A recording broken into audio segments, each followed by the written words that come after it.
As the sword glowed brightly before him, the confused warrior Leyon was asked whether he believed he was competent enough to wield it. Although he was very skeptical about what would happen, the idiot accepted, causing the sword to shine even brighter. Some days earlier, while Leyon whined about the world being unfair because he was losing to a blonde femboy, his opponent taunted him, making it clear he wasn't fighting at full strength.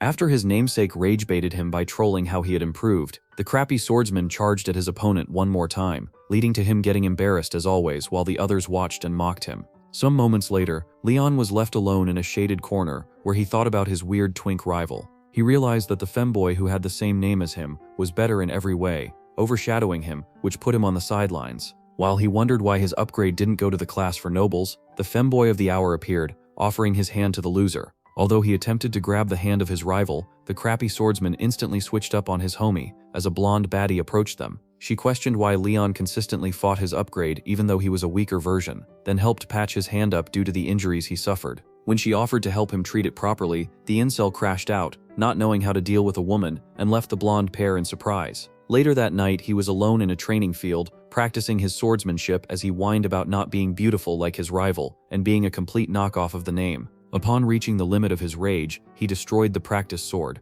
leading to a realization that it was his upgrade's birthday. He understood that the other students were probably out celebrating the star pupil, so he lay on the ground in disappointment, crying about how unfair life was. When he called out to the goddess of their world, questioning her for making him such a loser, he was instantly hit with a shocking surprise as something glowing began to fall from the sky. At the femboy's party, Chloe searched for the twink, eventually abandoning Leyon, who got blocked by his namesake.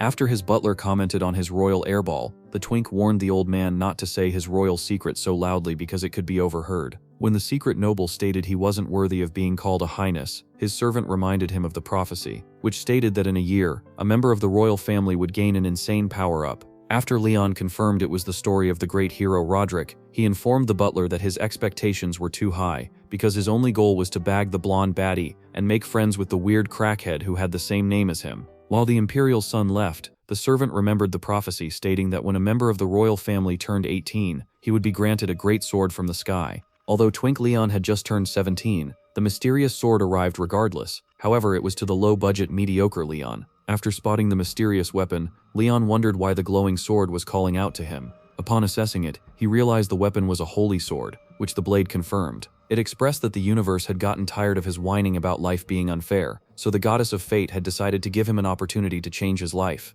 When the sword asked if Leyon believed he was worthy, the loser affirmed it, leading to the weapon demanding that the inferior Leyon grab it. After hearing the instruction, the whiny wimp thought about the consequences of his action, yet he believed it was a chance to change his life and stop being a complete loser. He understood that life had been unfair to him, so it would be foolish of him to miss his chance and let the perfect opportunity go to waste. While the inferior Leyon yapped, the mystical sword asked why they were doing so much talking when he could simply grab the sword. After the loser explained that he was giving the manhwa more filler pages so the author could meet up to his deadline, the glamorous sword further accepted him as a righteous hero and requested he pull it out like a man trying to avoid a baby bump. Leyon locked in and grabbed the weapon, which introduced itself as Elsid, a clone of the Holy King Rodrigo. Upon connecting, the sword and loser merged, leading to them agreeing to defeat evil together. Meanwhile, somewhere in the heavens, an angel had a conversation with a mysterious force who questioned his decision to hand over a holy sword to someone as pathetic as the inferior Leyon. Although he was aware the loser was a trash option, the angel decided to refuse tradition because the upgrade wasn't up to his standards and was completely boring to him. He then teased the second person, suggesting that he was also aware trash Leyon would be far more entertaining. After coming to an agreement where they accepted the loser as their hero, the angel and his second person decided to watch on and observe how the story would change. Back in the mortal plane, the average Joe suddenly woke up and wondered whether his encounter with the sword was a dream. However, after spotting the weapon which spoke to him on a nearby wall, he began to cry, disappointed that it wasn't. The sword then began to speak further, explaining that possessing it was the beginning of the hardest moments of his life, because he was an insane bad luck magnet. He informed the loser that he might have to sacrifice his upgrade or his blonde crush because it was a thorny path. Regardless, Leyon was unmoved and agreed to the conditions, explaining that he would grab his opportunity by the horn. Impressed by the answer, Elsid smiled, then requested the loser head to the training hall so it could assess how trash he is. Although it was still dark outside and there was nobody in sight, Leyon was hesitant to begin his training with the overpowered sword because he couldn't explain how he acquired such a shiny weapon and what he was doing so early in the morning. After hearing the loser's excuse, Elsid came up with a solution and possessed Leyon's arm, erasing the sword's physical presence. Since no one else could see the mystical personality, the spirit could follow him anywhere, and the loser could pull out his sword wherever he wanted. When the weakling suggested Elsid could act as a night watch, the weapon got upset and demanded they get to training as soon as possible. After the loser warned his new weapon to get ready for a sorry display, Elsid explained that Leyon had done enough with the trash resources available to him, so there was no need to be ashamed. Upon hearing the words of encouragement from his sword-turned master, the weakling began to swing his sword viciously, hoping it would be enough to impress his weapon. However, despite feeling more powerful, the loser was quickly stopped by Elsid, who informed him that he had foolishly destroyed his sword. When Leyon asked what had happened, the talking weapon refused to answer, explaining that it waxed too early to say anything. While the weakling wondered how he could use his decimated weapon to train, Elsid informed him that his basic swordsmanship was good enough and didn't need any criticism. He then suggested Leyon went for physical training, asking his wielder to run and listen to his instructions because he needed to improve his form. Unfortunately for the loser, the sword's demands were ridiculous, as he was asked to either run on one leg or pull out a handstand out of nowhere, even though he was treated like an easy AI creative tool. The weakling continued to follow the sword's instruction, hoping they would make him stronger. In the heavens, the mysterious angel continued his conversation with the unknown persona. They discussed how unique a vessel the wacky Leyon was, explaining that he was inferior to an already well-built warrior. Although they didn't know how powerful the demon lord of that era was, they expected that getting to half the sword's potential would allow him to at least kill a dragon. Back in the real world, Leyon dozed mid-class like the average manhwa loser, forcing Elsid to wake him up. Even though he continuously swore that he wasn't asleep, the sword was completely unconvinced, informing him that he needed to pay attention because he was heading into his next training. When the weakling expressed that he was very tired from the early morning bazaar runs, the talking weapon explained that he was just going into another realm of his training, which was to train his eyes. After the brain-dead wannabe hero showed a confused expression, Elsid informed him that there were 4 different important attributes, with eyes, footwork, and courage being the most important. He informed the loser that even though his strength was crappy for a 4th attribute, it was good enough for him to start training the others. He then promised to show the loser that after their training, he would see exactly how useless his eyes currently were. When Leyon asked what the blabbing weapon meant by how to see, Elsid instructed him to focus on the uncock in front of the board while he memorized for 10 seconds. Although the loser got many details about the teacher, when the time came to close his eyes, he failed his test woefully, as he couldn't tell the yapping sword what was written on the board. While Leyon complained about not being able to remember what was on the board, the talking sword explained that his inability to remember what he saw on the blackboard was exactly why his eyes were completely useless. He then mentioned that humans were very trash when it came to their vision, which is why they failed to see a lot of things clearly in front of them. After explaining to the loser what his next assignment was, Elsid demanded that Leyon continuously used his eyes to observe targets for 10 seconds until eventually he'd need to do it all the time. Even though he believed it was impossible, Leyon accepted the next task, which was to observe the top of the blackboard for 10 seconds. Later that day, the weakling was completely worn out from his eye exercises, almost causing his head to explode like a filled-up balloon. When he wouldn't stop nagging, the nonchalant sword spirit explained that his eyes were simply dry and tense. However, he was having headaches because his dormant attributes had been unleashed. After getting that out of the way, the pair continued their training across the school, with Elsid demanding that his weak wielder constantly observed random stuff around their surroundings. Upon completely failing multiple eye tests everywhere, Leyon returned to his room where he struggled to see clearly due to eye pain. While he recovered, Elsid explained that although he could get used to the pain and use of his eyes, that type of training was ineffective, so they needed to try switching methods. Upon reminding the weakling of the weird running techniques he was forced to do, he expressed that the body simply needed different environments to adapt to multiple problems, so they needed to fix up his weaknesses while developing his strengths. They then discussed his pros and cons like he was a merchandise up for sale. After hearing that he couldn't learn aura because it would be suspicious and swordsmanship was far beyond his level, Leyon became extremely disappointed. However, after the talking weapon motivated him using his rivalry with the upgraded blonde Leyon, the weakling was instantly fired up. Unfortunately for him, he had signed up for a series of suffering and torture, as his new training method involved getting punished for every failed test, completely surprising him. While the trash swordsman struggled to understand what his sword was spitting, Elsid explained that he was using pain as a training method to push him towards his limit, freaking out the loser. After convincing himself it was all for his own good like a masochist, Leyon motivated himself and prepared for crazy training. Upon asking the weakling whether he had braced himself to try out the punishment, Leyon agreed. However, before he could say, "I'm a cheap knockoff," he was nearly fried to a crisp by the mysterious power. After the loser began to complain about how powerful the attack was, Elsid informed him that he would reduce the power of the punishment, but whenever the loser failed back-to-back tests, the power would be massively increased. Later in the day, Leyon continued his treacherous training, hoping to become a more powerful warrior. He He ran like a speedster, passed multiple eye tests, and managed to incur only minor punishments. After completing his training for the day, the Walmart knockoff was approached by his upgrade, causing him to feel irritated. The weakling then realized that since meeting his new weapon friend, he had switched up on his day ones, including Chloe. Before he could process another thought, the blonde femboy expressed how predictable his cheap copy was, because he was in the training hall. He then informed Leyon the inferior that he was initially worried he had given up like the other weaklings. But from the look of his hideous face, he was definitely still full of fight. When the loser asked what he meant, Leyon one explained that he was more hideous than the other trash, so he was definitely still raring to go.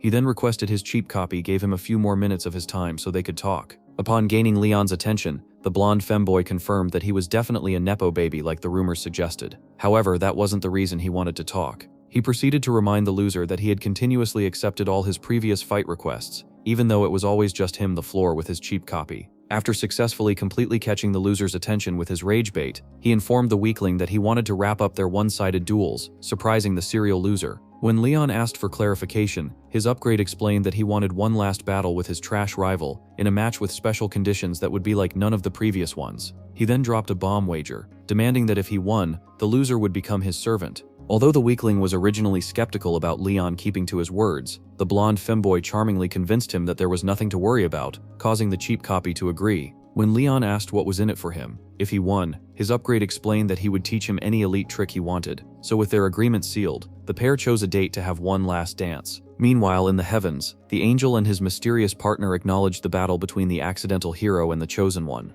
After the loser expressed that he was nervous, Elsid began to crash out, reminding his idiot wielder that he was just incredibly confident a few seconds ago when he was accepting the battle. Leyon then explained that he wasn't scared, but rather confused on how much stronger he had gotten in the little moments of training he had. After the talking weapon assured him that he had gotten stronger, the loser began to become a bit more confident. However, he was given a completely different boost when Elsid told him to look out for the physical assessment tests, which would apparently knock him off his feet. Some days later, their physical assessment tests came up, and all the students were lined up to be checked out. Leyon explained that he came 9th in the last check, and although mana wasn't involved, the top spots were dominated by nepo babies. Even though he did all he could, the nobles were allowed to cheat using aura and elixir, making 9th position his limit. After Elsid asked where the upgrade ranked last time, Leyon shamefully admitted that his rival was first place, which the weapon understood because the twink had clearly trained quite a bit as well. Yet upon hearing the blonde freak of nature completed 800 meters in less than a minute and a half, the yapping weapon was completely shocked.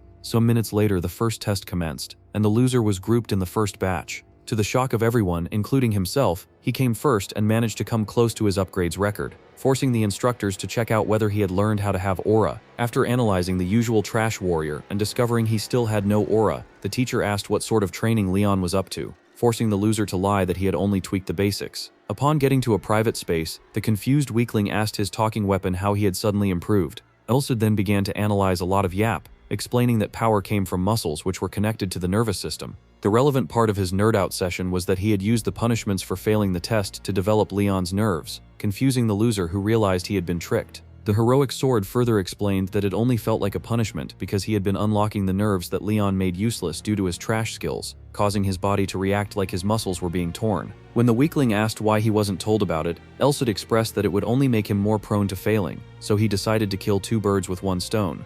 Suddenly, the pair were interrupted by the crowd cheering for the blonde twink who had broken his own record. The next day, their results came out and Leyon the inferior managed to come second. Unfortunately, his upgrade had still gotten the better of him, causing him to feel disappointed. However, after words of encouragement from the yapping weapon, he realized he was finally getting closer to defeating his nemesis, declaring that in their upcoming battle he'd win. That night, Leyon asked Elsid what training routine they'd be changing to, causing the talking sword to go into deep thought. He understood that his weak wielder was no longer complete trash, so he didn't need to bother about practicing stalking, and there was also no longer any need to train him physically. Although the yapping weapon believed the next course of action was practice fights, they were clueless on how to get a sparring partner, annoying Elsid, who believed his wielder needed to leave the glorified waste bin called their school. When Leyon suggested his inanimate teacher taught him swordsmanship, the blabbering sword once again refused to, insistent that it was too soon for an auraless piece of trash like him. He also informed him that because he wasn't far off from the upgrade on the physical assessment tests, they were similar, so he wouldn't be overpowered by his rival in a fight.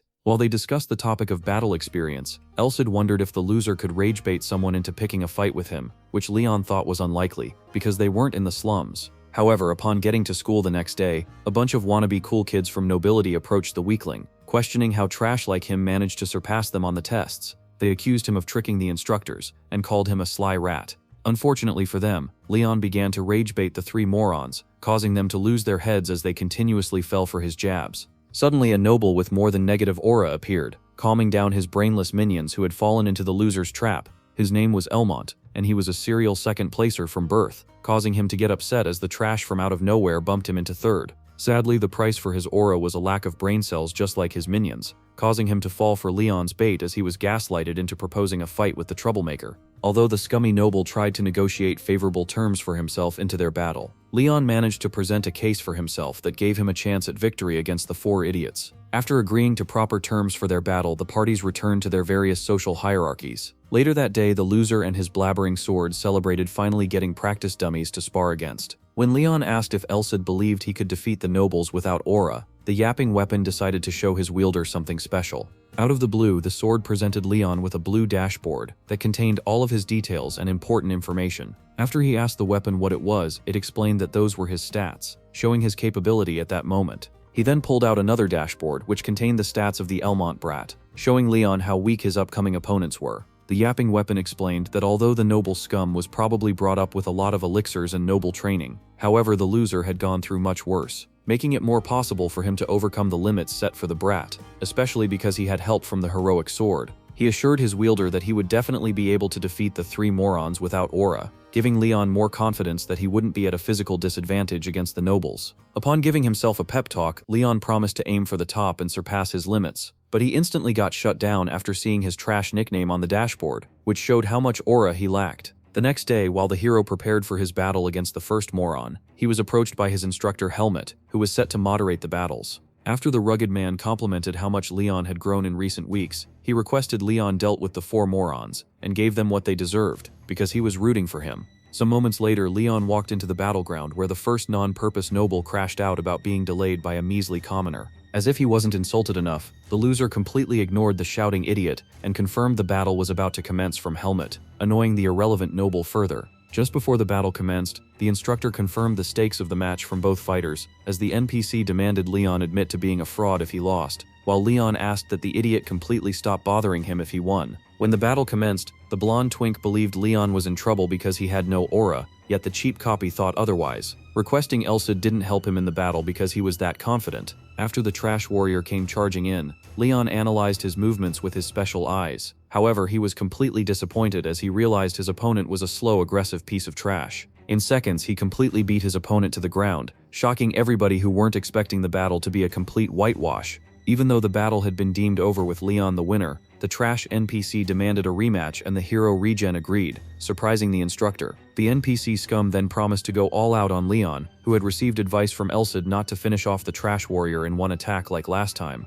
When the battle restarted, the weakling hero decided to take it easier and calmly observed his opponent, who was moving at a snail's pace to him. Although Leyon could perceive the loser's next movements due to his incredible observation, his opponent began to use aura, making the NPC a threat as he cut a piece of his hair. Suddenly, the Elmont minion began to spam consecutive attacks, confusing the weakling, who couldn't understand why the trash fighter was looking his cool so terribly. Eventually, the loser had reached his limit, creating an opening for Leyon, who slammed into his thigh and halted his movement. Even though he had been hurt, the moron taunted the hero for not winning the battle with his attack, forcing Leyon to spam a barrage of sword attacks that dropped the NPC to the ground. Upon recovering, the nameless noble scum instantly surrendered, granting Leyon his victory as the onlookers cheered while the other nobles cowered in fear and disgust. Some days later, the other students enjoyed the plot of how Leyon had majestically wiped the floor with his noble opponents. At that point, he had defeated the three moronic musketeers, leaving Elmont as his final opponent in the beef. While Leyon walked to the battle arena, he remarked on how trash his ops were, giving him easy wins because they were completely talentless.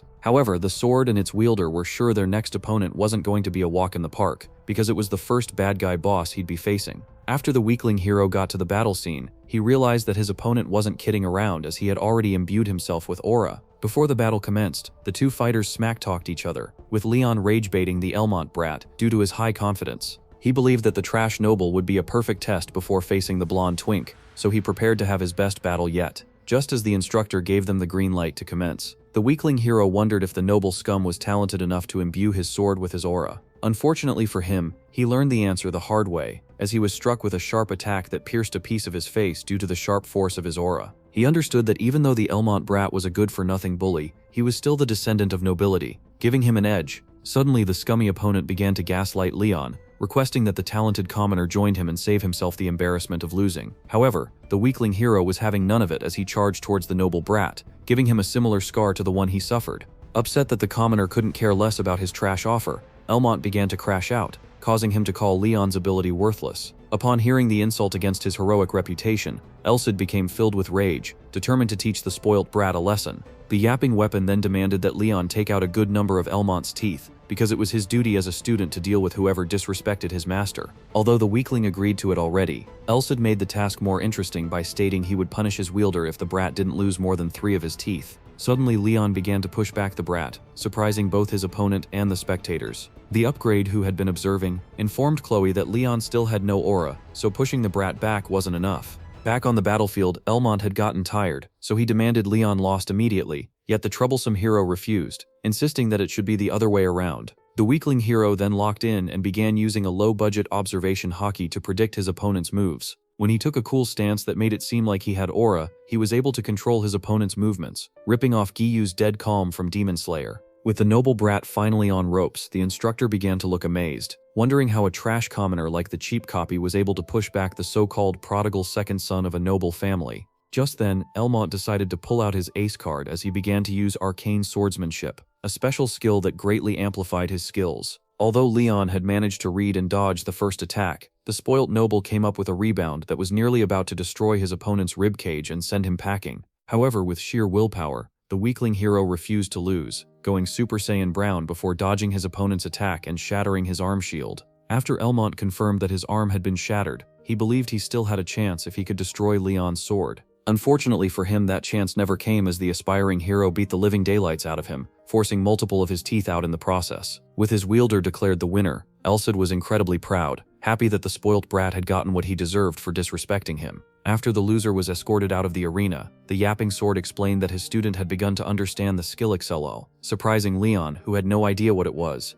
While the pair exited the school grounds, the weakling hero asked what his weapon meant by Yahello. Elsid then explained that it was something similar to a flow state where the body moved faster than its consciousness, giving him insane acceleration. He also informed the loser that aura was an important part of swordsmanship because it helped use Yahello. When Leyon expressed that despite being an auraless loser, he still felt fine from using Yahello, the yapping weapon explained that he had used an incomplete version, which amplified only his thighs. Just then, the weakling's thighs began to rip apart like torn jeans, causing him to crash onto the ground and scream like a lady battling cramps. While he slowly recovered from the intense shock, Elsid warned him not to use it anymore because he'd most likely die the next time. Later that day, Leyon walked through the school halls where he was the center of attention due to the numerous ongoing rumors revolving around him. He realized that the noble losers had begun spreading lies to reduce how sorry their trash performance against him was. Suddenly, Leyon was approached by Chloe, who requested to talk with him for a bit. When they got outside, the two lovebirds began their conversation, discussing random stuff. Eventually, the blonde beauty flipped the conversation on its head, telling Leyon she knew he was ducking her.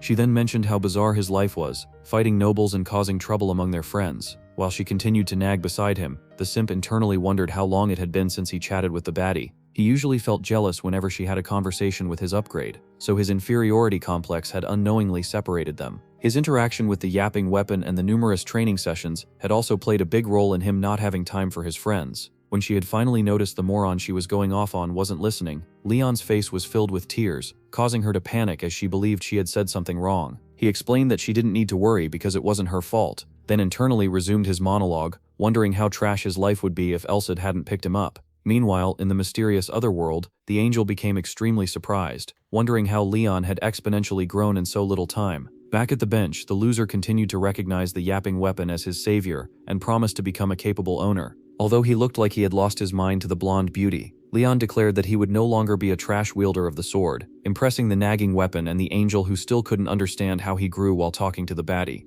That night, while Leyon rested, he understood that he had indeed changed because he was no longer complete garbage like before. After Chloe had finished close to him for the first time in his life, he felt like he had a chance with the baddie, proving he had improved. Although she managed to sneak his blonde twink of a rival into the conversation, he still felt confident that he had a chance with her. While he rolled around on his bed filled with anxiety like a girl anticipating a Valentine's love note, his upgrade aura farmed atop his balcony, thinking about the upcoming battle with his cheap copy. The next morning, our upcoming hero continued his training with the talking weapon, which continued to boost his skill level and teach him new fight tricks. Leyon remembered that he had consistently gotten mopped on the floor by his opponent, meaning he had to up his game due to the large power difference. Even though the weakling hero still had doubts in his mind, the nagging weapon decided to take down the confidence he had built by teasing Leyon with the blonde twink's upgraded stats, causing Leyon to crash out. He lamented that Leyon was already superior to some trash instructors, calling out the weirdo who moderated his battles with the noble morons. He proceeded to reassess his opponent's stats and finally lost his head when he clocked that he was fighting a losing battle. The nagging sword then stepped in and explained that he needed that humble mentality from his student so he could properly train him for his fight against the monstrosity called a star student.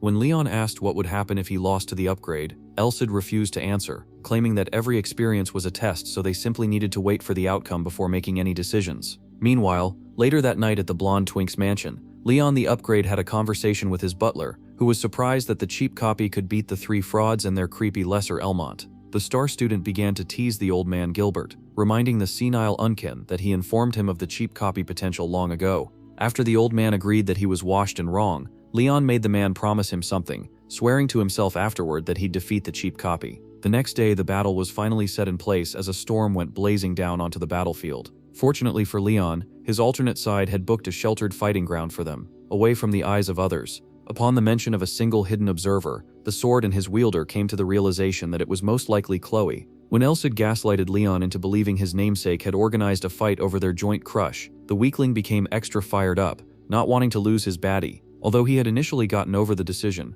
Leyon continued to ponder over his upgrade's decision to choose Chloe as the only observer. He eventually came to accept that his blonde twink of a rival was a noble just like the others, so manipulating a commoner scum like him was something very casual. He then got fired up even more and was completely determined to teach the foolish blonde a lesson. Some moments later, their fight was set to begin their battle as the blonde twink complained that his opponent had arrived late. When Leyon asked where their special observer was, the superior version explained that the person was hidden in a place unseen to them so they wouldn't get unnecessarily distracted. Before they kicked off their fight of a lifetime, the blonde rival ingested a pill that allegedly suppressed his aura, giving the auraless cheap copy no chance to give any excuses for a loss. After they had both been handed their swords, the warriors took their battle stances as the instructor gave them the green light. Immediately they had a clash of swords, sending a shivering force through both their arms. Faster than lightning on Wi-Fi, they proceeded to overwhelm each other with a barrage of attacks, causing the cheap copy to panic because he believed he couldn't last longer. Suddenly, Leyon changed stances and took a different style of attack, scaring his opponent who realized that Elmont was merely a warm-up in comparison to the blonde upgrade.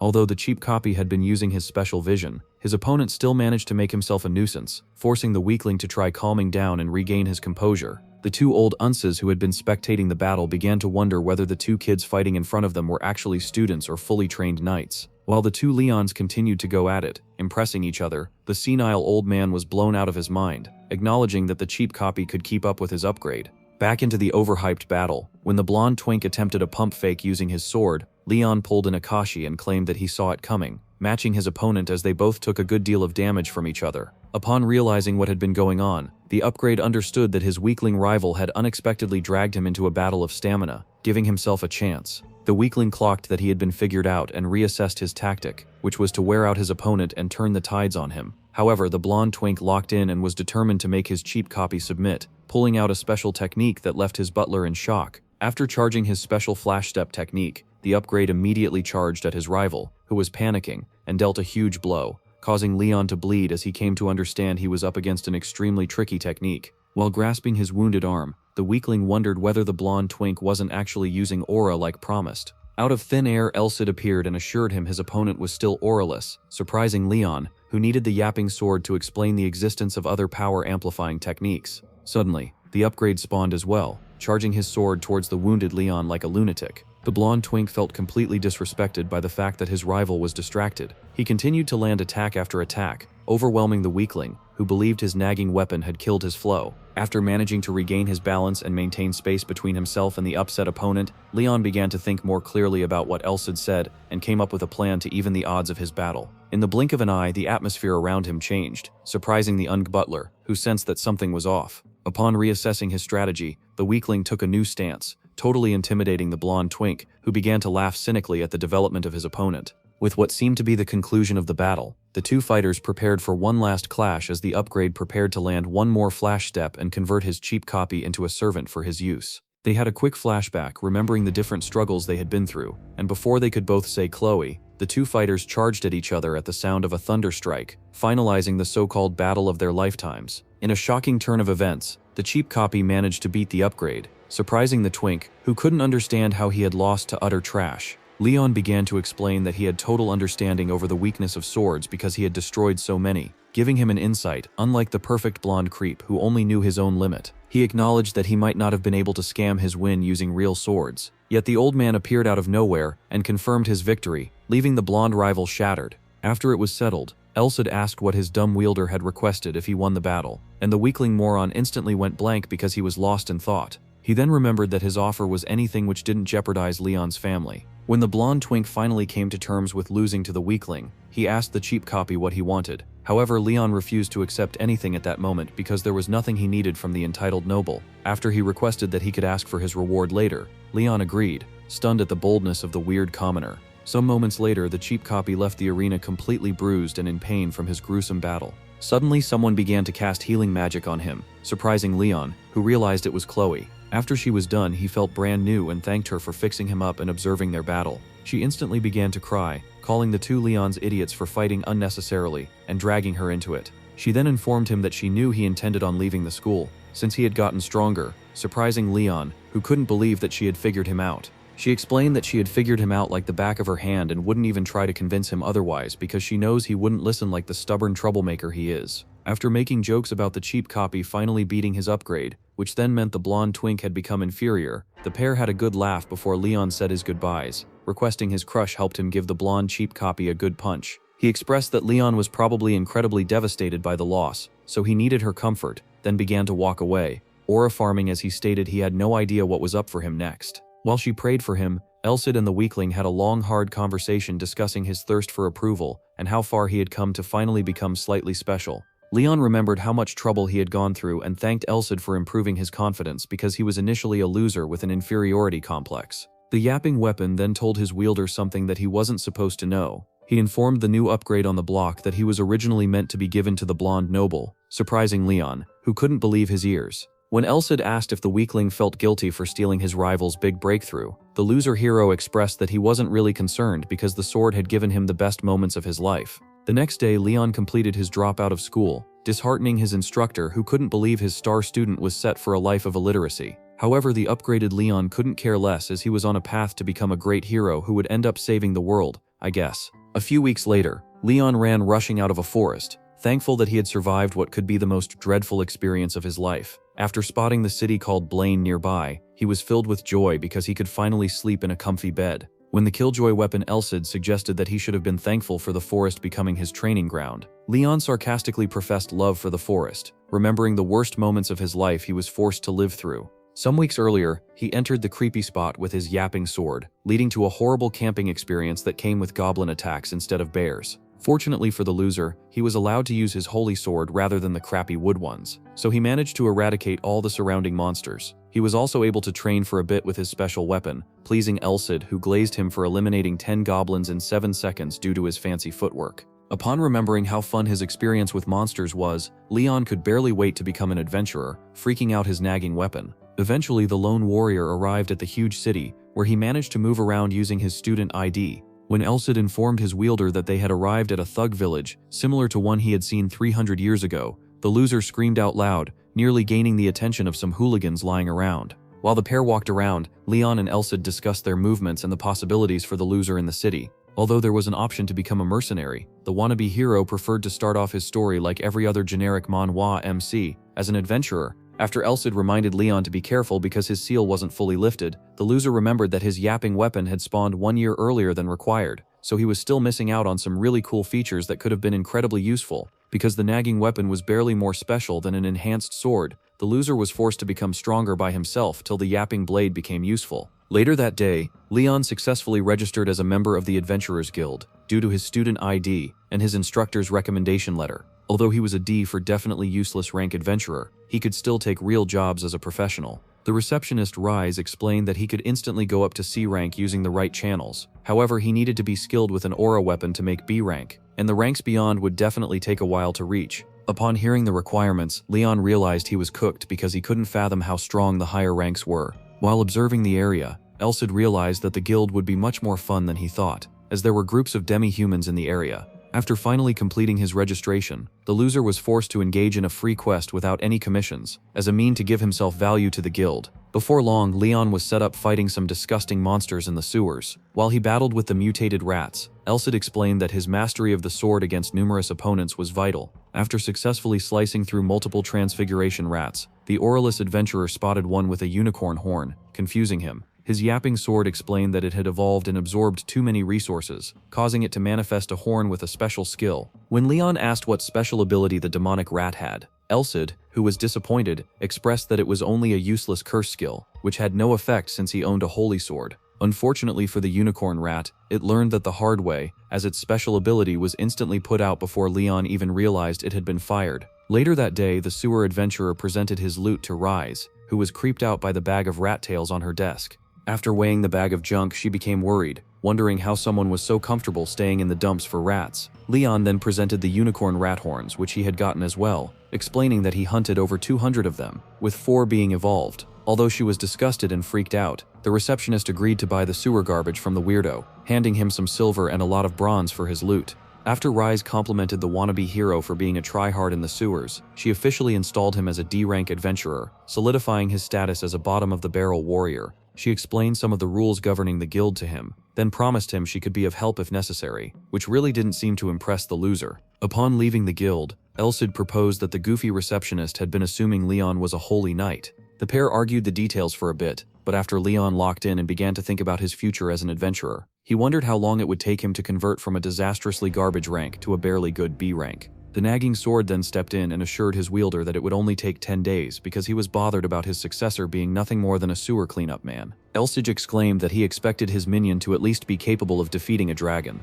frightening Leyon, who was still not ready for the big leagues. The talking sword continued to lament about how Leyon had already mastered the basics, so he basically needed to enter more fights and absorb the resources from his opponents. He explained that defeating monsters could add to one's powers, and anyone could convert their dead targets to aura. However, the nobles had hidden that secret over the years, leaving only him, the holy hero Roderick, with that unique knowledge. The ultimate goal for the wannabe hero was to end up comfortably hunting dragons, which frightened the loser. Yet the nagging weapon refused to listen to any excuses because he was tired of being used as a purification device for nasty tasks like sewer cleanups. When Leyon asked why his master was so hellbent on going after dragons, the sword explained that their targets afterwards were even higher, meaning the coward needed to get out of the trash leagues and face some decent opponents. After the frightened warrior asked again why they were going for unreasonable heights, Elsid informed him that he had dementia and lost his body, so he had no idea why he was going so far anyways, but he didn't care, since it was Leyon who was going to go through all the suffering. The sword assured his wielder that they'd be fine, so long as he was ready,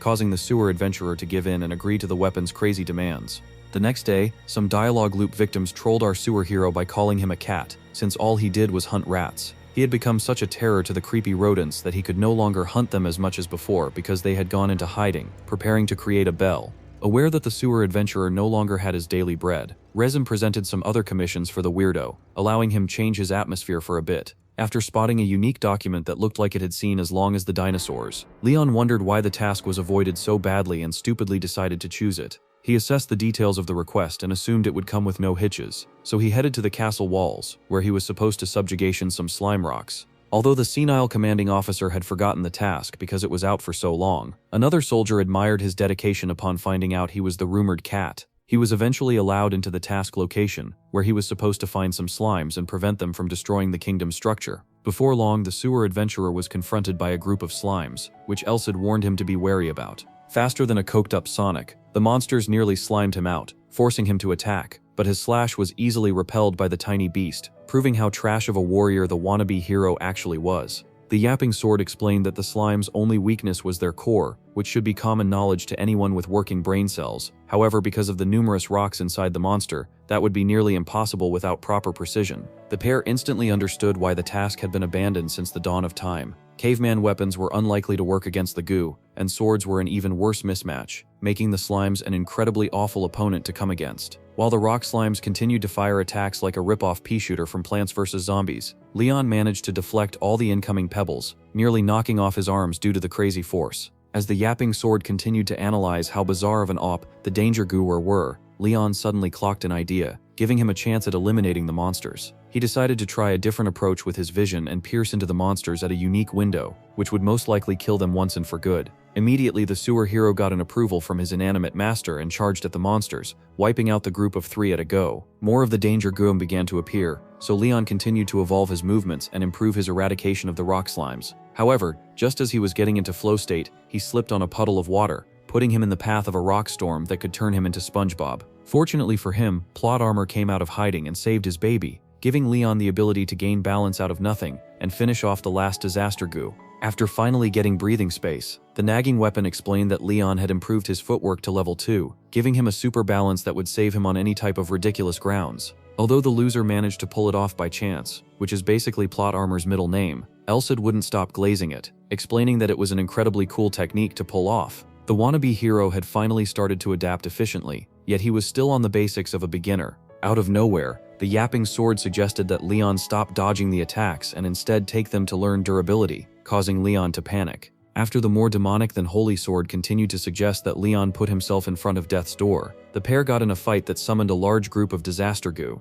Some weeks later, Leyon continued to delve into the castle walls to hunt the rock slimes, which impressed the surrounding knights. When he came out with a bag of his loot, they were all completely astounded as he declared he was finally done with his escapades against the disaster goo, because he had completely wiped them out. He explained that they wouldn't need subjugation for a while because slimes took a long time to breed. He then presented the knights with his bag, requesting they confirm the completion of his task, as he aura farmed and walked away from the scene, leaving the officers with nothing but shock on their hideous faces. While he walked away, Elsid confirmed that his student was finally ready to learn aura since he had done something so impressive. After getting to their in-room, the yapping sword expressed his surprise at how fast Leyon was in developing, because he wasn't expecting a huge gain from measly rock slimes. Regardless, the loser was finally ready to have aura for the first time in his life as they were 1 month ahead of schedule. Elsid explained that his wielder was relatively late to aura training, unlike others, so he needed to be fully ready for the process. Nobles had begun to develop aura from the moment of birth by a process called baptism, which would continue to be enhanced by elixirs. However, commoners like the sewer adventurer had to wait till they were older, which was nearly impossible at that stage.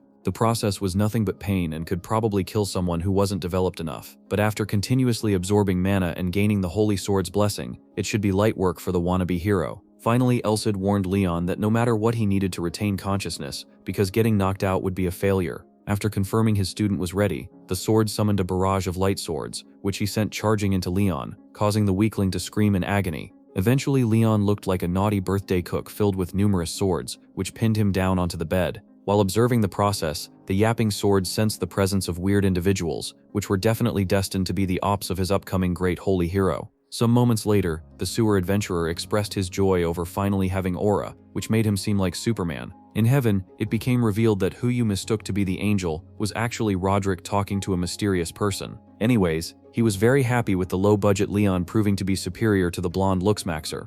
Although they had taken a shortcut and snuck the holy hero into the sword Elsid, the cheats were still proud of their bet. Back on the mortal plane, the yapping sword congratulated Leyon for surviving multiple swords but told him not to get cocky because all he did was open the dead pores. There was still a long way to go with aura, but at least the weakling could finally have a grasp of the power that once ridiculed him so badly. After assessing Leon's aura sense and informing him of the multiple aura elements, Elsid smiled, informing his wielder that he had gained the same element as the great hero Roderick, the sun. Hyped up that he shared attributes with the legendary hero, Leyon started to celebrate and dance around. When the loser was done with his tomfoolery, Elsid presented his stats one more time, which displayed his new title as the noob with aura along with the development of some other skills in his arsenal. The expired hero explained that his student had already mastered 2 other aspects of aura, so he was definitely above level 2.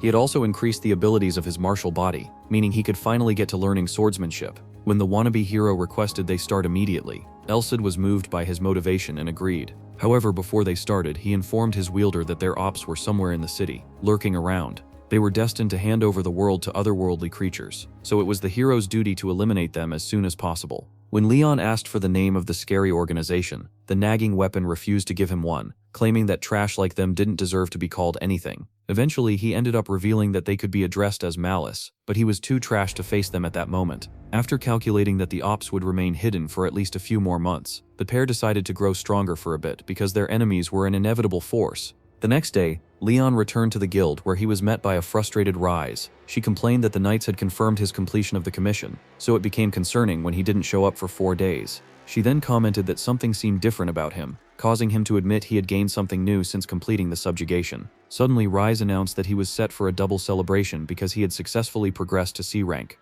She explained that typically he needed an assessment to change ranks. However, due to a recommendation from the knights he helped out, he got an omission for his excellent work. After Elsid commended the sewer adventurer for his good work, the wannabe hero instantly got to looking for new quests, which amused the delusional receptionist. Upon checking out the options offered to him, Leyon realized none of them could help out with finding Malice. When Rise noticed his displeasure with the list, she offered to help, so the sewer adventurer requested for jobs around the slums. Immediately, the receptionist was bothered by the statement, describing the slums as a home for the vilest trash, worst of scum, and evil beyond your garbage imagination. She then explained that she couldn't give him any because those jobs were meant for mercenaries and not rat killers like him. However, she brought out a task that was located near the area, which required him to hunt some possessed armory in a creepy mansion. Although the job barely paid peanuts and was for trash at the lowest level of the food chain, Leyon accepted the job because it would give him an excuse to snoop around the slums. After confirming the details, he thanked Rise for her help and set off on what could possibly turn out to be a haunted Hathaway's parody. The next day, Leyon got his rewards for the rock slime subjugation and thanked the receptionist for handing it over. He then requested for the location of the Blaine Church, which seemed to trigger a lot of shock in the confused guild worker. Leyon had anticipated that because she suspected him of being a holy knight, she would make some over-the-top delusional assumption about what he needed the church for. After managing to gaslight the naive girl, Leyon left, causing the receptionist to go into a panic and alert the higher-ups that there could be a possible presence of church enemies. While walking away from the guild building, Elsid hyped up the loser for his cheeky plan that would keep his identity hidden and the guild at arm's length. He would have tried taking Elsid to the church himself, but because the yapping weapons seal wasn't fully released, it was best to get the guild active if his arch-nemesis truly were around. They also discussed the anomaly of living armors because they were set to subjugate a house filled with a lot of them. After Leyon thought up multiple attack strategies that could possibly help him out with eradicating the haunted armory, he realized that they were much more tricky than he'd thought, so he needed to stop thinking like a moron. Unfortunately for him, things only kept on becoming worse as he discovered the monsters were actually regenerating, meaning he was set for a night of pain and suffering. Later that day, the pair proceeded through a busy street where Leyon complained that he believed they had a stalker. After Elsid dismissed it as just his aura sense detecting too many people around, Leyon realized he was just the possible target of a cheap pickpocket. Eventually, they arrived at the grand mansion that was plagued by the haunted armory. Although the building looked like something straight out of Hotel Transylvania, Leyon confidently walked in with his holy sword glowing like a torch. While he fooled around thinking he'd have some time before coming across his targets, he was hit with a curveball as a haunted armor spawned in front of him. After assessing his opponent, Leyon wondered if he was cooked because the walking tin can held a weapon he hadn't faced before. However, when the mindless piece of scrap junk came charging in, the wannabe hero easily destroyed his weapon and forced it back, causing it to lose balance. He then unlocked his inner Zorro and sliced through the walking metal man, cutting it into several pieces like it was a Thanksgiving turkey. After the yapping sword glazed its wielder for mastering Excel and applying it in battle, the pair wondered why the monster with so-called fast regeneration refused to fuse together. They thought long and deep about the options but couldn't think of a reason for the break of character.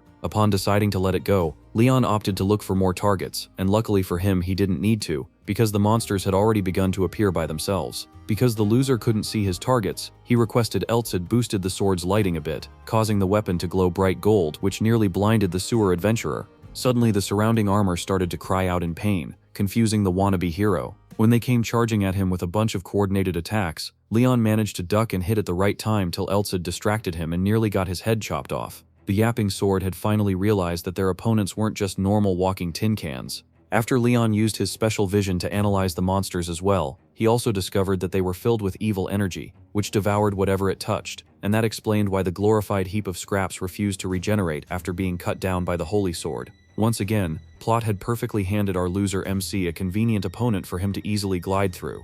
Elsid further explained that the phantom armors they were facing needed to be rid of all their hatred before they could die, so that was why the other unlucky losers who came before couldn't clear out the quest. Just then, an even larger group of the armors appeared, forcing Leyon to choose an escape tactic to secure his life. Before the wannabe hero retreated, the nagging weapon explained that it was unlikely the armors spawned out of nowhere, so they were most likely summoned by a strong incantation.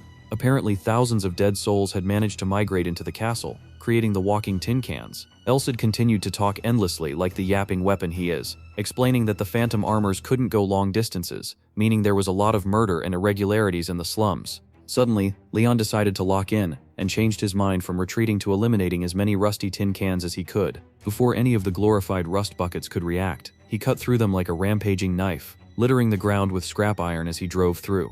The next morning, the sewer adventurer had managed to clear enough phantom armors to satisfy himself, but his brain was really woozy due to the lack of sleep. He expressed that it was nice fighting against a gang because it helped improve his vision and awareness of his blind sides. After assessing the multiple pros and cons of the overnight battle, the exhausted warrior left the haunted mansion, prepared to take on whatever threats the slums could hold. They understood that the slums would be a more tricky terrain to fight on because they were up against humans and traps, so improving Leyon's vision was very necessary. Somewhere else, an entitled brat wailed all over the street, causing a nuisance. However, when a stinky old man with a crazy presence walked past, the little kid instantly muted himself as the other non-purpose characters glazed the man named Khan, who was the leader of a slum gang called Bastard. Upon getting to their destination, the gang underlings gave a report to the big bad boss, who gave them comments on their mission. The weaklings informed him of their daily escapades, and spoke only when spoken to. Although the huge stinking man was meant to be a gang boss, he seemed to be helping out the guild and church, contrary to his rogue looks, which made it seem like he was the threat. Oh wait, I take it back, he was definitely a threat. When one of the minions suggested the gangsters took a more direct approach, he was instantly met with a KO by Khan, who made it clear that complete trash like him had no right to an opinion. After frightening the other background antagonists, the scary human skunk ordered the others to follow his orders and keep nasty suggestions that could get them killed away from his face. Eventually, the scums got to discussing Leyon and his recent visit to the haunted mansion, intriguing the human skunk. Upon hearing the numerous egregious nicknames and mundane tasks the wannabe hero had taken, Khan assumed he could be useful and ordered his minions to fetch him. Later that night, while Leyon practiced aura, Elsid informed him of multiple developments which proved he was getting stronger. They checked out his stats, which showed he had grown very quickly, impressing the nagging sword, yet Leyon went out of his way to rage bait the weapon, causing them to have a scuffle. After the pair argued about whether or not the sewer adventurer was ready to learn a high-level swordsmanship technique, they eventually came to an agreement that all that mattered was for Leyon to get stronger and manifest his aura weapon. Suddenly, the yapping weapon halts, informing Leyon that he could no longer go for training. Their house had been surrounded by the Pink Freak Circus, who seemed to want something from them. While the heroes contemplated on whether the hideous troop below was actually a malicious group looking for the sewer adventurer, Elsid realized that they were nothing more than slum trash, so it was best if they went down to speak with the ugly group. Upon getting downstairs, Leyon was confronted with a question from one of the rascals, who confirmed he was the sewer adventurer. In a very surprising fashion, the minions spoke like their brains were twisted inside out, as they politely requested Leyon followed them to meet their leader, despite looking like they were burglars. Because they had flashily introduced themselves, the wannabe hero agreed to follow them, hoping it could help with his research on the slums. He carefully calculated that using the murder-prone lunatic Khan as a backing would keep irrelevant NPC off his tail, so he followed the Freak Circus, who took him to their leader. While they walked through the slums, one of the morons bumped into an apple farmer, then began to beat up the innocent man, infuriating Leyon. However, his yapping weapon demanded he kept his cool, because they were about to meet a top-tier boss who could most likely sense bloodlust, compromising his goal. Eventually, the group got to the overrated dumpster called the gang's base, which was filled with different types of creepy stains. Out of the blue, the humanoid skunk appeared behind our hero, asking if he was the sewer adventurer. The stench felt so threatening to Leyon, he made a quick 360 and charged at the lunatic. Unfortunately for him, he was nothing more than C-rank trash to the gang leader, who comfortably blocked his knife and mocked his crappy nickname. Khan then launched a punch of his own, spelling nothing but death for Leyon. Luckily for the weakling, Khan pulled his punches, only forcing out blood from the loser's nose due to the force of the wind from the attack. After scaring the daylights out of our hero, Khan expressed satisfaction with the sewer adventurer, declaring that he was definitely the man for the job. When Leyon asked what he meant, The human skunk informed the adventurer that he would pay him what he desired the most, because he always does a long background search on his targets. Khan began to narrate the life story of the sewer adventurer, reminding Leyon of how he mopped the floor with the noble brats, and the fact that he was a cheap copy of the blonde twink for most of his life. While the human skunk waffled on, telling Leyon everything he knew, the wannabe hero was completely astounded by the fact that even trash like the gangster was able to be so concise with information. Suddenly, the rogue ruffian lost the plot and started spouting utter rubbish that confused even Leyon, who was supposed to be listening to his own life story. The lunatic accused Leyon of simply wanting to rebel because he could see a bigger picture besides being a knight like every other moron in the academy. He then rounded up his unicorn lore by claiming Leyon was only in it for the fame because nobles couldn't hand that to him, which was why he followed the clown patrol to meet him, a gangster leader all alone. Upon hearing the utter horse poop, Leyon wondered how many screws were loose in the loser's head, yet Elsid could see where he came from if they started thinking a little more like drunkards. They remembered that even the delusional receptionist was thinking a bit too loony, but even the dark romance lover wasn't as bizarre as the grown man spitting nonsense in front of them. Realizing that it could possibly play well into his hands, Leyon decided to play along with the lunatic, agreeing to listen to the human skunk's offer. Some moments later, the sewer adventurer was sat down with his fellow moron, who explained that the slums was just a human version of a poorly run jungle. He proceeded to inform the boy about a special group that had made their way in and started taking charge of things, which he didn't have an issue with till they crossed their boundaries, committing multiple murders. While Leyon remembered the phantom armors and the possible connection of the weird group, Khan continued explaining the structure of the slums and how they operated. He told Leyon about the 3 leaders, including a pig called Simon, a corpse keeper, and of course a brainless human skunk, himself. Unfortunately for the first idiot of the triangle, the districts where the murder took place were his territory, causing the pig to become furious and hire mercenaries to neutralize the special group most likely called Malice. However, it backfired, as his forces were completely whitewashed, even though they had B ranks amongst them. When the sewer adventurer asked who the special group was, Khan was completely clueless, causing the loser to go into deep thought about the issue. Khan then expressed that the only living person who had investigated the mysterious terrorists was him, as Simon had become a total scared cat since holding his insane L. The corpse keeper was also hesitant to make a move, so it had become a case of non-aggression, leaving them with their last resort, the wannabe hero. After getting to the juicy part, the human skunk explained that Leyon was the best person for the job, because he was fearless and wouldn't run from danger, so Leyon began to think about the offer. He instantly understood that Khan was trying to use him as bait for the guild, which would get them to make a move, and Khan confirmed it. Leyon analyzed that Khan didn't want to go beyond his limits on the mysterious ops, but simply wanted to force an external power into action, so he agreed and asked what the plan was. Khan then presented a document filled with the victims of Malice, who had been used as sacrifices for the phantom armor. When Leyon asked why the human skunk didn't just report it himself, the ruffian explained that his odor was so strong he wouldn't be allowed a meeting with the higher-ups. They decided it was best that Leyon be used as the evidence instead, so it became a crazy two-way street. Either the wannabe hero lived and reported to the guild, or he died so gruesomely the guild were forced to take action. When the human skunk asked Leyon if he was up for it, the sewer adventurer agreed, deciding that it was the best way to go after Malice in a controlled way. Khan then handed over some items to Leyon, claiming they would help him out against the mysterious group. After the weirdo informed him that the dagger had his emblem, so no one would get in his way, he flung it away, expressing that it was so ugly it creeped him out. The bag of scrolls, on the other hand, seemed they could be useful, so Leyon accepted them. Before leaving, the wannabe hero asked his new partner whether he originally planned on stopping the punch that nearly blew off his head. When the gang leader confirmed it,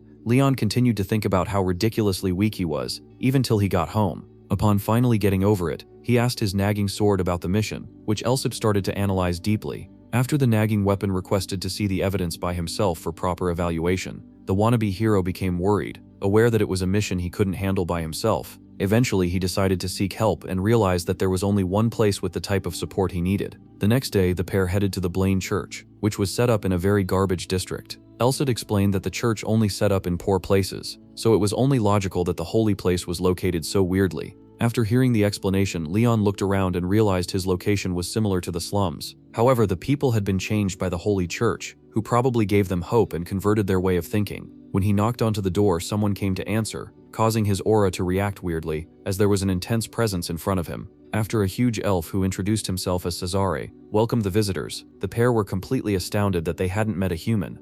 Some minutes later, the group were sat round a table where the bishop explained that an elf like him could be a church higher up because the goddess wasn't racist. He then informed Leyon that he knew all about him and was thankful for all the work he'd done because they had helped the church greatly. After getting the flattery out of the way, the long-eared bishop locked in and asked Leyon what he had come for because he certainly wasn't there to share tea with a senile old man. Leyon proceeded to hand over the documents he had seen from Khan, frightening Cesare, who couldn't believe his eyes. Although the long-eared bishop was bothered, the church wouldn't be moved by information from a slum ruffian like the human skunk, so they needed another investigator. After Leyon expressed that he had taken that role but needed a partner, Cesare assessed his options and realized everyone else in the church was either a loser or a completely garbage warrior. He then offered to follow himself, surprising Leyon, who wondered what a wrinkled bag of meat like the old man could do. Upon noticing the look of displeasure from the youngin, the old man decided to put on a show. Suddenly the bishop's arm began to glow red with fire, astounding the heroes who realized it was aura fire, a special ability that had nearly limitless potential. After the old elf shut it off, Leon's worries transitioned from himself being held back to him being the burden on the mission. The bishop explained that he used to be a member of the Holy Church's most elite force, but he had been retired for 50 years, making him rusty. The loser remained surprised that the wrinkly elf was a member of the continent's strongest force and agreed to have the bishop follow him on his recon mission. When Cesare dissipated to go get his weapon, the hero pair fantasized what classy weapon he had probably used, like an arrow or a clean spear. However, they were left astounded as the bishop pulled up with a chain mace, making him look like a psycho. While they were outside, the bishop decided to get some practice in, so he swung his wrecking ball of a weapon onto a lying rock, which completely shattered, striking further fear into the heroes. Later that night, the group walked through the slums where Cesare was forced to wear a cloak because his identity needed to be hidden.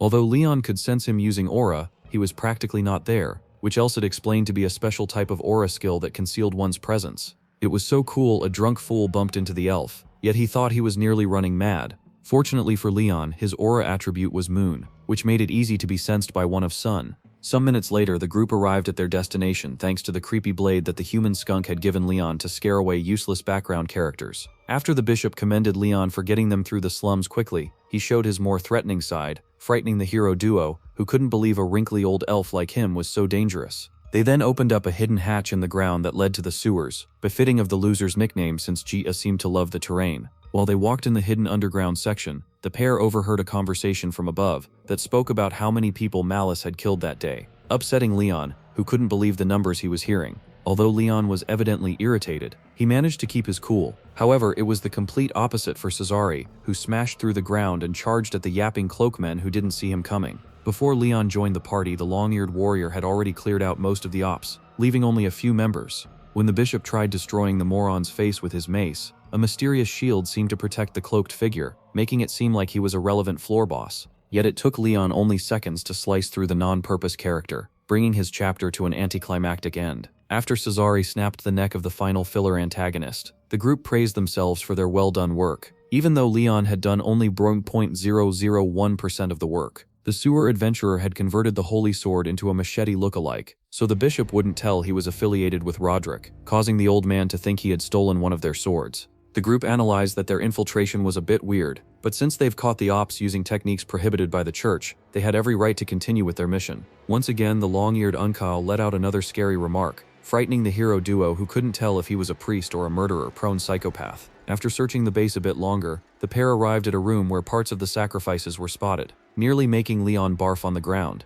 Luckily for us, Elsid prevented him from scorching our eyes with such a hideous sight, demanding that the wannabe hero get used to seeing horrible things as bad as the scene. When Leyon compared the tragedy to a demon king, the nagging sword expressed that a final boss as irrelevant as that was the least of his problems, because multiple people had different issues, so a single villain was just the tip of the iceberg for a hero. He explained that stuff like poverty and even diseases were also part of the enemies, so his duty was far much more than his shallow mind had thought. Upon getting the long pep talk from his yapping weapon, Leyon locked in. However, he had no idea he looked like someone that had lost all the screws in his head to Cesare, who believed he was talking to himself. After walking for a bit, the pair got to the actual facility where it was expected of them to see the stronger opponents and far more egregious things. Realizing that it was the best place to use his other bag, Leyon pulled out a scroll that seemed to bless him with clairvoyance, an ability that he mixed with his vision, allowing him see through the entire building structure. After completing his scouting, Leyon gave the bishop a rundown of the territory, informing him of how many ops there were, along with the numbers of exits and doors in the area.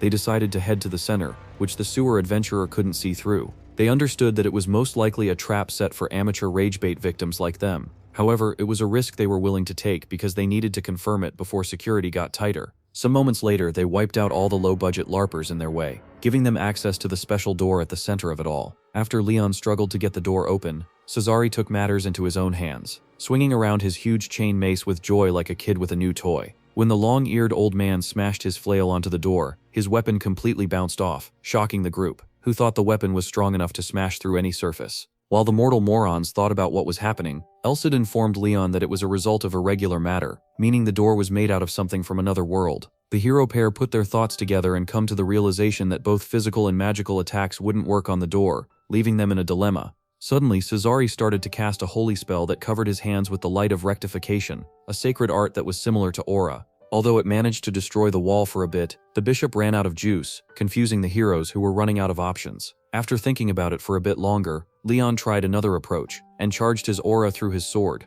Surprisingly, he managed to shatter the irregular matter and bring down the door, amusing Cesare, who admitted that he had been underrating him from the start. The group then walked into the mysterious room, which was totally dark, so the wrinkly old elf put his aura fire to use and illuminated the area, a decision he very nearly regretted instantly. They came across a humongous monster made of human corpses, which nearly made them reach their own organs out as well. Elsid explained that they had extracted blood and processed it to create a huge phenomenon, which was now very obvious to him. When Leyon asked what he meant, the sword expressed that they intended on creating a city eater, an extra-dimensional creature that was practically unstoppable, which would wipe off the city of Blaine from the face of the world. He further expressed that the sacrifices in the building weren't nearly enough, so there were definitely more in the other district, meaning appropriate action needed to be taken. The simple plan was to prevent the ritual from taking place and wipe out malice, so the group would stage an all-out war, with Leyon, the wielder of the Holy Sword, as a trump card that would checkmate the ops without anyone knowing. Suddenly, the group was forced to make a run for it because the ops had become aware of their presence in the base. Before they took to their heels, Leyon grabbed a piece of the humongous abomination while Cesare obliterated the rest of it, putting an end to the soul's miseries. The group then ran away, upsetting the cult idiots who had realized too late that their mission had been completely sabotaged. Upon realizing that they were already totally exposed, Malice decided to shut down their base instead, allowing Leyon and the bishop escape like thieves in the night. When they were finally free from the presence of enemies, the long-eared old man informed Leyon that it was highly unlikely they would get reinforcements from the church anytime soon, so they had to come up with a new line of attack to go against the other Malice forces. The sewer adventurer understood that he needed to get the help of someone with large influence, like a low-budget Martin Luther King. Although showing the bishop his holy sword could give him a better chance at recruiting church support faster, it would expose his presence to greater ops. He then put on his thinking cap and conjured up another plan, which he discussed with Cesare at his dinner table. After Leyon finished explaining his grand master plan, the wrinkly elf thought it was good enough to work, pleasing the loser who knew a proper strategist would most likely see his plan as garbage. He left out a lot of important details and made it seem like he had deduced a lot in an effort to keep Elsid hidden from the public. Finally, he used his nature as a sun aura wielder as a replacement for his possession of the holy sword, successfully convincing the priest that he had it all worked out. Swordsman is extremely impressed that he knew someone with an attribute as rare as the sun. After the sewer adventurer ran through the details of the plan again, the bishop pointed out two different missions, which included getting an army and getting a Walmart suicide squad to do the dirty work. Although the first part was most likely going to be a piece of cake, they needed high-level adventurers to deal with the elite Malice cult members, making the second bit complicated. Suddenly, an imaginary light bulb glowed over Leyon's head, reminding him that he could most likely get help from the slums as well if they needed A-rank level firepower. He suggested they demand support from the human skunk and the coffin keeper, which Cesare agreed to do because it seemed like it would be a fun side quest. Unknown to the wrinkled elf, the sewer adventurer simply wanted to drag in Khan as revenge for nearly popping his head like a balloon. The next day, Leyon arrived at the guild with a fully clothed Holy Iron Chain Knight, which frightened all the adventurers and receptionists around. After scaring the group, Cesare revealed himself and demanded help from the guild using his special authority. Eventually, they were led up to meet a bald cholesterol ambassador named Bernard, who happened to be the guild master. While Leyon assessed the man's shiny head, Bernard agreed to hear the pair out. Luckily for them, he was completely swayed in their favor. After seeing the hideous blood monster they presented, he offered to dispatch the only available A-rank adventurer around at that moment, and an army of decently strong warriors. After getting the guild on their side, the group proceeded to the slums, where Khan and Cesare seemed to hit it off because they were both insane crackheads. Despite seeming like they had good chemistry, the psychopath bishop still forced the human skunk into working with him by threatening to label him a heretic. He also demanded Khan recruit the coffin keeper while his goofy patrol evacuated as many citizens as possible. Upon coming to an agreement, the two freaks continued their weird show of affection, worrying the confused sewer adventurer who couldn't tell what he was witnessing. On the D-Day, Leyon was shocked by the turnout of warriors who had come to fight against the forces of evil. Rising informed the leaders that they had assembled over 1,500 useless adventurers to fill up the army, which would prove good for an all-out war. Thanks to the blood sacrifice evidence they had gotten, they were able to pull it off easily. The ops were surrounded by a garrison which consisted of decent close-range fighters and utter garbage who were forced to act as support from long range. While Bernard continued to give a rundown of his forces, the hero duo were pleased, as they only needed the trash to fill up numbers, since the main force consisted of individuals who could actually do something relevant.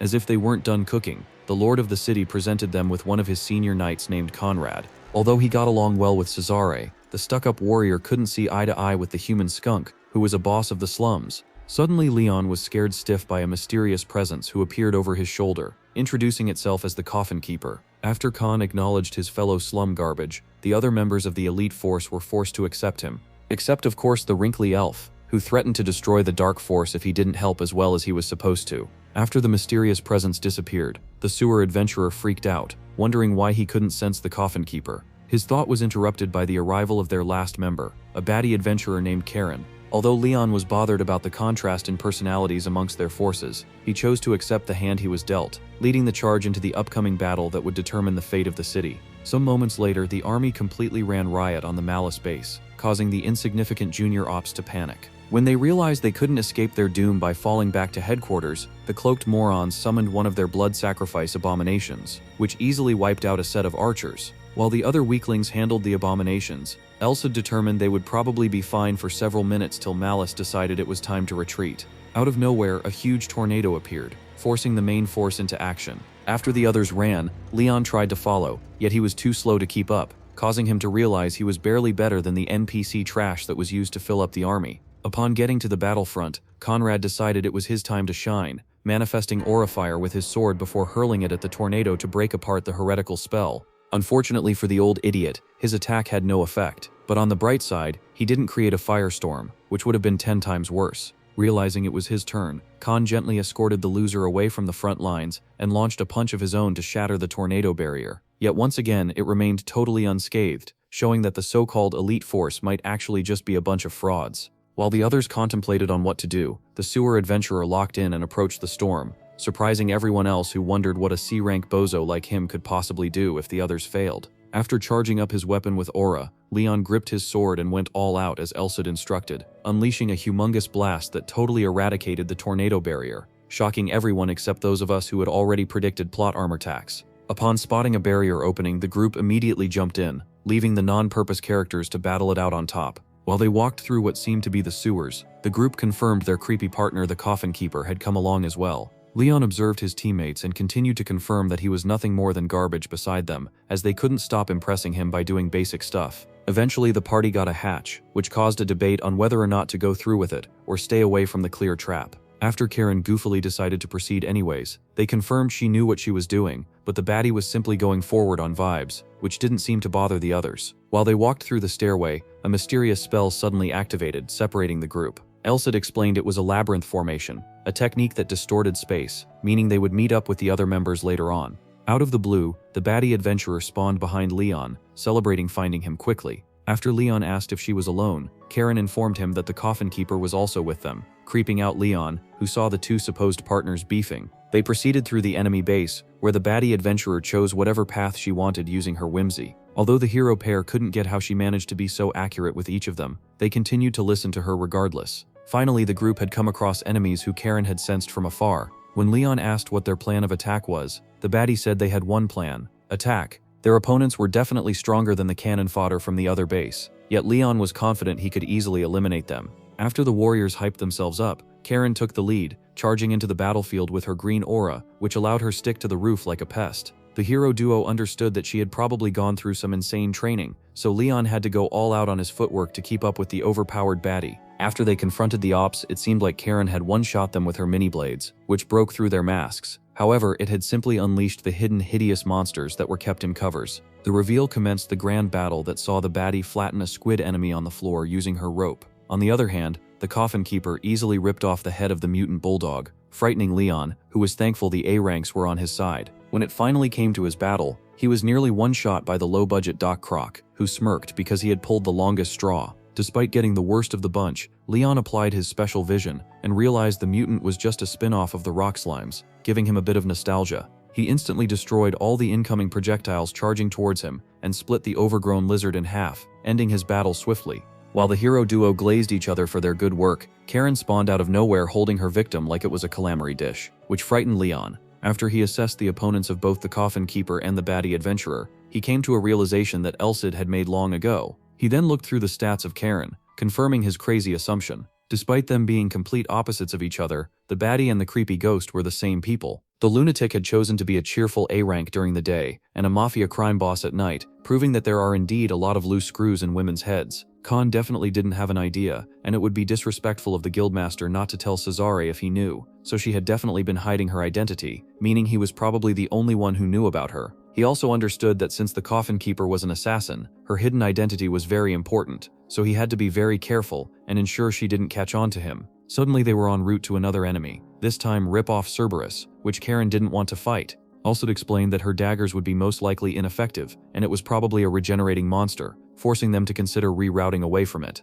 After carefully thinking about it, they chose to stay and battle the monster, hoping it wouldn't buy them enough time to summon the City Eater. When Leyon asked the Coffin Keeper if he could one-shot the overgrown dog, the spooky shadow confirmed he could, giving Leyon a plan that would most likely work in his favor. After getting confirmation from his partners, Leyon kicked off the attack by charging at the mutt with his aura sword, forcing the beast to react as well. Suddenly, in mid-air, the sewer adventurer converted his weapon into a glow stick, blinding the dog with a holy light that affected him negatively, the same way it freaked out the phantom armor. While the dog was distracted, Leyon slashed through its neck, but it was too weak, leaving only a shallow mark that the beast could easily recover from. After successfully ducking the counterattack, Leyon received support from Karen, who opened up the monster with her daggers, allowing the wannabe hero to strike once more. Although it was another bust, Leyon had done his part, buying enough time for the spooky shadow to pin down the beast with a special attack. In a matter of seconds, a series of dark strikes slashed through the beast, eliminating it as the dog dropped down to its demise. After witnessing the monster stay down without any form of regeneration, the sewer adventurer understood how big a difference there was between him and a top brass like the A-rank adventurer. With the monster subjugated, Karen commended their teamwork, expressing that they were doing well enough for a makeshift team. After the group glazed each other yet again, the baddie adventurer suggested they move forward to save time, pleasing Leyon, who wanted to ensure they dealt with the bad guys before the ritual was complete. Some moments later, they came across yet another enemy, but this time they were 8 in number, proving to be a huge challenge for the trio, who weren't sure they could handle it alone. They were definitely strong enough to give him goosebumps, so Leyon considered either waiting to regroup with the other party members or take their chances with the 8 morons not too far from them. They realized that either choice was a gamble, so Karen dropped to the ground and began to lament till, out of nowhere, the ground above them began to shake vibrantly like the bed of a honeymoon couple. The intruders instantly knew it was the result of a battle, but so did the cloaked morons, as 4 of them left their post and went after the source of the noise. With their options slimmed down, the warriors wondered whether to wipe out the 4 unlucky leftovers or head towards the noise as well. Eventually, Leyon decided it was best to regroup, as it was necessary to help their comrade, who was probably in need of support. Before they got going, the baddie dropped to the ground and ultra-scanned the area, giving her a perfect route to their intended location, which impressed the hero duo.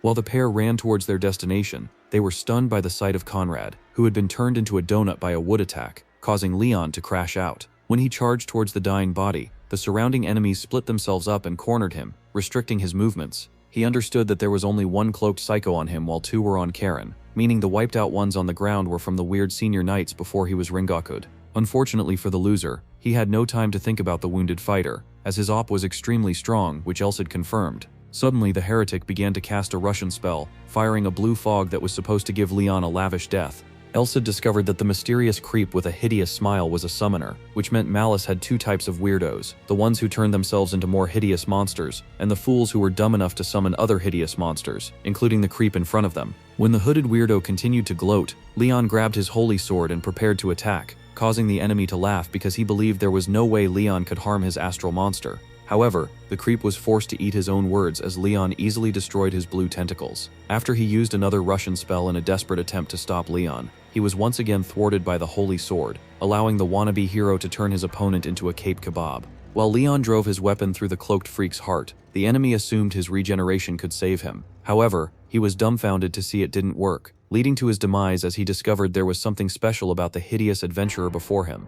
Upon defeating his own op, Leyon approached Karen, who had eradicated her own share as well, yet she was upset because she hadn't done it as fast as the wannabe hero. Suddenly they remembered the wounded cornball in the corner and rushed towards him, where they spotted a bloody red-haired donut with a funny British accent. After the others asked how much longer he had left because his aura most definitely couldn't handle that level of bleeding, Conrad informed them that he'd be gone in an hour or less, meaning their group would be reduced significantly. Leyon assessed his options and requested for help from Elsid as he tugged upon his sword, surprising the others. Instantly he began to cast a special spell that made everything glow gold, shocking Conrad even further because something seemed to be happening. With the power of plot armor, Leyon successfully healed the wounded senior knight, astounding the old fart, who thought he had pulled up a bizarre magic trick. He assumed Leyon was a church cardinal, which was why Cesare trusted him, and the sewer adventurer was unable to deny it, causing the allegations on his head to pile up. After the senile victim promised to keep his secret safe, the baddie adventurer stepped in to cut the conversation short and offered to give Conrad potions while she led Leyon away.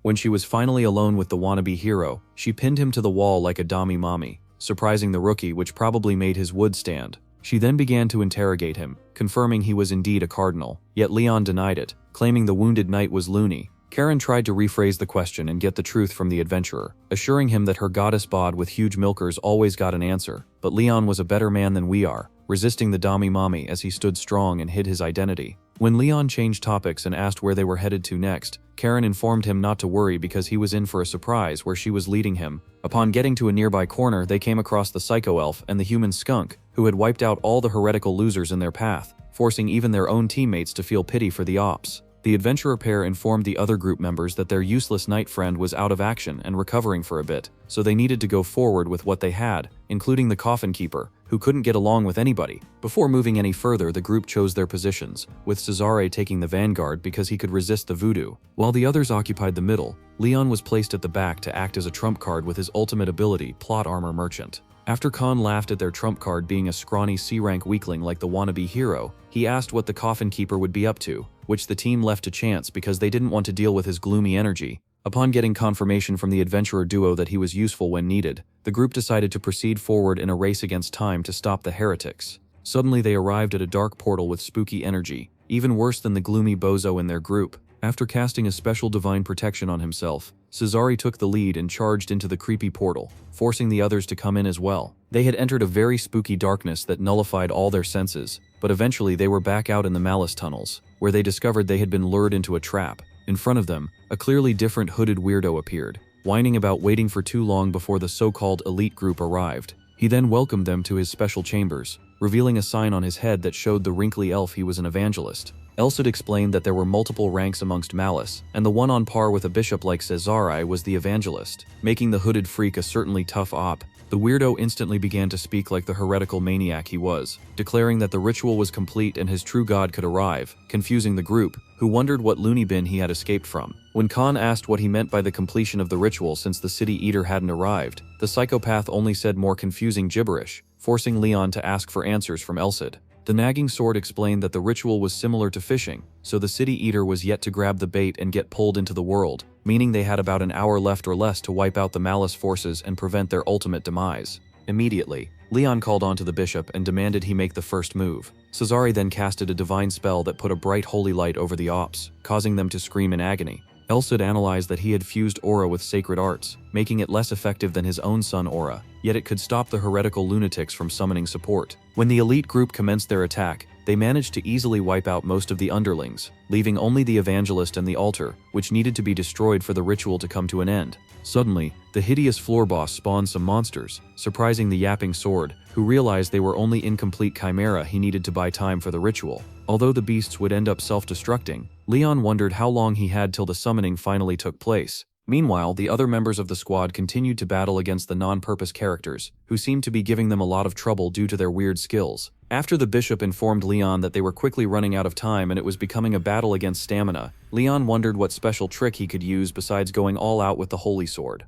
Elsid had warned him that malice wouldn't stop coming after him if they discovered the hero Regen was alive, so his only chance at using the special holy power was when they were caught off guard. Suddenly, all the members of the group began to have an irritating feeling, which the evangelist confirmed to be the arrival of the city eater. While the heretical loser celebrated the arrival of his so-called god's apostle, Leyon and his yapping weapon quickly conjured up a plan that would beat the use of the holy sword and halt the arrival of the great enemy. Elsid explained that the sun and moon were a representation of the goddess, and the group was lucky enough to have people with both those aura. Unfortunately for Malice, those same people were a sacred arts master and the special hero, making it even worse. He then presented the sewer adventurer with a scripture, asking him to read it, which he instantly began to do. After Leyon recited the special verse, which Cesare recognized as the goddess's scripture, the group noticed another sphere on the roof, creating a warm light that comforted the non-maniacs. Upon the completion of the ritual, a special sanctuary was formed, wiping out the lesser heretics who nearly burnt to a crisp. With their ops on ropes, the elite frauds decided to go all out against their nerfed opponents, easily smashing through them, which angered the evangelist. Suddenly, the lunatic snapped his finger, causing his minions to disintegrate and flow into him like a megazord. Before any of the frauds could react, he had turned into a humongous demon, Ara farming as he flexed on the clueless group, who didn't know what to do. While Leyon and Elsid discussed how long the sanctuary could keep the city eater away, Cesare and Khan charged at the humongous Walmart demon, giving it their strongest attacks. However, the beast easily tanked it and sent them packing with a single attack. The sewer adventurer then began to wonder if his holy sword could actually defeat the monster in one swing and put the gruesome battle to an end. After the humongous monster celebrated his ridiculous strength, beating the elite duo so badly they couldn't get up, Leyon wondered what could actually be phoned to stop a monster of its nature, who seemed to have endless power. He then rushed over to Karen, who had taken a stray hit and was wounded on the ground. She informed him that neither her nor the spooky shadow could do anything against the freak in front of them, so they couldn't be of use. After checking out her stats once more, Leyon discovered a unique skill in the baddie's artillery, called Shadow Walk. He thought up a plan to sneak behind the freak and destroy the altar without him noticing, but Karen couldn't tell how that would work without teleportation. Suddenly, the wannabe hero confronted her with her secret as the coffin keeper, completely shocking the baddie, who couldn't believe she'd been found out. Initially, she stepped back and looked like she was about to aura farm, but out of nowhere she started blushing, asking the noob how long he had her found out. After he accused her of possibly killing him if she knew he found out, she confirmed it, teasing him once more with her goddess body. Meanwhile, at the other side of the battlefield, the human skunk motivated the wrinkly elf to get up and stop being a complete waste of space on the ground. Back in the thick of the action, Leyon and Karen had moved to a hidden corner where she would stop to buy him time and allow him sneak behind the monster. After Leyon stated he didn't want the baddie adventurer to die, she began to blush, opening the Shadow Walk technique, a special black shadow that allowed whoever was in it to cut through space like it was teleportation. While the monster continued to bully the other members of the so-called elite group, the sewer adventurer popped up behind him, revealing a glowing orb which Elsid confirmed to be the essence of life, which was meant to attract the monster. Unfortunately for Leyon, before he could charge up and destroy the red ball of doom, one of the demon's arms had pierced through his chest, causing both the bishop and his nagging sword to scream out in shock. After the monster picked up Leyon like a dead rodent, causing panic amongst the members of the group, it told the others that they were set to join Leyon in death, because there was nothing else they could do to stop him. Meanwhile, in his subconscious, Leyon began to wonder if he was truly going to die a loser who hadn't done anything significant in his life. Upon remembering his promise to conquer the Forbidden Lands with Elsid, his inner plot armor ability began to shake rapidly, reminding him that he was the main character and the otaku who wrote this story certainly wasn't ready to stop yet. Suddenly, Leyon's eyes began to glow yellow as he cut through the demon arm that had gripped through his chest, surprising the monster. Although Leyon hadn't thought of a plan of attack yet, he knew plot armor would definitely come in clutch, which made him stand strong, impressing his master. After the fake demon laughed, taunting the wannabe hero for not taking the easy route out and dying like a good boy, he started a barrage of attacks which was meant to completely destroy the loser. However, Roderick locked in and possessed Leyon, filling him with an extra coat of plot armor that allowed him use a special move from the holy hero. Out of the blue, Leyon appeared behind the fake demon, astonishing him as he cut off his head and had him choked up on the ground. While the monster lamented on the ground, whining about being turned into a headless yapper, he attempted to regenerate his body, yet it failed, allowing the wannabe hero Ara farm as he teased the monster for not dying instantly. After getting his get back, Leyon began to rage bait the beast, forcing it to transfer its consciousness to its headless body, which made it look like that one mutant spider from TMNT. It continued to crash out, threatening that Leyon's blood wasn't a good enough repayment for the embarrassment he suffered, but Leyon couldn't care less as he charged towards the monster and landed another 7 chariot attack, stopping the fake demon's regeneration yet again. When the crash-out demon finally lost it, he thought about going boom and taking itself out with the wannabe hero. Yet Leyon only went a step further and charged his attack to the max, unleashing an even brighter sword, which allowed him hit an ultimate move, 7 chariot attack on the fake demon and the essence of life, destroying them both, which created a mini explosion. While the City Eater portal self-destructed, it dragged in the trash evangelist with itself, feeding the fake demon to the monster, which was prevented from being transported to their world.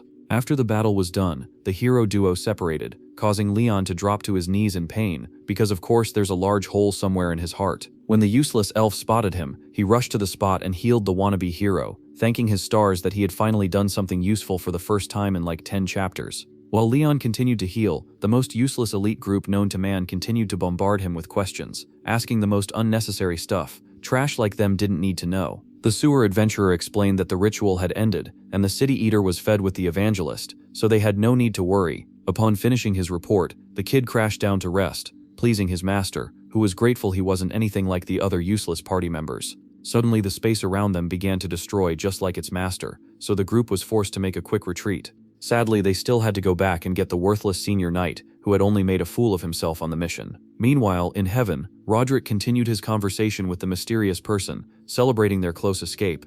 He explained that a city-eating monster was definitely tough, and his stupid partner should have come down as well to help, because their mission would be a bust if the wannabe hero died. After coming to the conclusion that they were simply lucky nothing bad happened, the pair agreed to face punishments, including Roderick leaving Leyon alone for a period of time. Back on the mortal plane, the sewer adventurer finally woke up after a long rest in a majestic hospital. Before he could wonder what was going on, his body went completely haywire, causing him to scream in agony as his mind finally cleared up. He remembered the gruesome final battle and how he had barely managed to survive. He then called out to Elsid, but in a shocking twist, the nagging sword refused to come out. Instead, a preset recording popped up, congratulating the loser for not dying and teasing him for needing his help. He then informed Leyon that he couldn't be of help for 1 month because he had forcefully released himself, meaning Leyon had to live life without a nagging guardian for a while. He advised the kid to learn how to use an aura weapon before he returned, and also practice the Grand Chariot, since he had already seen how it was done. Upon hearing the special move,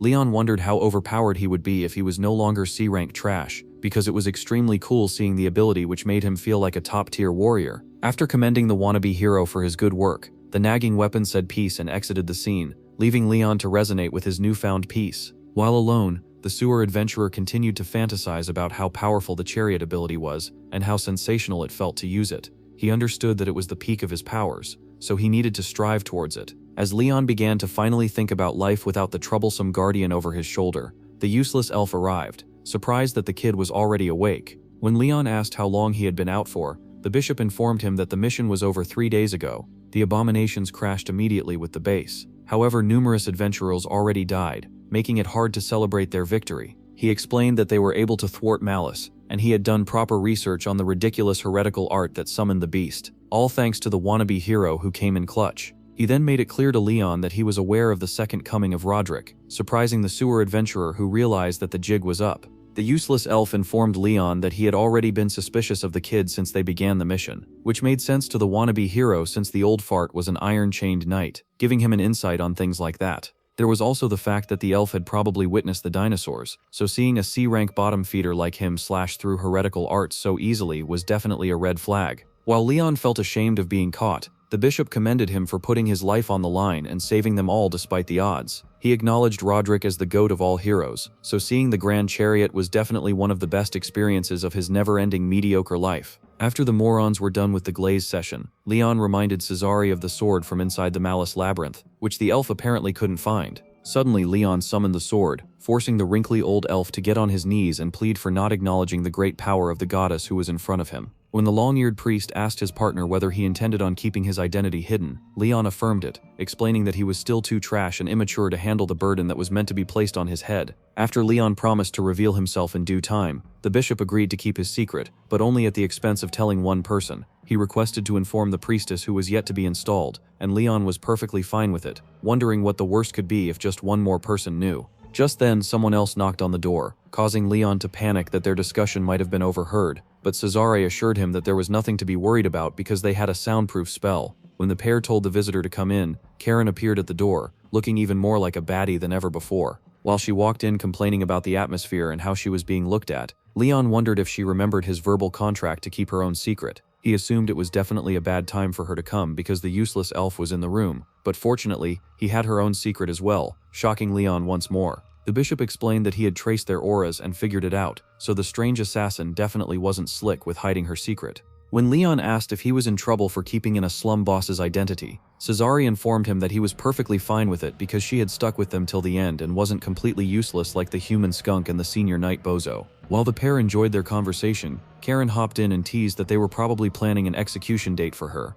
Instead, the old fart decided to ask for her story, requesting an explanation for what she turned out to be, a two-faced baddie adventurer and killer assassin. Suddenly, she began to narrate a story about how she was amongst the most hated class in the world, orphans, causing her to be isolated like trash from the rest. She had no home or parents to love her, and there was nobody who could see her baddie potential, so she was left completely isolated in the slums. Randomly, a creep saved her from her terrible life and instead dragged her into a life of assassination, which turned her into a complete problem for society. She succeeded in many assassination missions, and was so badass she was given the nickname Coffin Keeper, causing the association she was in to grow larger in power and stature. Eventually, she rose to the top and got bored, leading to her killing her master and becoming her association's leader, which cemented her identity as one of the 3 great slum powers. Fortunately for her enemies, she got tired of the lame gig and hated the Coffin Keeper gimmick, so she rid the organization of garbage and saved a few orphans before becoming a baddie adventurer who instantly rose up to A rank. After narrating her story, Karen pleaded with the bishop to forgive her because she didn't want to become a fugitive and hoped that her contribution to their insane mission would at least reduce her punishment for being a criminal. Upon thinking about it for a while, the useless elf once again ducked his responsibility and shifted it to Leyon, causing him to panic under pressure. The sewer adventurer assessed her predicament and remembered how awesome it was working with her, so he determined that he didn't have the right to judge her, and instead gave her 2 possible outcomes. When she asked why an insignificant C-rank trash like him was responsible for her verdict, Leyon wondered whether it was alright to tell her his secret as well, which Cesari eventually confirmed. He then revealed his identity as the hero one more time, amazing Karen as he informed her of her 2 possible options for a penalty. Some days later, after he was discharged, Leyon proceeded to the guild, where he appreciated the guildmaster for his help, and held a conversation which seemed to be him quitting life as an adventurer. While he exited the building, he was approached by the baddie adventurer who complimented his clean trim. She asked what he had discussed with the guildmaster, and the moron openly admitted to rejecting both A-rank status plus a meeting with the lord of the town, causing Karen to look at him like the idiot he was.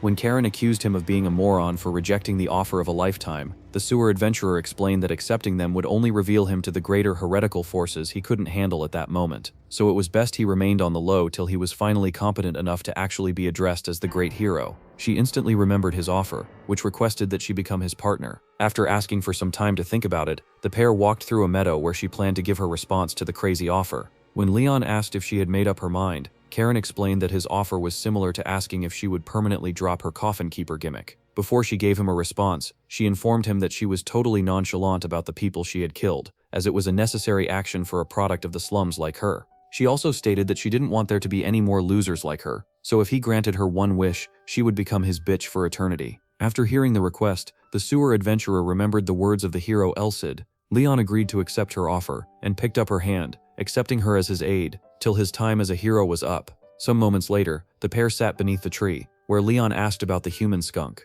Karen informed him that the useless mafia boss had run away immediately after the mission, taking all his assets and the clown patrol with him. He was so fast with his escape, nobody had a sight of what direction he headed to, which Leyon completely understood. If the loser had been caught, he'd be met with the psychopath Iron Chain Knights, who would probably put him in jail or force him into labor. While Leyon remembered the funny moments he spent with the weirdo, Karen got up and asked what their next line of action was. After thinking deeply about it, Leyon remembered that he was supposed to head to the dangerous Titan range with Elsid if he became a Brank, but he still had 100 days left to prepare for that. Because the yapping sword was asleep, he had no other option but to turn to the baddie adventurer in front of him, who could do so many amazing things with her aura, which included the aura weapon. Wearing a cheeky smile, he informed Karen that he was in her care, frightening the has-been assassin who felt like somewhere in that statement was a threat. With just under a month till the nagging weapon returned, Leyon was totally determined to create a tangible aura and learn the basics for the 7-star chariot before they reunite. The next day at a certain district, a baker generously gifted a slum victim bread,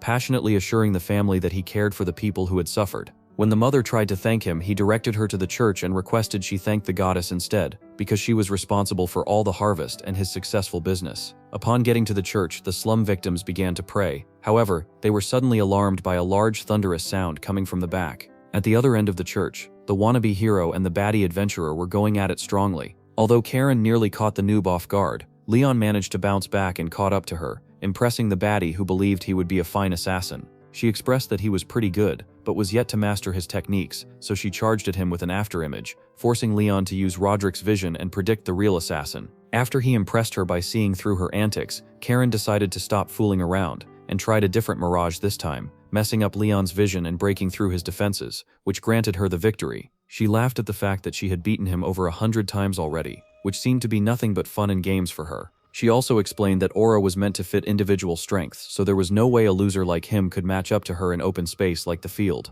The wannabe hero suddenly began to whine about being trash in comparison to a woman who wasn't going all out, meaning there was a huge power gap between them. When he asked what she felt about his performance, she said it was meh, nearly upsetting the kid who thought he was improving. She then decided to lie to him that he was doing fine and was definitely more skilled than most B ranks, so he wouldn't stop sulking. After he asked about aura weapons, Karen explained that although some could destroy borders and cut through steel, they were totally useless without a skilled adventurer, so he was definitely doing fine without one. She began to analyze him and informed him that he had good fundamentals and a decent sight that couldn't be tricked, but besides that he was complete garbage. He couldn't trick his enemies, and he didn't have anything up his sleeves, so his former teacher was definitely an absurd monster, which seemed to be affecting his arsenal. After suggesting that he learn to put more tricks up his sleeve, she told him that training was over for the day as it was time to finally get his aura weapon. While she continued to explain the fundamentals of aura, she informed him that it was dependent on the nature of the user, meaning the user's experience mattered a lot. Although some people would stay in a situation and fight,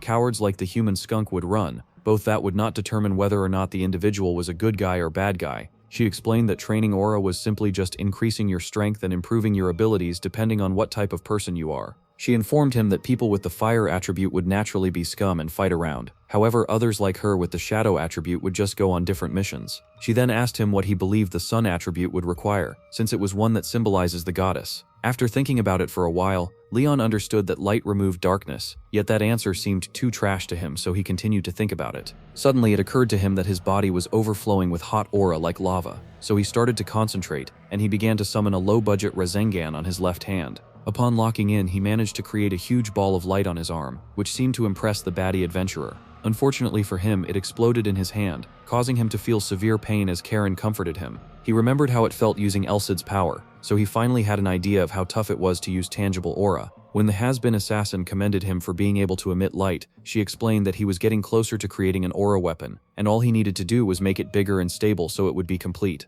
From my experience, it was like pulling out the veins in your body like a maniac, and the aura weapons consumed a lot of power, making it difficult. Suddenly, the useless elf bishop appeared, giving them an idea with his own experience with aura. After Leyon confirmed that he was done with his patrol, the upset elf whined about the pair destroying some facilities, which meant they had to pay. Leaving that aside, he presented a letter from the Saintess, reminding Leyon there was a coronation ceremony. In what seemed to be a Walmart Antarctica, a bright yellow light glowed from inside a facility, amazing a bunch of church weirdos who couldn't believe what they were seeing. They began to glaze everything she did, stating that she was the strongest saintess who would support the soldiers. They explained that 300 years ago, the great hero Roderick and the first saintess realized that they were complete trash on their journey, so she prayed, and suddenly plot armor kicked in, blessing her with a special power that could make her defeat evil. Eventually, they went through a long arc that nobody cares about, and the strongest saintess became a super soldier, which was the goal of every saintess after her. Finally, the saintess was tasked with her last test, which was to prepare for battle.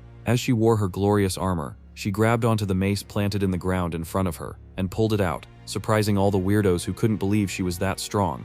Once again, they began to glaze her endlessly, declaring that she was the next great saintess named Elahan. Upon getting to the bottom of the mountain, the new saintess began to fantasize about the wannabe hero glazing him endlessly, even though she had no idea what the loser looked like. She understood that although there was still a year until the oracle, he was still actively doing important things while she was being garbage. With her heart filled with determination, she promised to become a useful partner, unlike the worthless elf bishop.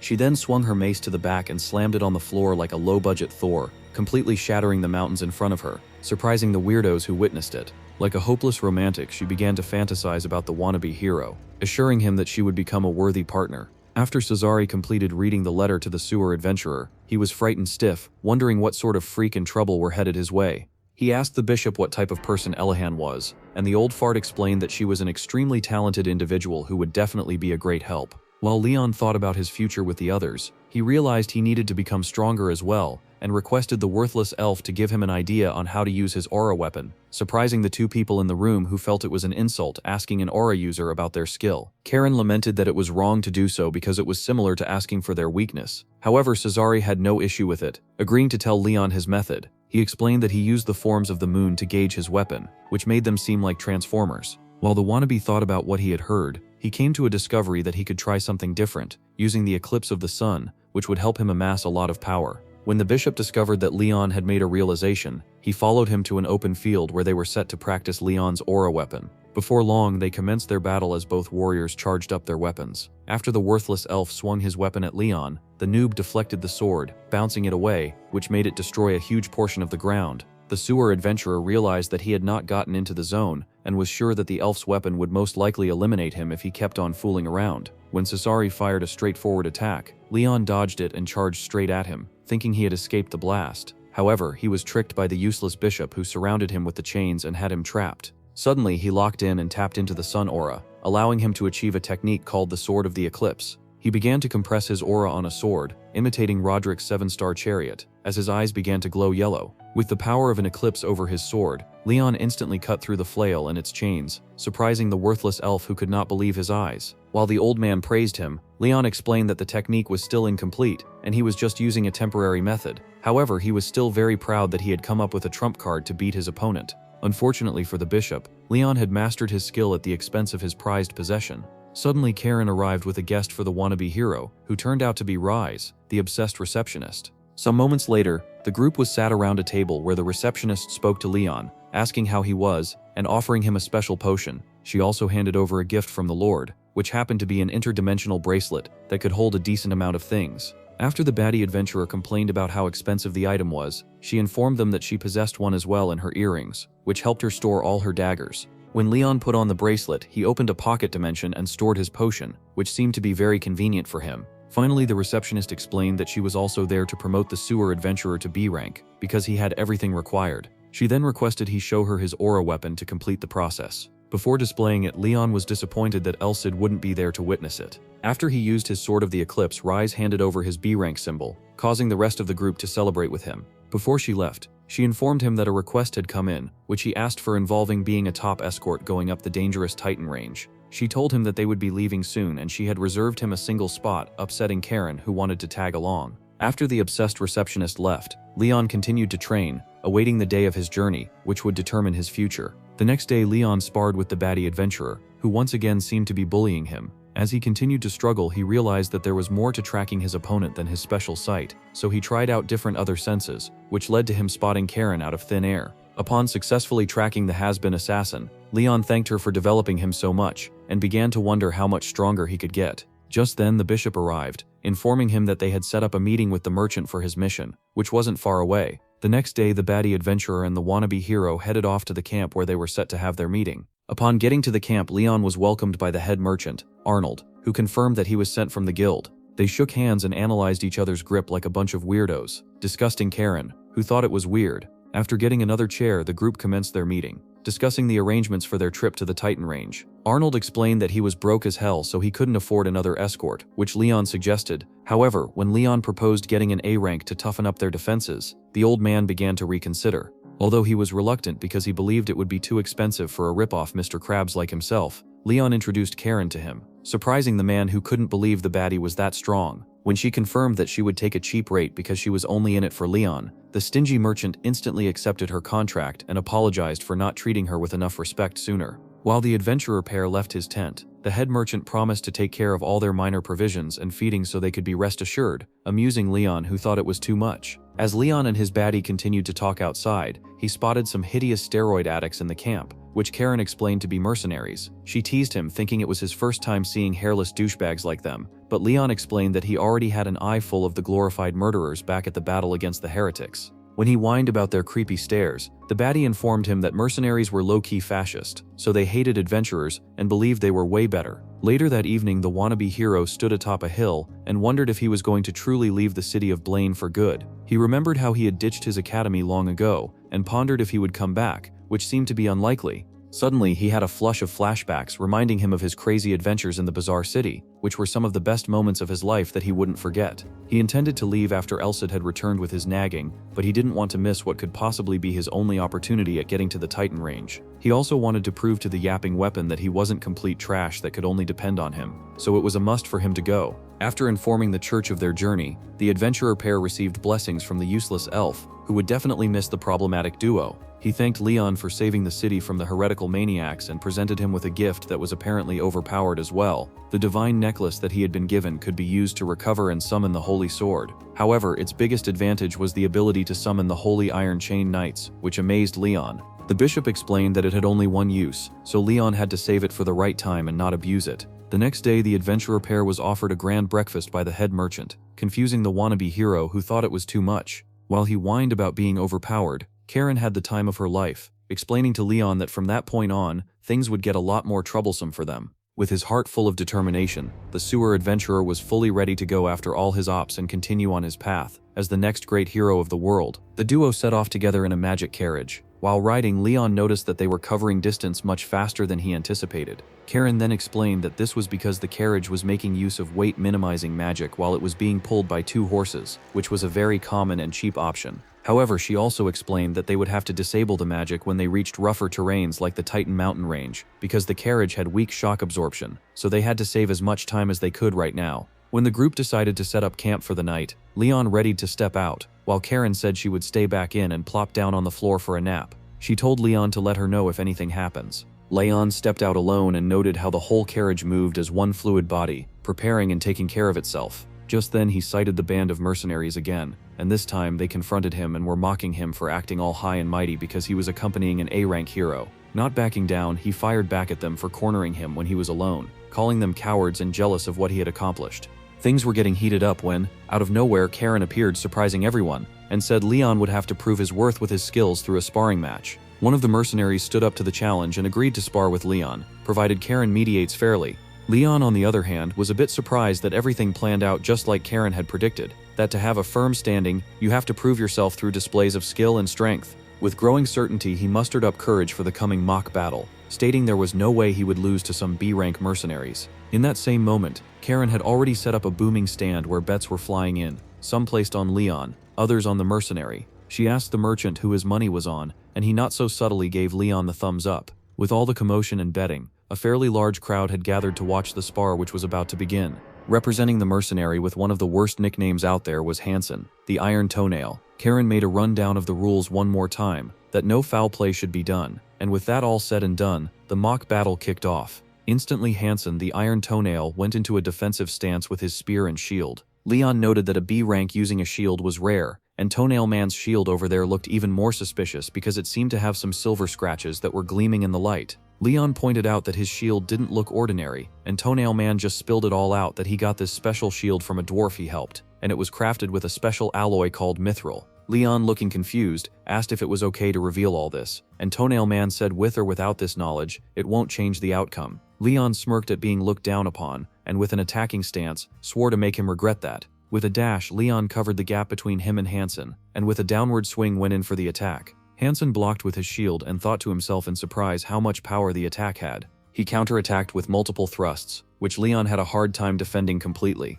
Leyon knew that if he used his Eclipse attack, he could cut down Toenail Man's shield, but he couldn't guarantee the shield would be the only thing that would get cut down. He decided to switch to a different tactic, where he lowered his stance, and with a flash, rushed in and broke Hansen's guard with a kick, and went in for a strike, shocking Hansen, who had thought Leyon was a traditional swordsman. In an instant, Leyon moved to his back instead, and swept him off his feet with his sword, and in definitive victory pointed his sword directly at the face of the fallen Hansen. Leyon had won this bout, and Karen was grinning from ear to ear because Leyon had copied a technique she used. Leyon wondered what Elsid would have thought if he had seen play assassin, and then decided it would be a good idea to always have some tricks up his sleeves for when he's in trouble. Besides, only Roderick can fight clean and straight. After Hansen's loss, the other mercenaries looked like they wanted to make matters worse, but just then, a big jacked-up bald man stepped in and prevented any further challenges. He introduced himself as Gustav, the leader of the Iron Toenail mercenary group, and acknowledged Leyon's strength as a B-rank hero, surprisingly making the other mercenaries submit and confess that they weren't jealous of his skill, but of them still being B-rank at the age they were in.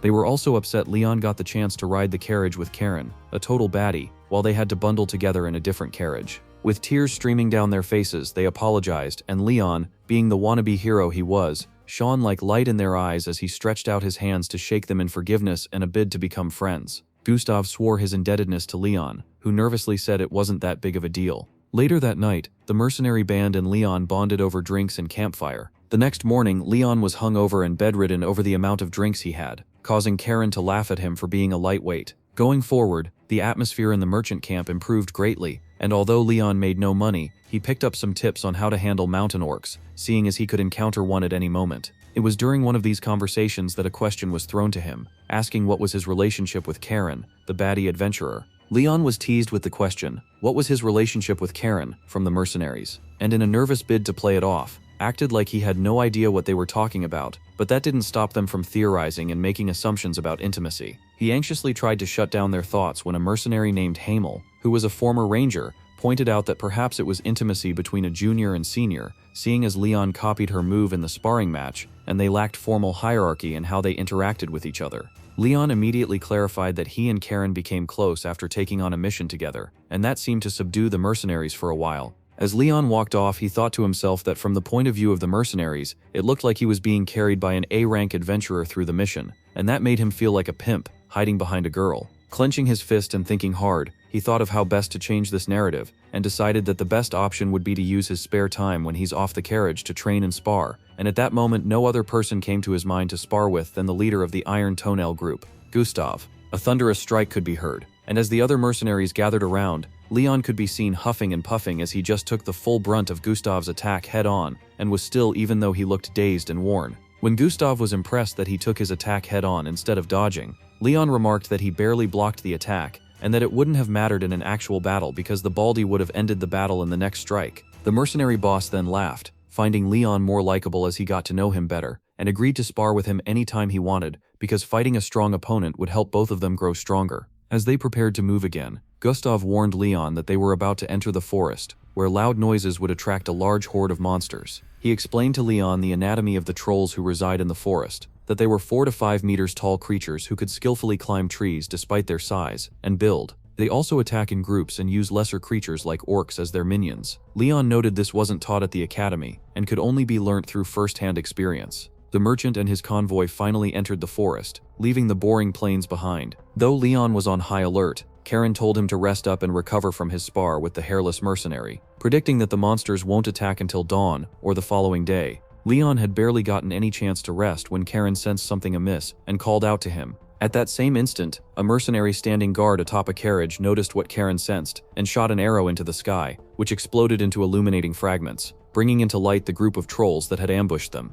In perfect sync, Karen and Leyon jumped out of the carriage and into the night to face the ambush. Chaos erupted as the ambush struck the group, causing Karen and Leyon to jump out of the carriage and into the battle ready for action. But to Leon's surprise, this battle was far different from every other he had experienced on his solo encounters as a wannabe hero, because instead of freestyling his tactics to destroy his enemies, he had to fight together with others, making it a whole different strategy. Gustav noticed the wannabe hero standing like a deer in the headlights, and while facepalming at the randomness of it all, screamed at him, which was enough to jolt Leyon out of his stupor. He quickly slayed a couple trolls, noting that he had grown stronger because of how easy it was for him to defeat the monsters compared to when he fought goblins with Elsid some time ago. On the other hand, the mercenaries were moving like a well-oiled machine, as their archers took down trolls in the trees while the rear was being defended well. Gustav held the spotlight as he handled his longsword with the skill and versatility of a professional that he was. Meanwhile, Leyon was busy bumping into every free mercenary he could find, which definitely required skill that couldn't be replicated easily. After he realized how badly he sucked, he took a step back and concentrated on being aware of everyone's personal range by maintaining his aura sense and how to move effectively through open spaces.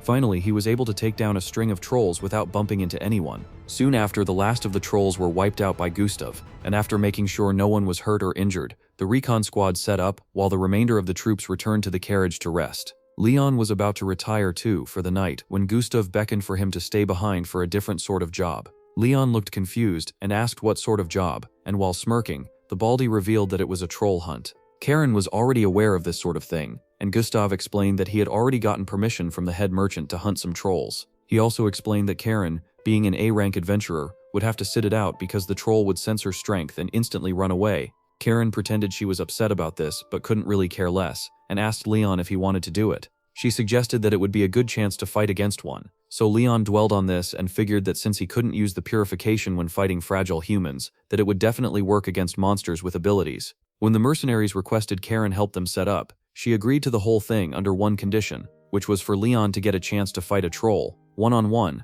Karen said Leyon fighting a troll one-on-one was the only condition that had to be met for her to follow the plan. Gustav set up and that if he defeated the troll, Leyon gets to take the pay for it. The Baldi had no complaints about this, so they set off. 4 days had gone by with them in the forest, and Leyon commented on how they have had to deal with so many different species of monsters coming at them, making it seem very suspicious. He noted that the monsters should at least feel fear and steer clear away from them. He then assumed that the monsters were probably being ordered to attack them by the trolls, and although they were small fries, the best course of action would be to defeat what was controlling them behind the scenes. He continued to talk to Karen, explaining that perhaps the trolls won't do anything more than send them weak monsters. Suddenly, Karen's eyes widened as a boulder almost the size of the carriage struck the ground and crushed one of the mercenaries to death. The mercenary died on impact, and Leyon recognized him from his corpse as one of the men he bumped into during the first wave of the troll attack. With his heart filled with cold anger at the sight, Karen called out to everyone to beware, as more boulders were raining from the sky. The whole convoy was in commotion as merchants and workers ran about, trying to dodge the incoming barrage of boulders. Leyon screamed for them to get out of harm's way and was still trying to decide if Eclipse could cut the incoming boulders when Gustav leapt into the sky and, in a show of pure strength, sliced a boulder in half. He landed and bellowed like a true leader for the merchants to take cover while his group got into formation.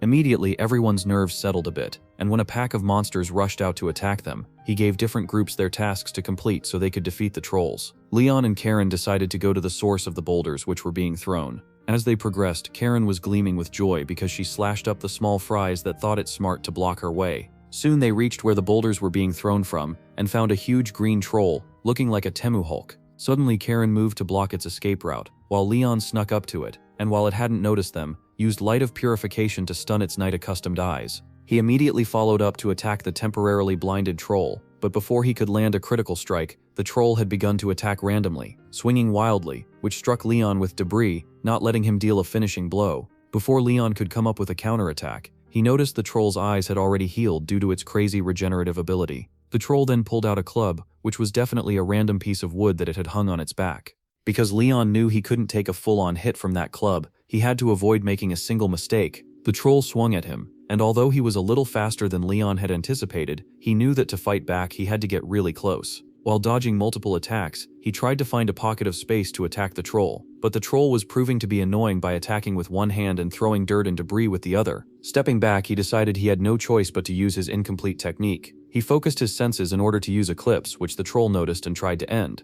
He fired at him with a swing while he was being distracted, but Leyon predicted this and with a clean swing using Eclipse, cut off one of its legs, stopping him in his tracks and leaving him howling on the ground. Before Leyon could finish him off, he bolted off the ground and tried running into the forest with his one good leg, angry and pissed at the thought that this monster would harm innocent people. Leyon unleashed a move in anger and turned into Prime Zenitsu. He used Grand Chariot Merak, which was a lightning type of attack, to slay the troll, putting an end to its awful life. After defeating the troll, he lay huffing and puffing, realizing that he couldn't use Grand Chariot Merak more than once at his current stage because it took more aura than Eclipse did to perform. Just then, Karen appeared, and with joyous surprise, praised Leyon. Leyon was also pleased with himself because in his thoughts, he couldn't believe how far he had come to be able to defeat such a monster with just his own strength and no one's help. At that moment, he passed out, and Karen laid him to rest on her thighs, patting him as she offered to take care of the rest as he rested from the strain. Using that last attack had placed on him, the sewer adventurer was adrift in his subconsciousness and getting comfortable when he realized he had no time to be asleep and relaxing, while his rival, the blonde twink, was definitely getting stronger.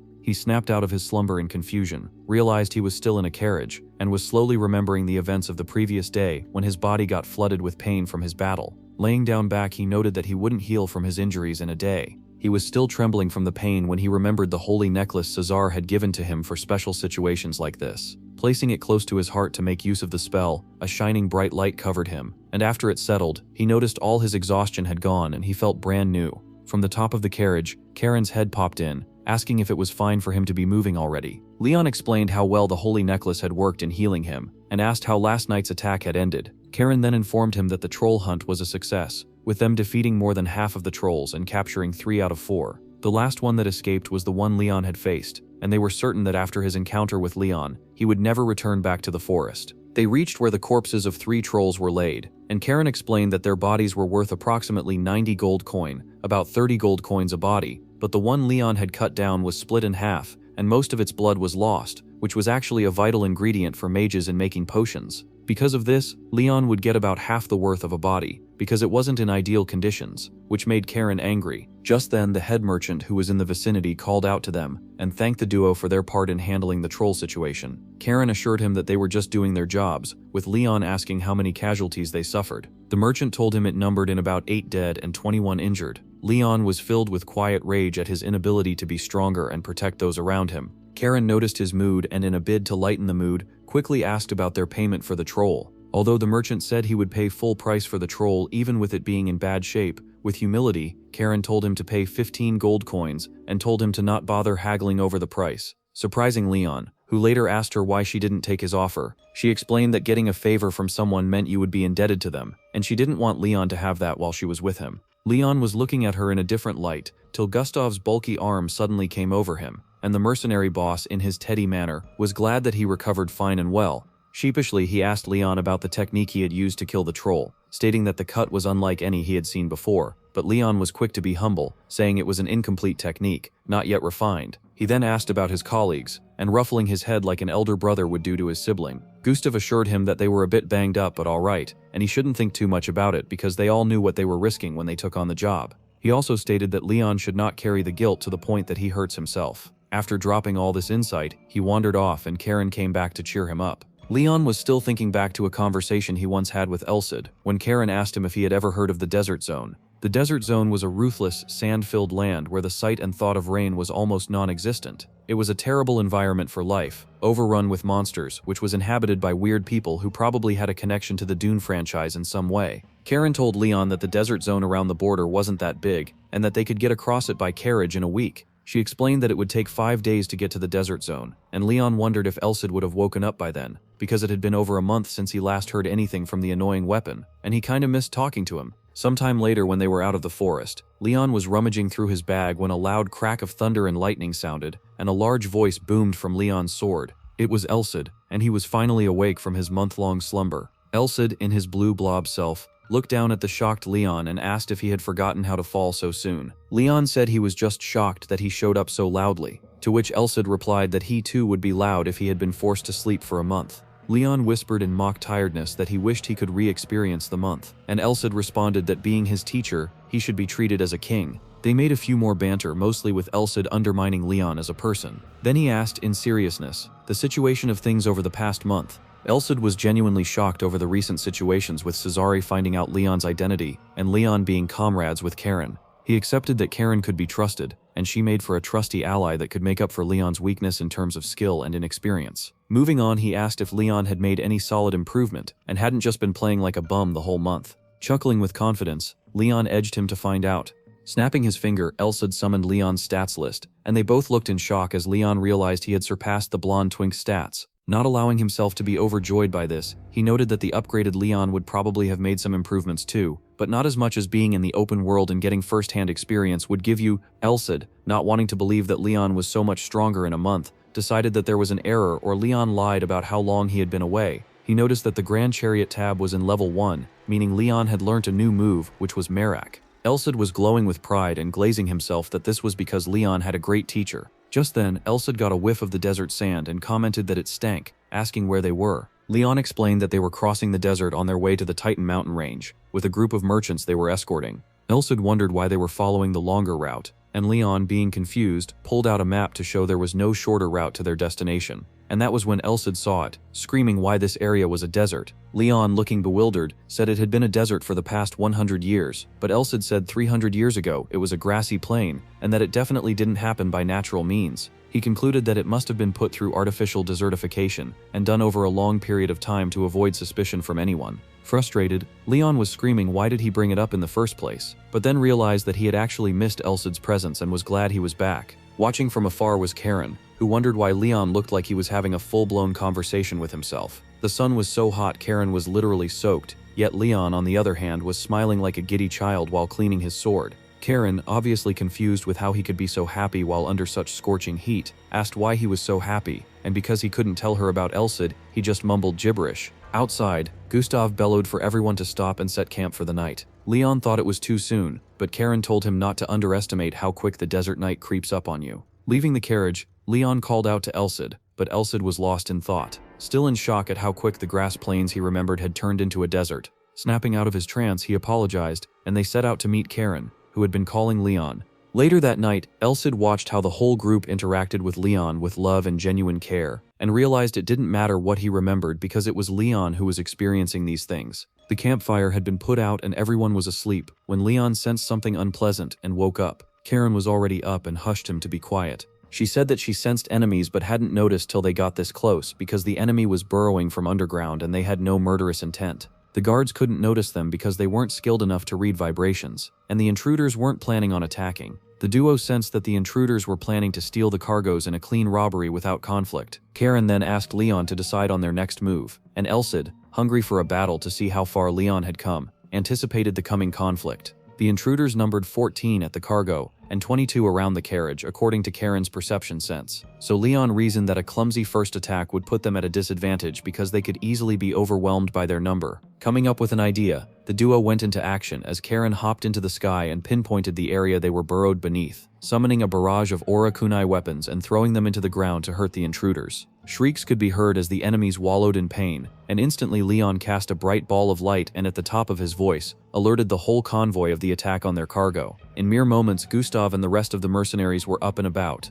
In annoyance, one of the intruders ordered for his group to retreat, so in a bid to stop them, Karen threw kunai at the one who gave the order as he tried to run with a bag of stolen cargo. Without looking back, he caught the kunai in his hand, and with a face of visible anger beneath his mask, continued on with his retreat. As the intruders were escaping and heading past Leyon, Elsid looked forward to seeing how Leyon would stop them, but Leyon looked conflicted because if he used the 7-star sword slash, he would definitely have their blood on their hands, and they were just thieves who didn't even want to have a physical conflict with anyone. Still battling his conscience, he reevaluated his values and pondered on what choice would be best. Coming up with nothing at that moment, he decided he would have to find his own answers. Later on, they had captured a number of enemies, and the merchant realized that some cargoes had still ended up being stolen. Surprised, the group wondered when and how, but Karen, who had thrown the kunai, knew it was probably that one intruder who looked like their leader. He had looked relaxed like someone who had already gotten away with a bit of stolen cargo. She noted that he looked average and basic, but maybe he had used an artifact or borrowed power. Leyon, on the other hand, remembered he had easily caught the weapon Karen had thrown at him, and commented that he definitely was not your average guy. Weakly, the head merchant said he had one more thing to say, which was that the intruders had stolen one of the more important crates, and he was requesting a pursuit to retrieve the cargo. Instantly, Gustav got into action, asking Hansel, the former ranger, if tracking them could be done. Hansel said to make any progress they would have to move at this instant to have any chance, yet he couldn't make any guarantees. Karen, twirling the kunai the leader of the intruders had caught, said she had placed a tracking scent on the enemy leader, so the merchant beamed with approval, and Karen set up her team, which consisted of Leyon and Hansel. Arnold handed her a broken compass, and explained to Karen that the compass would only react to the important cargo, which was enchanted to look like any other cargo. Pocketing the compass, the trio set off to track the cargo before the sun rose. After they had covered some distance, Karen noticed the scent was fading and they decided to speed up. At that point, Elsid noticed that Leyon was actually able to match Karen's speed, even if he looked ready to pass out. Stopping, Karen signaled they had arrived, and the destination was a ravine. Climbing down, Karen realized it was man-made, probably made about 100 years ago, and it had some characters engraved on it, but it was so worn out she couldn't read it.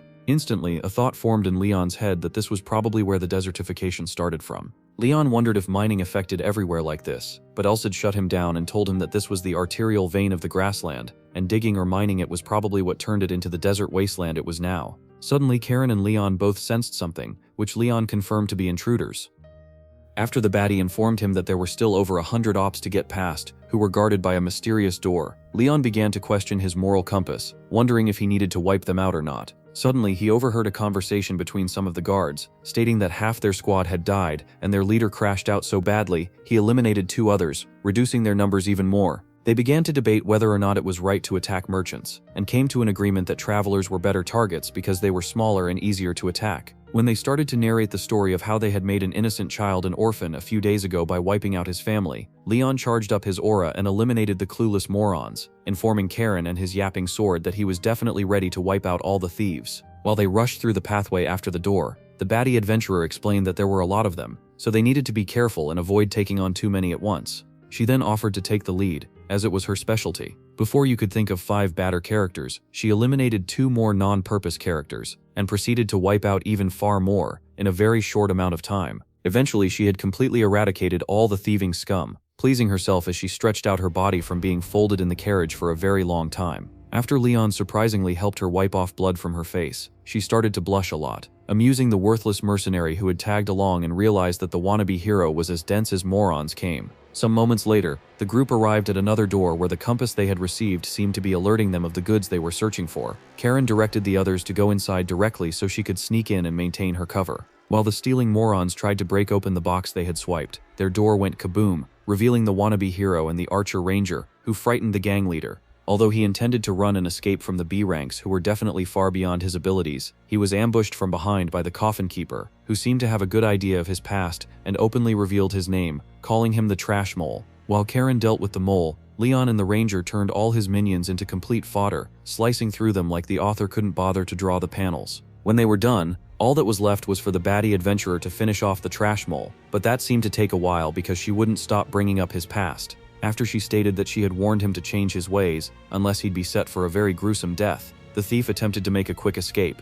diving into the ground and sending forth multiple diversions towards the coffin keeper. However, he was still the same completely weak garbage she bullied years ago, making it easy for her to pick him out from under the ground and fire a shadow dagger through him. When he refused to give up, she hit him with a barrage of attacks, completely shattering his defenses and cutting through him till he could no longer react. While he bled to death on the ground, the Trash Mole lamented, asking why she was so hell-bent on ruining his life, and expressing that she didn't need to make things so deep because her parents weren't murdered and she wasn't kidnapped. He whined that they had saved her from the slums and given her a purpose, so he couldn't understand why she held a grudge. It was very valid to eliminate their disgusting leader, but there was no need to disband the group just because she had a new moral compass. After the loser finished his yapping, Karen nonchalantly explained that she didn't ask to be made into an assassin, and would have preferred to die on the road than live with the scum that ended up raising her, which is why she strived for what was necessary. When she informed the mole that she desired freedom, the lunatic whined again, complaining that everybody else wanted to remain slum trash, shocking Karen, who couldn't believe how hopeless her old group was.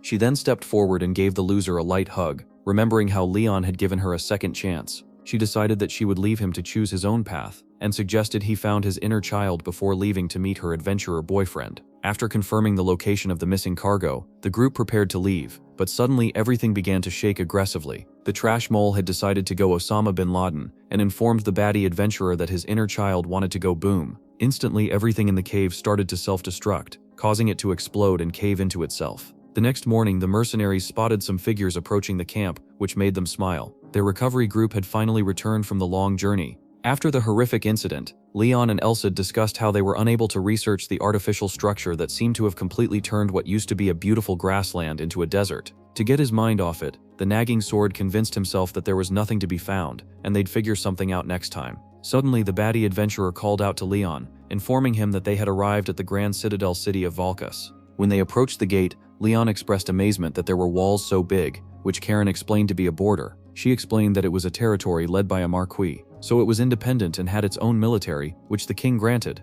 Upon getting to the center of the city, the head merchant asked the adventurer duo what they planned on doing, confusing them. He then explained that they were set to be in the city for 4 days, and he had already set up accommodation for them, but he didn't have any missions, so they had to sort themselves out and get back before the merchant group left. When they asked about their accommodation, he gave them its location, and stated that they were given a single room with a double bed, causing the pair to panic as a realization began to dawn on them. After Leyon showed a sign of weakness, Karen seized her opportunity and immediately started to tease him, forcing the wimp to run away in embarrassment. Although Arnold thought he was at fault for the awkwardness, the baddie adventurer assured him it was all good, yet the instant he pressed her about it, she instantly took to her heels because she was blushing hardly.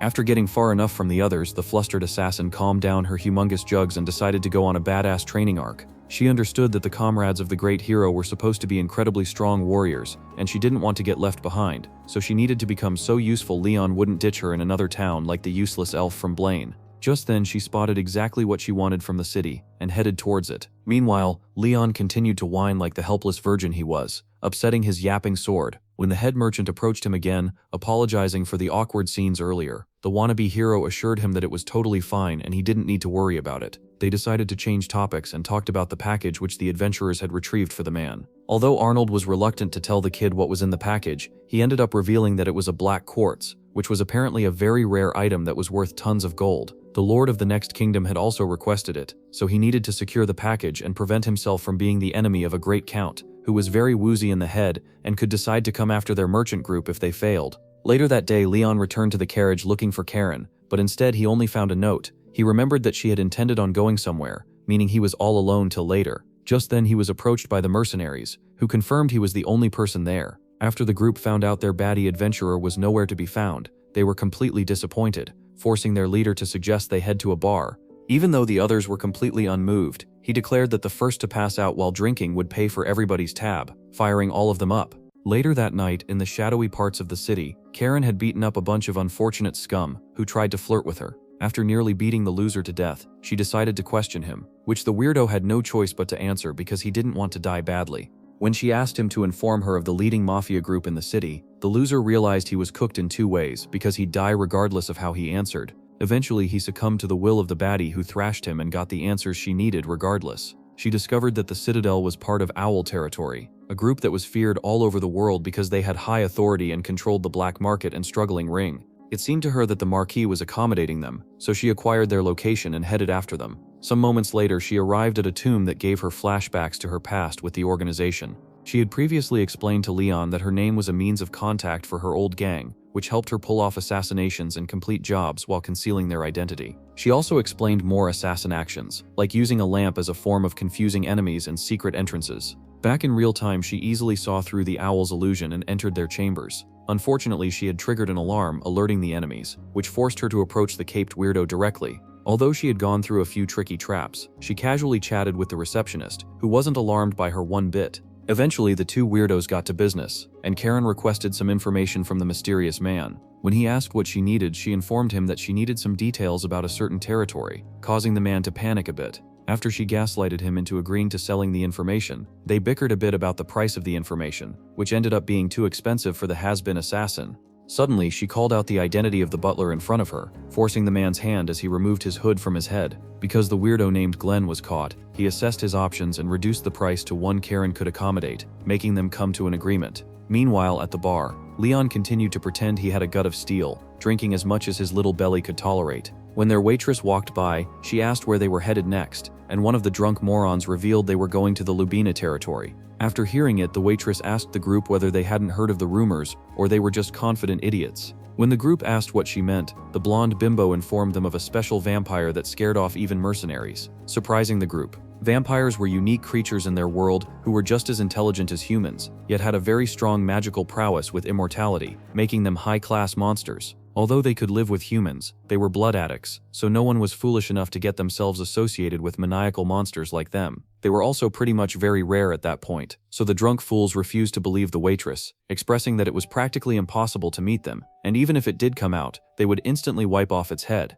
On the other side of the bar, Leyon grinned from ear to ear, celebrating his possible encounter with a blood-sucking maniac. He began to wonder how he would deal with the unique monster, but his thought process was halted by the blank look on his yapping sword's face. Elsid explained that vampires were already nearly extinct during his time because they sided with the Demon King, so he wiped them out. He had also never met a normal vampire, so it would be a lot of trouble if they came across one in the middle of their journey. While Leyon thought about how he could improve vampire relations as the future hero, he was once again interrupted, this time by a steroid ambassador called Jerome, who wanted to speak to Gustav. He caused a fuss and decided to initiate a bar fight by spitting into the bald man's beer, forcing the mercenary leader to get up and accept his request for a battle. Before long, they were both set up outside, where Elsid explained to his wielder that mercenaries were so insane they always got into random bar fights. While Leyon looked on and analyzed the men about to go into battle, the ranger expressed that there was something off with the protein shake junkie, this time because he was too reckless with his request to fight the boss.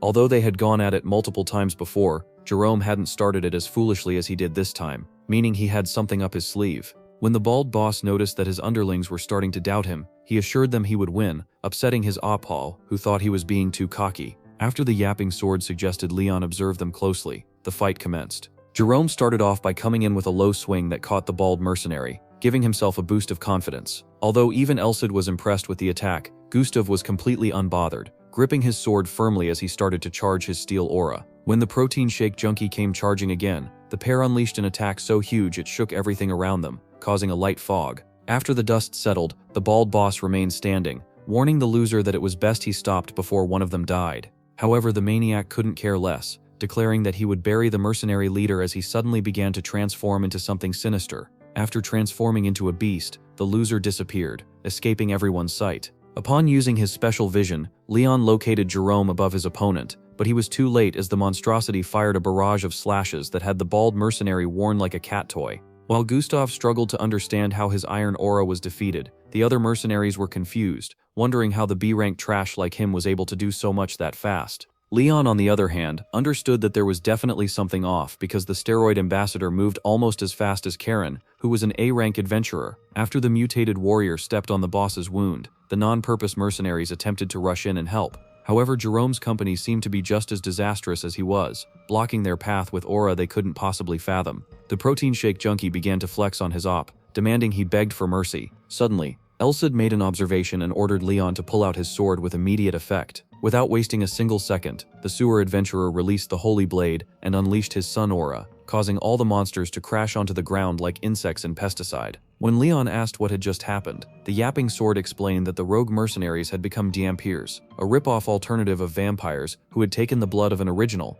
Although they have a good degree of regeneration and strength, they're completely useless against the sun and silver weapons, making them a waste of space in the monster guidebook. After the wounded bald boss approached Leyon, claiming he was doing fine, the rookie knew better and informed the rest that Jerome and his lackeys were recycled vampires, saving Gustav's time so he could get medical attention. Before long, the protein shake junkie and his team were interrogated thoroughly by some special officials, forcing them to reveal all they knew. Later that night, Leyon remembered the answers of the creeps, informing them that the Count of Lubina was the source of their problems. Because their merchant group was headed to his kingdom next, he needed to be careful. Apparently, the man had been gathering an army consisting of different types of characters, meaning he had something big planned. Upon reaching a mental block, the wannabe hero decided to go to bed, reminding him of an even bigger issue he had forgotten. He remembered that he was supposed to share his bed with the baddie, causing him to panic till she arrived. Upon her arrival, Karen promised Leyon that he would be totally amazed by the incredible news she had gotten. She was unable to tell him the source because it'd be weird, but she informed Leyon that there was a vampire in the Lubinia territory,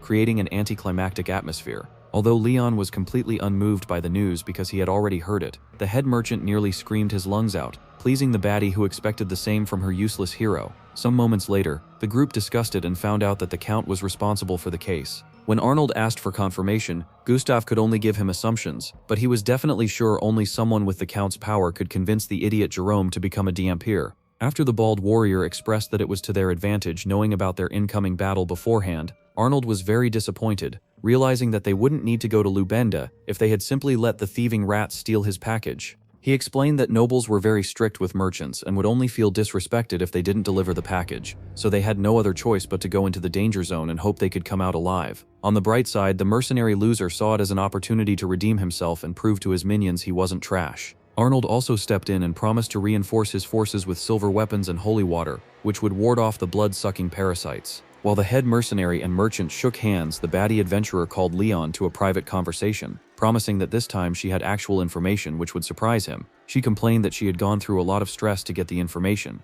so it was sure to move him even a little bit this time. When Karen informed Leyon that the mole and his useless team were sent after the cargo by Lubina, Leyon finally expressed shock, pleasing the baddie who had finally felt useful. She reminded him that the thieves came directly at the package without any mistakes, but were only unlucky because they had run into a badass like her. Suddenly, Leyon started to put his bear into use, analyzing what had happened and realizing how dangerous their next destination was. He understood that from the look of things, Count Lubina probably wanted them eliminated, so he decided that before they left he needed to make some serious preparations. Meanwhile, in a spooky location somewhere else, a vampire named Roman arrived to his master, a descendant of Nosferatu called Tepes. After the older bloodsucker informed his master that they only had 5 days left in the mysterious location, the washed prince began to crash out, lamenting that he couldn't believe his stupid decision had cooked their clan so badly. Although Roman was insistent that it wasn't his fault, Tepes continued to take responsibility, declaring that he would restore their race no matter what. Suddenly, he started to behave, i.e. he was having a seizure, which Roman understood to be his authority,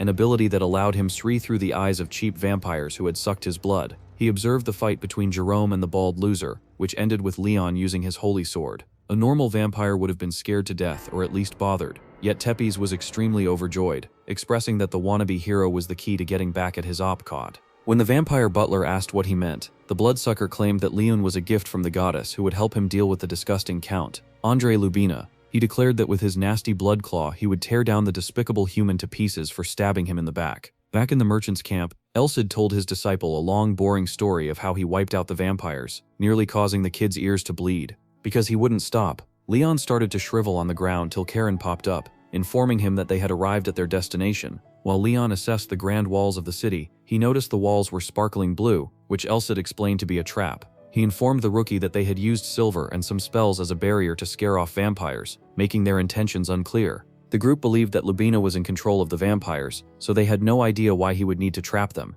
After getting through the gate, Elsid began to scan through the city, searching for possible vampires. From the city gate straight to the Count's mansion, the group were unable to spot a single vampire, causing them to doubt the information they were given. Upon getting to the mansion gate, the senior knight Brad demanded that only B ranks and above were allowed, confusing the adventurer pair, who couldn't seem to understand what he needed the escorts for. While they waited for the Lord to accept them in, the party admired the beautiful internal decor. Suddenly, they were given permission to come into his office, where he welcomed them with nothing but a harsh stare and his hideous face. When Leyon asked his trusty weapon whether the man in front of them was a bloodsucker, Elsid determined that he wasn't, but instead a more irritating creature, a plain human. He also confirmed that there were no vampires in the mansion, meaning the information they were given was probably a bust. After the man requested Arnold approach him, it caused even more doubt, because he didn't seem arrogant or villain-like at all. Upon receiving his order from the merchant, Lubina expressed that he was satisfied with the product, so he handed over the 1,000 gold pieces he promised, and offered to lower all their purchases in his city by 20%.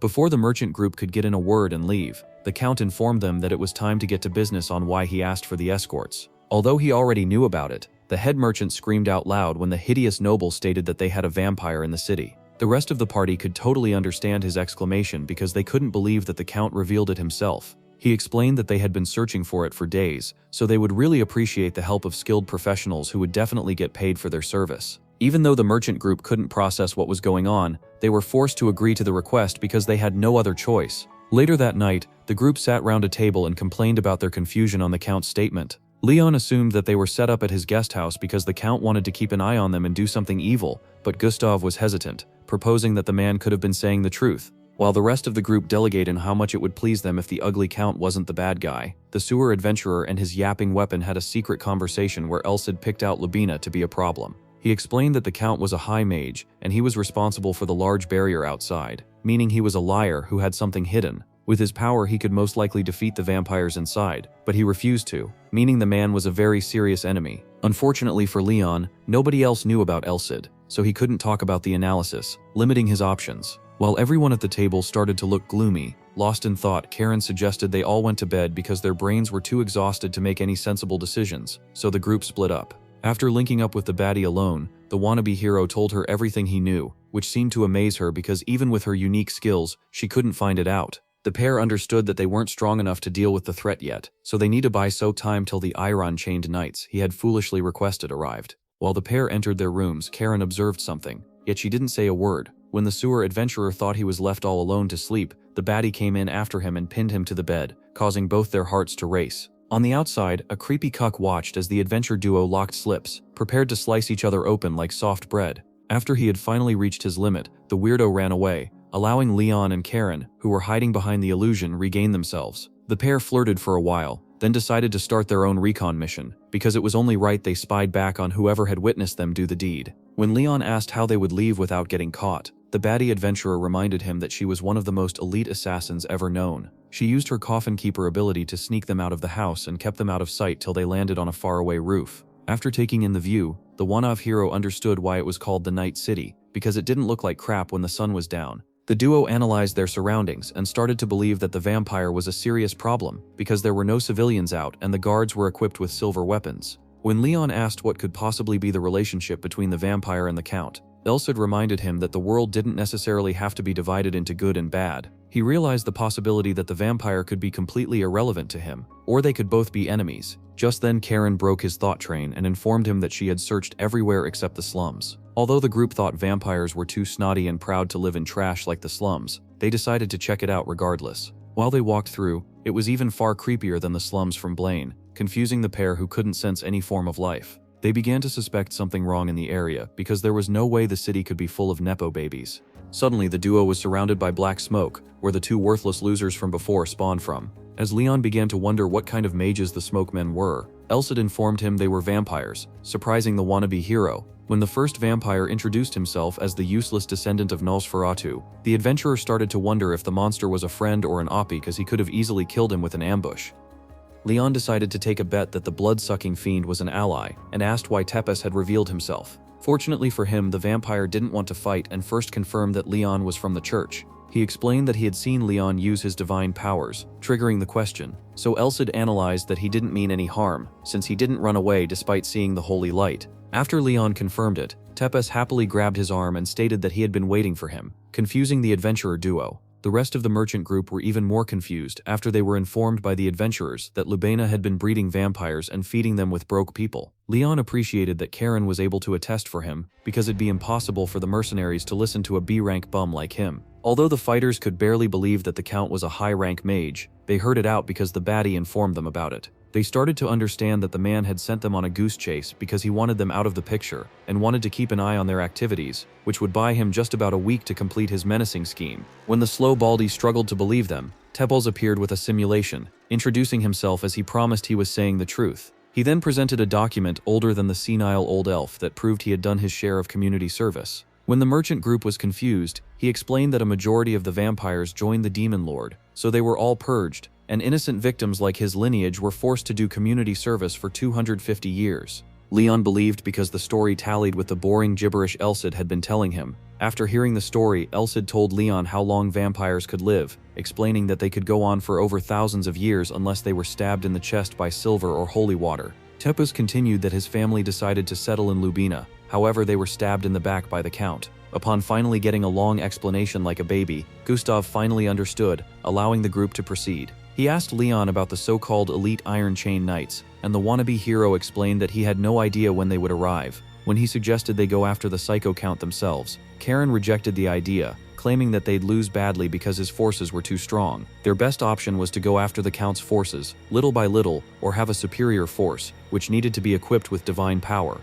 After they decided to edge at the Count's forces little by little, till the Holy Knights arrived, they remembered they were being watched like animals in a zoo, leading to Arnold cooking up a crazy idea. Out of nowhere, in the middle of the city, a large force blasted the Count's guards away, causing them to panic. After Leyon popped out of the smoke aura farming, Brad asked what was going on, which Leyon explained to be the commencement of their mission to subjugate the vampires lurking in the kingdom. After the guards spotted the vampire, Leyon drew his sword, promising to execute it as the bloodsucker also grew out his blood fang. Arnold had suggested the groups pretended to fight so the Count would be caught off guard by an event he couldn't predict. If they could stage a decent enough fight, they'd be able to do whatever they wanted in the city. At another part of the city, the bald loser and the blood-addicted vampire clashed, causing them to crash into one of Lubina's towers. Karen explained to the group that one of the mage's greatest strengths was secret structures, which helped amplify their abilities within their territory. Although the group knew they couldn't directly attack the buildings, they decided to make it seem like coincidences and do it so well that the vampire breeder wouldn't figure them out. While the bald loser and the blood-sucking butler continued their battle, Leyon and Tepes proceeded to commence theirs, as the vampire prince fired a large attack with his vampire claw. Before Leyon could react, Elsid warned him not to use his aura, causing him to freeze as the vampire's attack nearly blitzed off his head. The yapping sword explained that his sun aura was a huge weakness to the blood-sucking fiend, so he had to find his way around it. The sewer adventurer then began to crash out, whining that he couldn't take on such a powerful opponent without the strongest ability in his arsenal. Talk less of destroying mage structures by accident. Suddenly, the vampire fired more attacks, forcing the wannabe hero to duck with his footwork and run for his life. Although he managed to sneak up on the blood addict, he was unable to do anything. Luckily, they destroyed 2 power towers in the area, reducing Lubina's power by a great deal. While Leyon regained his breath, the yapping sword commented that the fight without aura was good training, upsetting the useless hero, who almost got attacked again because he was distracted. After 6 days, even though the group was exhausted, they had destroyed 10 towers and reduced the Count's powers by a lot, causing the noble scum to fume with rage in his office. Upon finally getting some free time, the bald mercenary and the useless hero discussed why the Count had yet to make a move despite his destroyed towers. After assuming he needed more time, Gustav asked Leyon whether he had any intel on the Holy Iron Chained Knights, but the adventurer didn't. Just then Karen arrived with good news, informing the pair that their reinforcements had finally arrived. That night, the adventurer pair headed to a restaurant where they pretended to be lovers on a date to fool the Count's spies. After confirming their reservation and room number with a dumb twist of Leon's name to Noel, they were directed to a room where two tough-looking warriors sat down aura farming as they waited for them. Upon taking a good look at the pair, the wannabe hero noticed that they were definitely young yet powerful warriors, impressing Elsid, who thought his intuition was better since he started getting freaky with the baddie adventurer. Although the iron-chained bums in front of them weren't as strong on paper as the worthless elf bishop, they were definitely powerful. The group proceeded to introduce themselves as the hideous boy's name was Damien, while the girl's was Angela, who couldn't talk. They informed the adventurer that they knew all about their ruse to destroy the Count's towers and how Tepes was one unlucky bloodsucker to have so many family crises for over 300 years. After hearing further information from the wannabe hero, the hideous knight realized that things were far worse than they thought,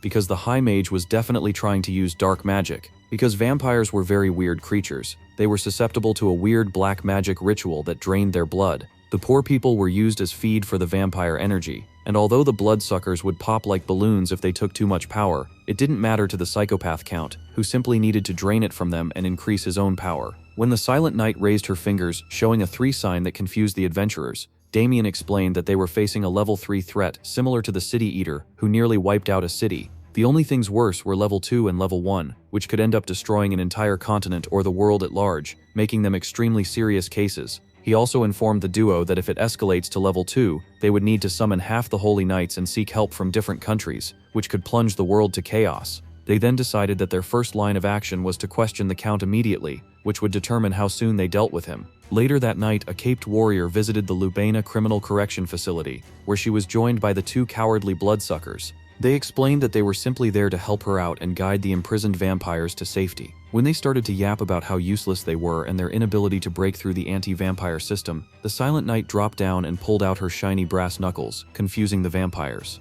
Before anyone could say or do anything, she broke through their structure and opened the facility, surprising the vampires who couldn't believe their eyes. After hearing a huge tremor from the other side of the city, the second team were alerted that Angela had made her move. Even though the merchant group was suspicious that she wouldn't be enough for the job, the hideous knight promised that she was way stronger than him, and the actual problem was whether they were strong enough to face the Count. He complained that they were just one baddie, a rank and complete trash all through, making them barely an even match for the high mage, meaning if one of them was worthless enough to get eliminated too early, they would be cooked beyond repair. When they arrived at the Count's mansion, the guards refused to open up, claiming that it was too late to go in. However, after Damien pulled out his Holy Knight chain to intimidate the worthless characters, the head butler of the mansion permitted them entry, informing them that Lubena had welcomed them in and was actually searching for them. Upon getting to the vampire breeder's room, the mercenaries complained that it was even creepier than before, meaning it could be a trap. Yet Gustav demanded they go in anyways because there was no turning back. After they opened up the door, they were welcomed by the psycho, who apologized for not being able to offer them tea like a proper gentleman. Damien wasn't having any of his BS, so he laid out the Count's accusations before him, wasting no time. In a crazy twist, the madman didn't even bother denying the allegations and took it all up,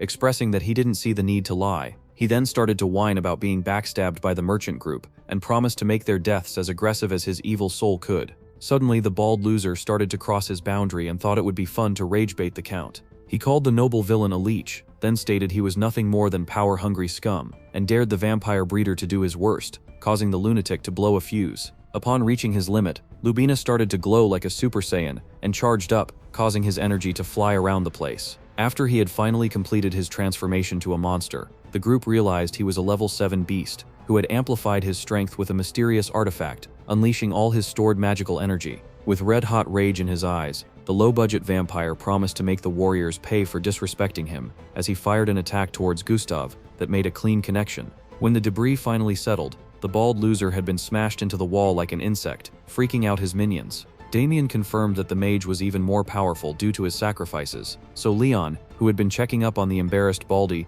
decided to lock in. The monster count began to flex on his ops, glazing the forbidden powers that had allowed him to easily mop the floor with weak trash like the Baldy. After he threatened to make the church slaves learn how stupid they were in the hard way, his magical strength started to increase. However, Leyon was completely unmoved by his antics, cutting through the force that had shook the others. Finally, the great battle started, as Damien called onto the goddess and unleashed a holy power that disrupted Lubena's energy. After the monster launched a counterattack which was meant to wipe out the holy warriors, some non-purpose mercenary characters stepped in with their shield, taking the attack head-on. Although it seemed like the mad vampire had completely fried the losers, he was cut off mid-sentence by an arrow that instantly muted his gloating, surprising the knights. Hansen and friends managed to survive his weak attack and confirmed to Leon that they were fine, even though they looked like barbecue. Suddenly the Count got back up, frustrated that complete trash like the worthless mercenaries were able to make him use his special rings. While Hansen was totally confused about his special arrow being treated like a pillow attack, the hideous knight explained that the monster's rings were a form of power that nullified damage, making it even more difficult to defeat the vamp breeder.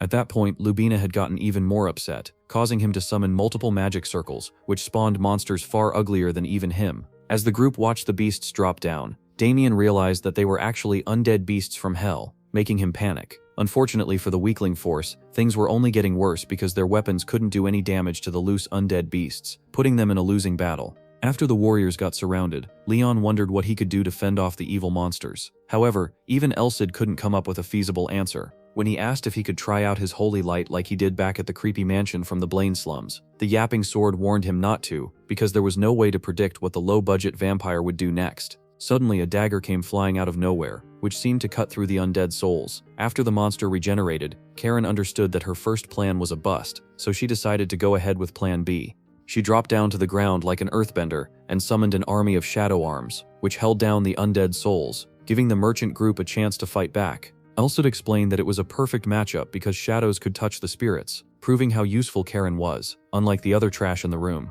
Suddenly Damien decided it was his turn to be relevant, as he began to cast a spell of his own, which spread light across the room. He was able to infuse the other warriors' weapons with holy power, giving Leon a chance to go all out because the secret of his holy sword would finally go unnoticed. Out of nowhere, the worthless Baldy who had gotten no diffed by the Count popped up, urging his team to attack while they could. After the other mercenaries trolled their weak leader for getting one shot right at the start of the battle, they all moved out to attack, facing the undead souls head-on with their weapons of divine light. While the vampire breeder watched on, he was hit with a surprise attack by the Gaiet assassin, which he managed to block right on time. After he stupidly got himself distracted once again, an arrow came flying towards him, forcing him to block as he started to see that his undead army had been completely wiped out. When Lubena got himself surrounded by the vampire subjugation group, he had no choice but to pull out his last resort, snapping his finger and releasing his disgusting red aura into the air. While the warriors wondered what was going on, the door of the room flung wide open, introducing a zombie army which Leon recognized to be the Count's city guard.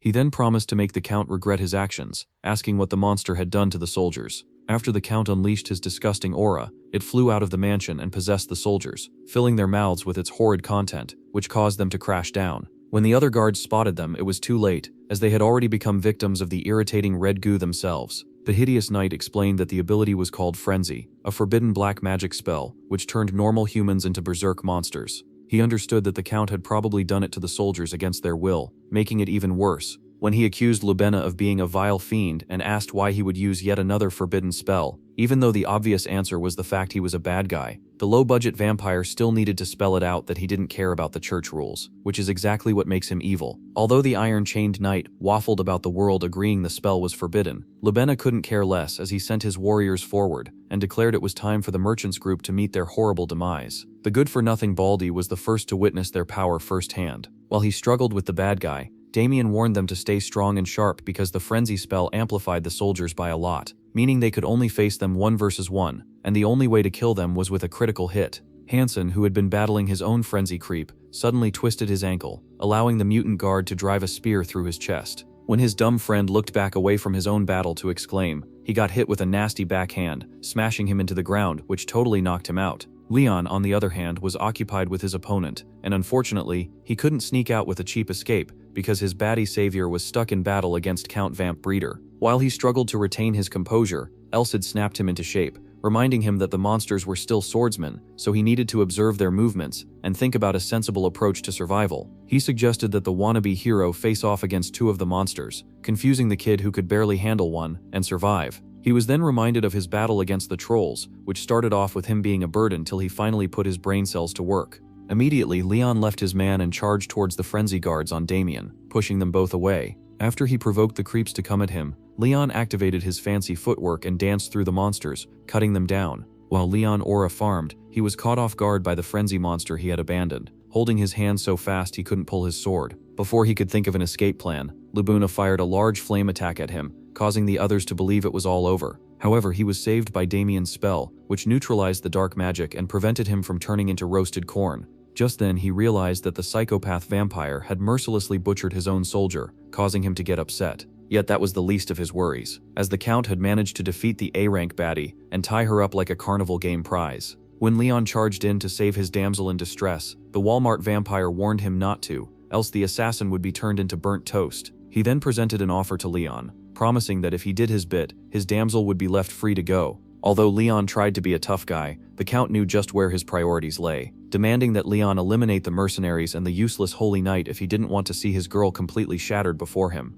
When Lubina gave the wannabe hero time to think about it, Elsid warned the predictable loser not to think too funny, because he didn't have the capacity to pull off a sneak attack which could bail him out. He was too slow and too weak to catch the rip-off vampire off guard, and a mage with that much power could easily bind him to a contract, limiting his actions. While the two heroes started to debate what they were meant to do, the Count looked at Leyon in confusion because he seemed to be talking to himself like a lunatic. When the pair finally cooled down, Elsid reminded his wielder that they still had an ace up their sleeve. Just then, the roof was broken open by a different baddie who crash-landed, then hit a superhero pose, pleasing the group who whined that she was late. When some clueless frenzy monsters came charging after her, she instantly punched them inside out in a single hit, proving just how trash of a knight Damien actually was. While she started to bask in her own aura, it started to occur to the Count that he might be cooked. After seeing the hot knight wipe out multiple frenzy monsters by herself, the wannabe hero immediately understood why she could go to the Lubina correction facility by herself. Elsid explained that she had been using an extremely powerful yet dangerous technique that could rip her guts out.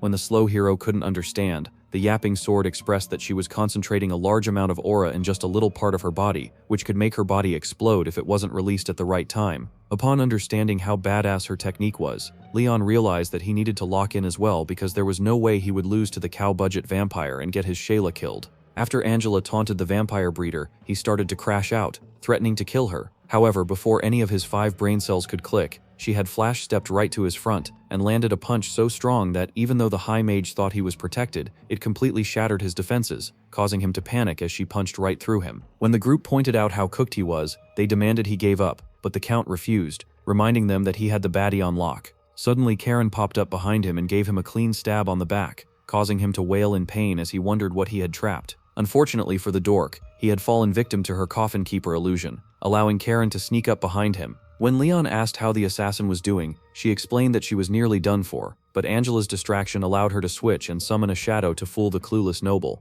Upset that his Shayla was nearly killed, the wannabe hero confronted the vampire and demanded he surrender before things got even worse. When he attempted to abuse his mysterious plot armor once more, Karen hit him with a curveball plot twist, as she had stolen his damage nullification rings off his finger. While he crashed out and threatened to kill them all, Tepets arrived with his butler, assuring the Count that there were no more cards left for him to pull. Suddenly, the Count lost it, and he started to laugh, telling the vampire pair that they knew nothing. Before any of the heroes could do anything, he took the black quartz the head merchant had given him and swallowed it, surprising the hero duo and causing him to scream out in agony till he started to scream out with joy, forcing everyone around him to hold their eyes in pain. Upon seeing what had happened, Tepets began to feel very scared, explaining that he had used a forbidden method to become a descendant of the Nosferatu family, who could use the power of controlling sound. While the new Count vampire stood tall, aura farming as he called out the insolent peasants who had wronged him, the mercenaries started to feel scared, leading to Leyon's realization that his aura was so thick it had started to cause problems with their breathing.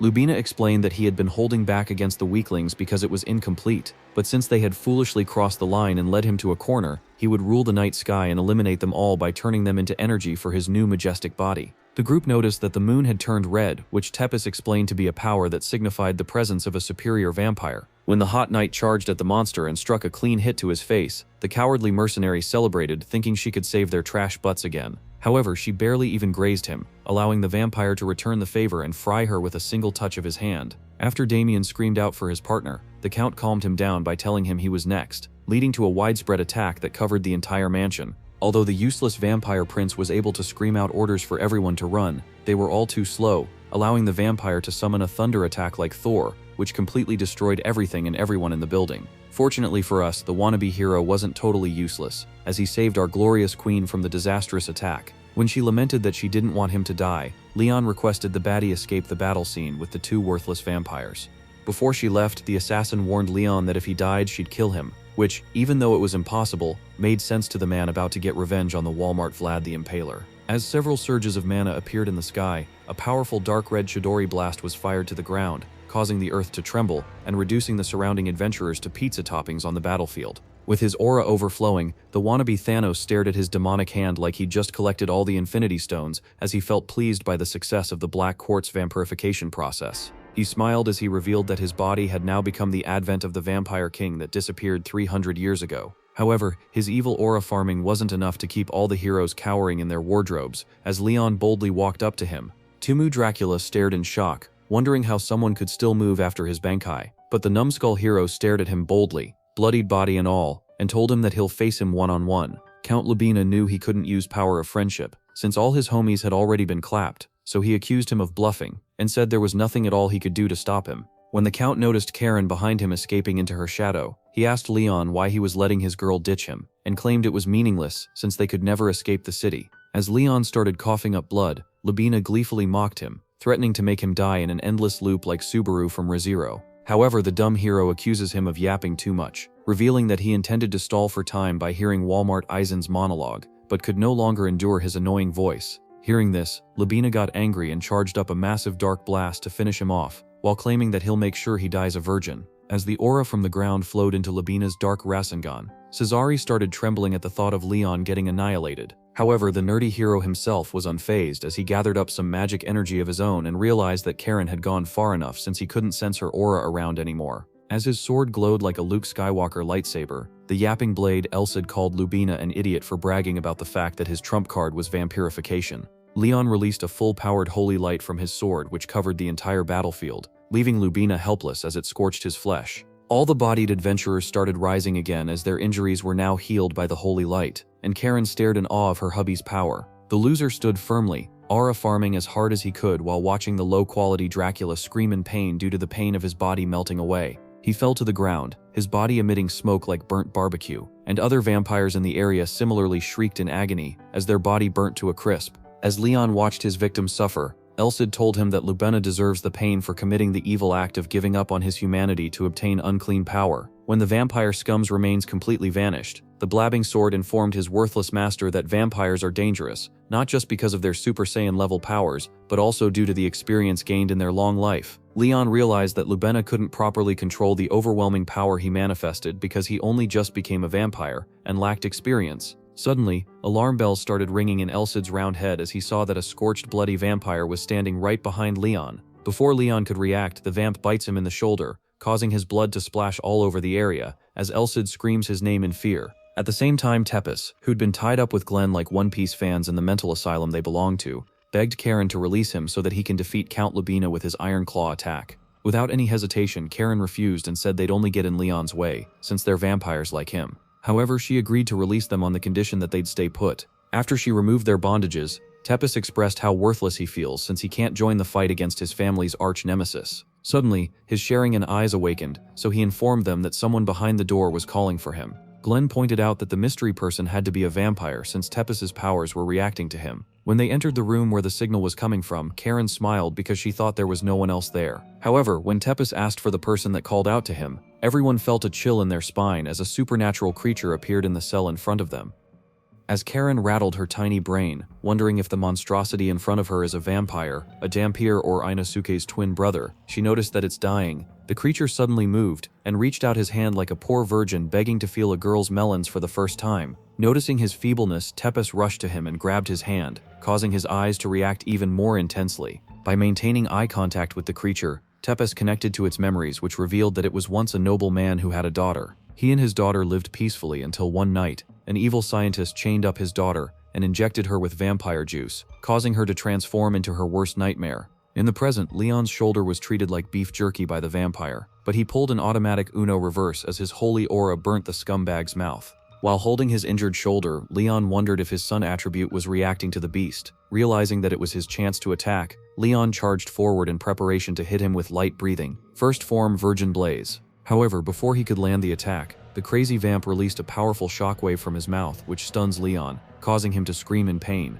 As the worthless hero tries to recuperate, he notices that he can't hear anymore because his ears were damaged by the sound wave. He also realized that he would have been sent 6 feet under via head explosion had he not veiled his upper body with holy aura before the attack. The yapping blade informed Leyon that the Temu Dracula is in a berserk state, meaning it had nothing left but instincts, and he's more dangerous than before because although he can't use magic, he's awakened his true vampire abilities. Seeing that Leyon was still brimming with confidence, he warns him not to underestimate the beast. As the rampaging vampire prepared to attack again, Elsid informed Leyon that the only move left for the beast to use against him was the Strigo family's shadow technique, since he successfully managed to block the Elizabeth family's soundwave attack with Holy Aura. Realizing that he'd already used up 80% of his aura and could no longer fight for much longer, Leyon decided to finish the count off with one attack. Elsid warned him that Lubena would definitely try to evade or counter his attack, since he knows how deadly it is, but the trash hero smiled and assured him that he'll get the job done. Seeing this, Elsid smiled back in confidence, and when Leyon charged forward,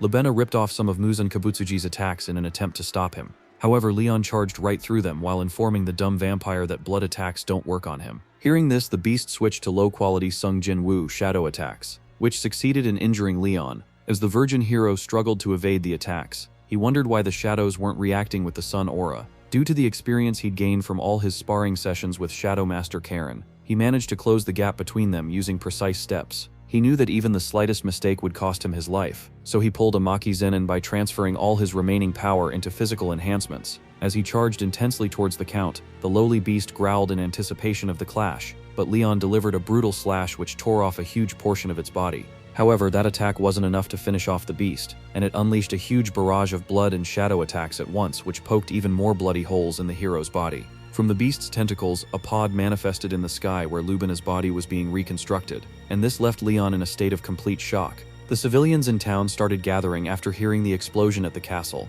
and when they noticed the moon turning red, they wondered whether they'd been randomly cast in the next Avengers movie. Suddenly, a dark monster appeared behind one of the NPCs and started snacking on his disgusting virgin body as he screamed for someone to save him. Meanwhile, a similar shadow monster appeared and bit the shoulder of an adventurer, causing him to scream in pain as he noticed that the creature was sucking his blood. As the shadow monsters treated the adventurers' bodies like potato chips, they noticed that the beasts somehow managed to restrict their movements after stealing their shadows. As they stared at the terrifying monster pod in front of them, they realized that the Count is sucking the blood of everyone in the city in order to return to his vampire state again. He was so desperate to become like Dio Brando that he used a forbidden technique sealed away by the Founding Fathers, which would no doubt have severe after effects, since he's an incomplete vampire. Elsid started panicking as he realized that if Lubenda expands this domain even further, the people in the city will disappear without a trace. When some shadow monsters tried to jump Leyon from behind, he used the little strength he could muster to move out of harm's way. However, the beasts weren't done with him yet, so they attacked again,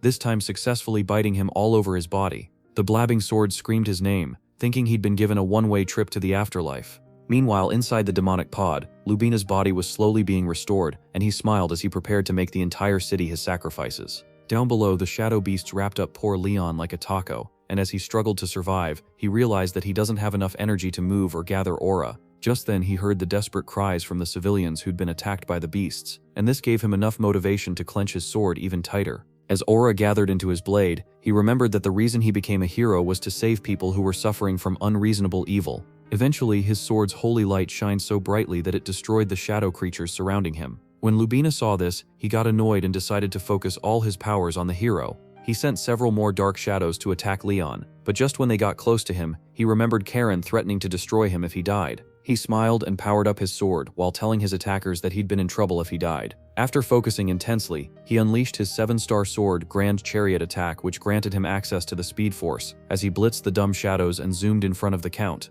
As he prepared to land the final hit, Lubena felt his soul leaving his body, but Leyon showed no mercy as he used the final form of his light breathing to split the entire pod in half. The attack was so clean and powerful that it left the evil vampire speechless, as the severed pieces of his body started falling in all directions. He had a flashback of his daughter Leah and realized that he was about to reunite with her in the afterlife. After reminiscing about all the good times he spent with little Leah, he recalled the day he found her lying helplessly on the floor and hugged her tightly while swearing to fix her. It was the same incurable disease that caused his wife's death that was threatening his daughter's life, and he felt useless because even though he was a Merlin-level mage, he couldn't find a cure. He was so determined to save Leah that he prepared to sell his soul in exchange for her life. Since his desperation had reached its peak, he resorted to dark magic and had his soldiers gather up people from the slums which he experimented on with vampire blood. Soon he became a mad scientist, who was now focused on amplifying the vampiric powers he'd gathered with the black quartz to make himself an overlord. After heading his plans, his butler cried tears of joy while glazing him for finally finding a cure for his daughter. However, when he mentioned her name, Lubina barely even remembered who Leah was because of his newfound supervillain madness. In the present, he lay on the floor with his limbs and lower body dismembered like a Barbie doll, and his body began to melt. Meanwhile, Tepes held a teddy bear which he got from the weirdo, and remembered her telling him that she was waiting for her daddy. Apparently, Lubina had injected his daughter Leah with vampire blood, and her vampire form was the creep in the cell that gave Tepes the teddy bear. As he melted like butter, Lubina's 2 brain cells finally ticked as he realized that he'd forgotten his original goal, which was to save Leah because he was so drunk on power. As his eyes started welling up with tears, he yelled Leah's name. The citizens and the adventurers who were previously getting snacked on by the shadow monsters now noticed that the beasts had vanished into thin air. Lubina reached out his severed hand to touch Mia's teddy bear, but before he could reach it, his body burnt away. As Tepes watched him die, he informed him that vampire souls perish permanently with their body when they die, and claimed it was his retribution for using a taboo. When the adventurers noticed that the storm was finally over, they argued over who had the largest cucumber, while Angela and Damien used healing magic to patch up Leon. After some minutes, Leon told them to heal themselves, since he felt a lot better, but Damien replied that he was okay with dying instead. Damien starts glazing Leon, claiming he was a Goku-level swordsman who was worth the hype that Cesare gave him. When Leon apologized for not telling him sooner, he promised that he and Angela will keep the hero's identity a secret till the day they die. He also promised to keep the friction with the royal family to a minimum, but the trash hero wasn't focused on them, but rather on the terrifying lady standing right behind them. Seeing that Bro's body is in stitches, she started yelling at him for nearly getting slaughtered despite all his big talk before she left. As she kept scolding him, he suddenly collapsed on her chest, so she called him an idiot while holding him tightly. The next day, the royal family was informed about the Lubina incident, and since one of the counts who ruled the kingdom had died, the news caused a great stir within the royal palace and among high-ranking nobles. However, the Walakoya family, who had completed their temporary services to the church, and the people who were used as lab rats, added to the testimony and proved that Lubina was a heretic. In front of the panel, Damien announced that Count Lubina had been convicted of being a heretic and would now be executed as punishment.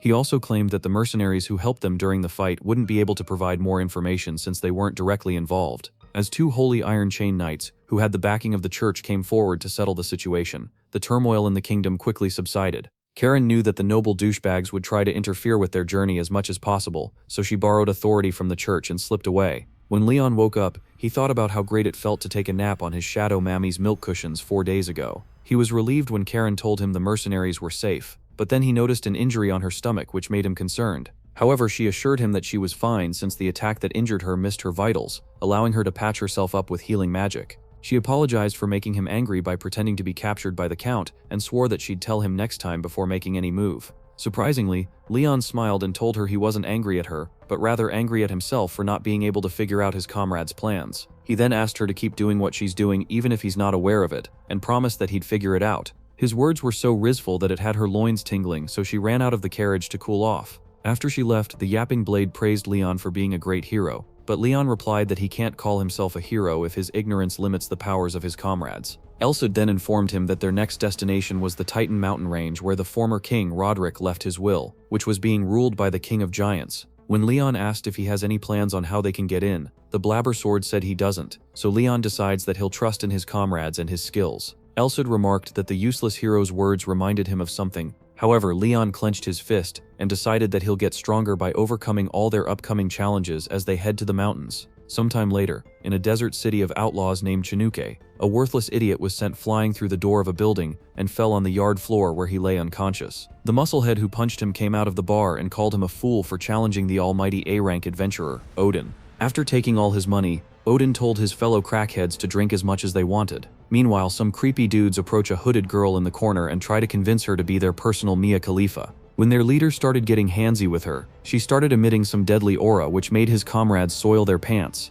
However, their clueless boss kept pestering her until she broke his hand with her powers, causing him to scream in pain. When she took off her hood, the men stared in shock as the Disney princess-looking adventurer asked them to atone for their sins. Meanwhile, Leon and Shadow Girl were touring through the mountain, and she started marveling at all the wyverns in the area. However, they started shivering when they felt the demonic energy flowing from the forest because it was just as intense as Aizen's aura. The reason guilds don't accept requests which involve the mountains was because many of the adventurers who raided the forest in search of its rare items never returned. Elsid informed Leon that the mountain range is a world of giants and monsters, and claimed that it was the best place for him to train if he can survive. The battle junkie Leyon immediately accepted the challenge, and Karen agreed to accompany him through this hellish training. Back in the city, the Disney princess adventurer crushed the skulls of all the idiots in her path with a mace. Khan, who was hiding in the corner like a loser, identified her as a former ranger who became wanted for shooting her boss in the head, as well as a former A-ranked knight. Suddenly, she shattered his hiding spot with her mace, causing him to scream like an endangered chicken. When she tried to finish him off, he desperately begged for his life, but that only made her see him as a shameless dimwit. As she swung her mace at his ugly face, Bro pulled a desperation move by bringing up the fact that he was the boss of the slums who was acknowledged by Cesare, who like her worked for the Divine Church. She halted her attack millimeters away from his face and asked him if he's Khan. After he introduced himself, one of the idiots she bodied started yelling slurs at Khan for surviving her attack. When Khan asked how the dude was still breathing, the girl explained that she casted a quick recovery healing magic which could fuse bones back together even if they're all shattered. However, the losers wouldn't be able to move for a while since they recovered after almost dying, and the experience gave them more PTSD than Arkham Asylum's inmates.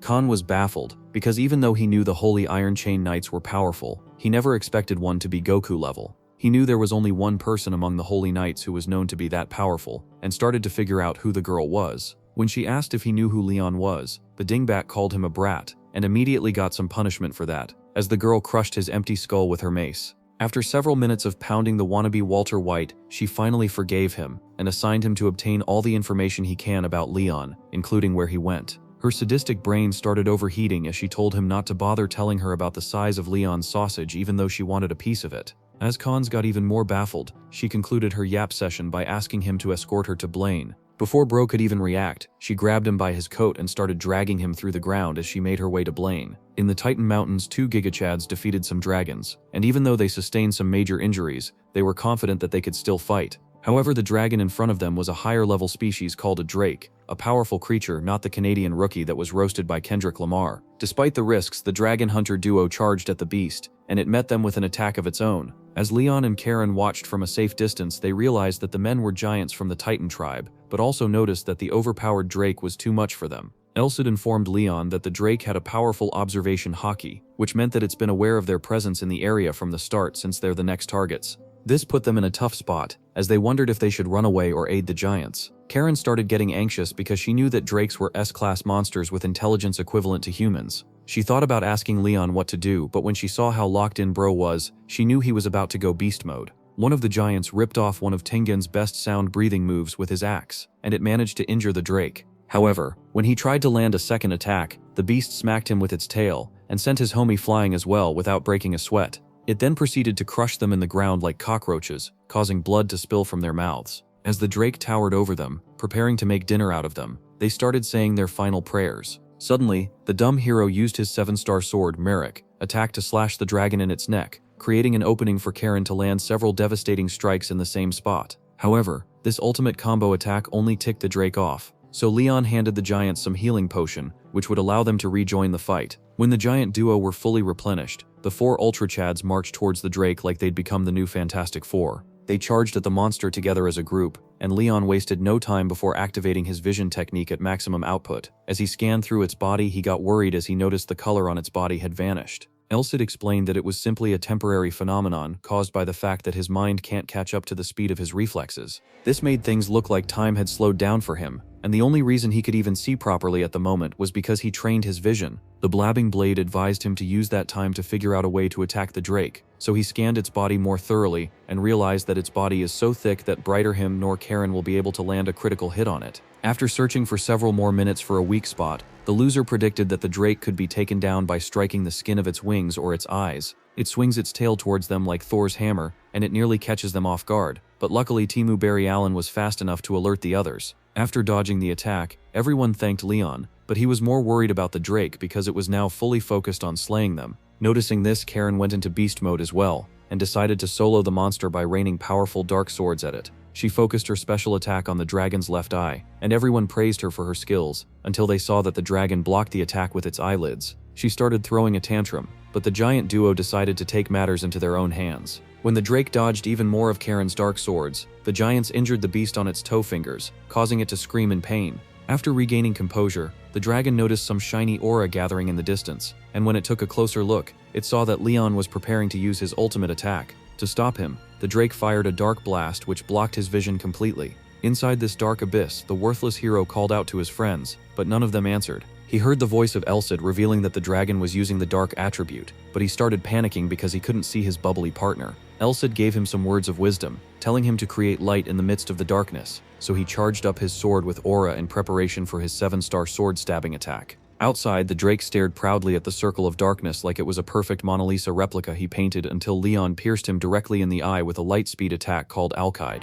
The next morning, Leyon woke up to the surprise of Karen sleeping beside him with her milk factories nearly in full display, causing him to scream like a typical virgin. Bro started freaking out, but she made things even worse by hinting that something heated happened between them the previous night, which he'd forgotten. When he asked what she meant, she laughed at him and called him an idiot, before revealing that she looked after him throughout the night because his fever rose beyond 40 degrees. After his special attack the previous night, the Drake went crazy and started blasting fire everywhere before running away. Shadow Mammy then planted Leon's face in her goods while grappling him and scolding him for nearly dying again. At that moment, he remembered that the only person who rushed to save him from falling to his death was Karen, so he thanked her with a warm smile on his face, causing her to blush. When the giants come by to check on them, they see the lovebirds getting cozy with each other, so they walk away thinking they're about to roleplay a Brazzers classic. Some minutes later, the men introduced themselves to Leyon as Urga and Julru, while praising him for his amazing performance against the dragon. When he extended his hand to shake them, they nearly destroyed it with their gorilla strength. And that's when he realized that the giant's strength was what scared away all mountain creatures including wolves, trolls, and demons. Urga brought up the fact that Leyon and Karen are searching for the King of Giants, and proposed a meeting with the village chief. Julru suggested resting a little bit more before meeting him. Leyon said he was ready, even though he knew the muscleheads were hiding something. When they went into the Titan village, Leyon was amazed by how large the people were, and even more stunned by the corpses of dire wolves, wyverns, and trolls in the area. These beasts could destroy entire small territories by themselves, but the giants slayed more than 10. As they moved ahead, Elsid informed him that the physiques of giants were similar to A+ ranking ogres, and they were intelligent martial artists who could annihilate all kinds of monsters below the S rank. Soon they arrived at the exclusive training center for Titans called the Hall of Hell. When they hear some screams coming from the dungeon, the hero duo start panicking, but the Titans tell them to go inside since the chief is waiting for them. Suddenly, some Titans fly out of the cave's entrance, causing Leyon to raise his guard in anticipation of a boss battle. A woman that's more ripped than Dwayne Johnson walked out of the dungeon, asking Leyon and Karen if they're guests before introducing herself as the village chief, Volkan. As they stared at this colossal titan of a woman, the trash hero realized that she was too powerful for him to beat. When she started flexing her biceps and triceps, the airhead duo wondered if she's giving them a signal to compliment her. Suddenly, the Titan men behind them start worshipping her muscles and begging her to do more OnlyFans poses for them. She asked Leyon if he'd like to touch them, but he politely declined her offer, causing her to sigh in disappointment. When he revealed that he's there to find Roderick's legacy, she smiled while telling him that she wouldn't give out the information for free. Leyon was scared because he knew he was about to get dragged into a messy situation. A few hours later, they stood in the center of an arena for a WrestleMania match, and Valken introduced Leyon as a visitor who was strong enough to slash a Drake's eye. Hearing this, all the Titans in the area became interested in him, and she announced that he was looking for an opponent to have a match with, even though he had no idea what was going on. When Leyon tried to back away, she told him she'd only give him the information if he agreed to have a match, and Elsid further motivated him by pointing out that he has a chance to learn while fighting Valken. Leyon agreed to her proposition, so she praised him for having guts. As Karen watched in the corner, she asked Urga if fighting was a custom of the Titans, but he replied that it was only the chief's hobby. One giant named Khan stepped up to be Leon's first opponent, so the useless hero got hyped up to face him. When the other giants noticed how fired up Leyon was, they begged him not to faint before it was their turn to knock his teeth out. Vulcan asked Karen to place a bet on who would win the duel, and the lover girl wasted no time before declaring that her hubby Leyon should destroy his opponent. Her confidence put a smile on Vulcan's face, but she went into goofy mode again and started asking Karen to feel up her muscles. When the battle began, Khan charged at Leyon with his staff, but the loser managed to evade his earth-shattering attack. While blocking the flying debris, Leyon complimented him for being strong, but Khan tried to jump him from behind with a brutal attack. Leyon dodged the attack, but the shockwave destroyed the wall behind him. Karen was surprised that Titans could use aura, but Urga explained that he and Julru were still newbies, which was the only reason they couldn't destroy the Drake in one strike. Julru added that it was more difficult for Titans to control aura than humans, and even his current newbie level took him 30 years of training to attain.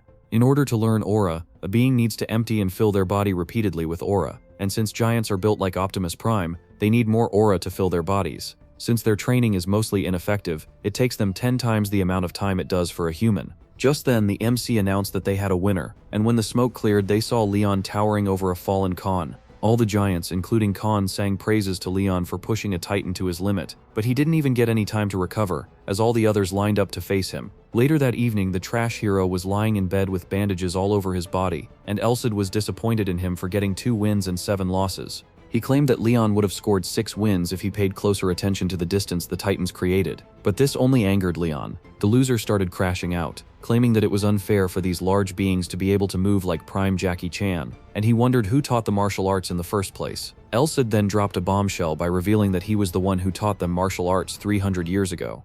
Several centuries ago, among the ogre species, there was one individual that rejected himself as a monster and received mercy from the goddess. He offered to give himself to the goddess and help subjugate the monsters if she accepted him, so she agreed to his request. The goddess granted the giant king and his people wisdom, and the ability to speak like humans. This special wisdom, in addition to their overpowering physique, was how they evolved into titans. Leyon told the babbling sword that he'd heard about the history of the titans at the academy, but he had no idea that Elsid was the one who trained them. When he asked how Elsid got involved in the story, the sentient bubble got ticked off, and claimed that it's all because of the idiot goddess. Back in the old days, the hero, Roderick, crashed out because the goddess randomly skipped town after blessing the titans, so he had no choice but to teach them. Training the titans was infuriating because they barely understood anything he taught them, but there was one rare genius among the pack named Kashim, who he taught well. Kashim was the giant king, and after Elsid trained him, he refined his skills for several years until he surpassed the title of master. Leyon was amazed by this, but Elsid advised him to focus on his spars with the titans, since he barely got any chance to fight aggressively.